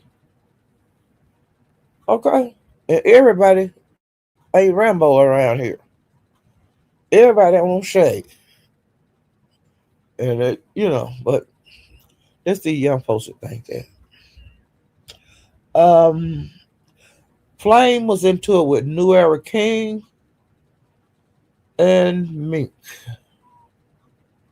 And that's who talked about how Harry Ussy was Flame on that panel. Let me see what else. Now this is okay. Now I got to the part where I seen about Duke Lady that was on Lex, and he played. He was playing Duke's ex ladies live that she did on YouTube. See, I don't know what her channel is. I went to it when he first got with her because they was talking about how happy he was, and I went to see it for myself. But like I said, her channel is gone now. So, I don't know the name of her new channel, but she was saying on there that he was jealous of her. She was jealous of Trap Boy, Freddie, and Ratchet. Them was the main two that he was getting on her about. And she said she would be in their chats, but it wasn't nothing like no, they trying to go with her or anything. But she said that he didn't want to, you know, want her fooling with them at all. And she said he had started blocking all of her people, in which some moderators do shit like that, you know. But he was, you know, like she makes her living like on the social media, not just YouTube. He was messing with her on all of her, you know, accusing her of somebody of cheating. Um, it was just a mess. And like I said, I couldn't watch it all. She was so sad that I did not see everything she said. I had to exit stage left because I didn't want to get in no damn mood, you know. Pretty Trucker got into it with Jade, and she told Pretty Trucker, but Jade got up there messing with Lack, and she said something, that offended Pretty Trucker. And plus, she started calling Lack a bunch of bitches. And Big Lack and Pretty Trucker mess around. They are a couple. And so the lady got pissed off and she hit the link. And she told Jade to watch her goddamn mouth and watch how you call who you calling a bitch. So she didn't want her calling Lack no bitch. Well, Lack did what Lack needed to do. He didn't say nothing. Okay? He let Pretty Trucker handle Jade. And I don't see nothing wrong with that. She let Jade know, look, you know that's my nigga, and you ain't got no business calling him no bitch. And I don't appreciate it and stuff. And you watch your goddamn mouth when you come around these parts. Which just like somebody coming to your house, disrespecting you, which your man. No.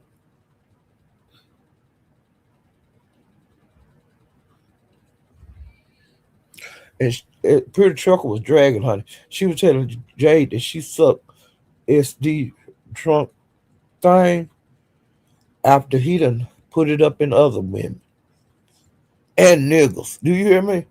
Okay. That's what Trucker said. And she said that Jade was a dookie dick and shit eating asshole. She called her a retarded bitch.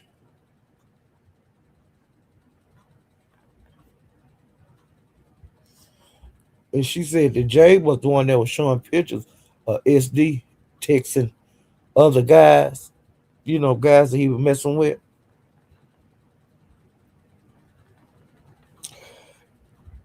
Um, Jade told Pretty Trucker that Lack was her pimp, not hers.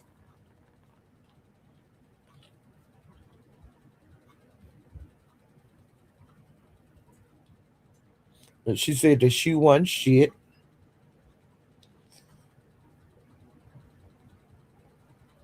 And she said that she don't get pimp like Pretty Trucker.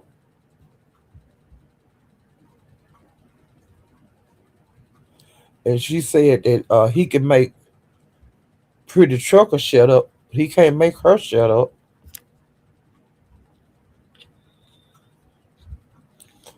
Jade also told, no, Pretty Trucker told Jade that her son and daughter was retarded.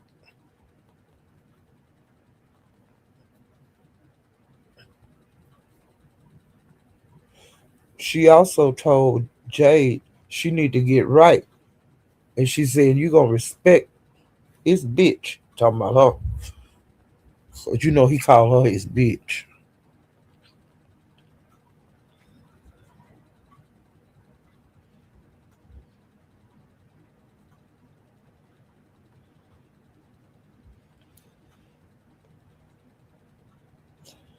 Let's see if that's it. Wait. I'm about to. And she had called Lack a bag of bitches, and that's why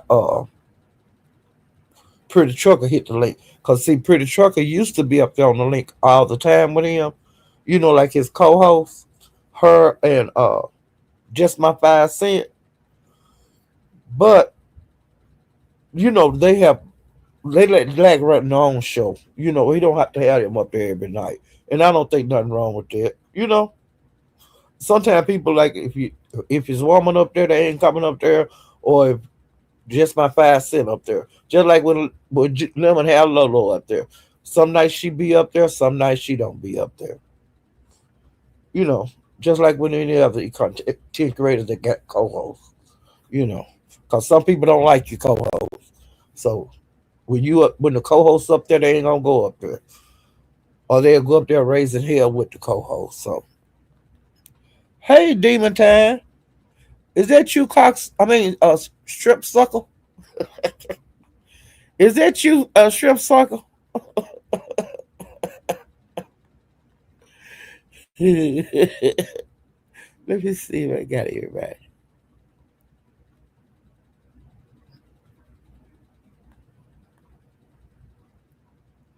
Hey, Lady Sparkles, I was talking about you earlier. Hey, Sour Patch Girl. Hey, Panda stays chilling. Hey, wellness, well informed, well informed. Hey, Shay.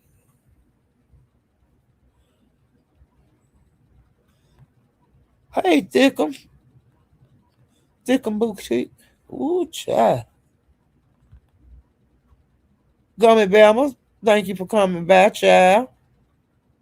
Hey, Lark. Hey, boss lady.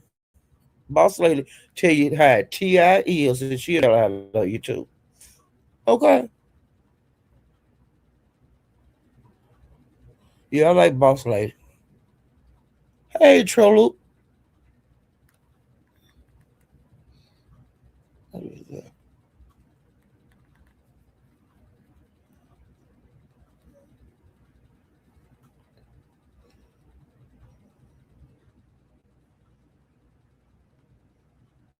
Wait a minute. This thing just moves so damn slow. I gotta go find me something to eat. I'm, I ain't had nothing in a while. Hey, Stacy.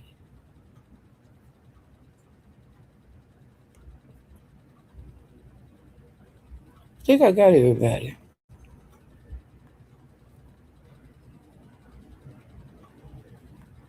Wait a minute. Hey, lemon cake. Wait a minute. No, that ain't. Let me see. Make sure I got everybody before I get out of here, y'all. I don't like to miss nobody.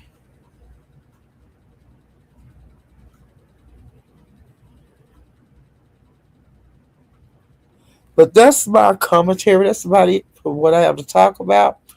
Hopefully, um, the next time I come on, I have some good stuff to tell you guys about. Hey, Money Me, how you doing, child? Thank you for telling me I did a great live, child. Hey, big OG ATL. Jay called Lack a bag of bitch. Yes, she did.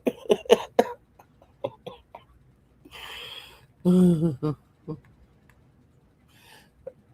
me see. I think I got everybody.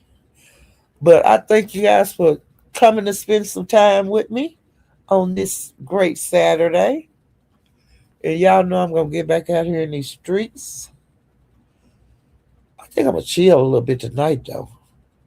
I think I had a whole that captain and his wife shit, honey, woo child. They had me going.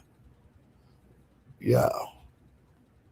But yeah, I be on Kick now, y'all. I'm I'm learning to work with that. I've been subscribed over there, but just as far as like I've been the last couple of days, I I kind of like it. First time I went over there with the captain, that was months and months ago. Okay, uh, but I've gotten active over there, moving around, and I'll just play with it like I did Twitch. Um, I'm thinking about trying to start going live on Twitch. So when I be live on YouTube, I'll have it over there too. Uh,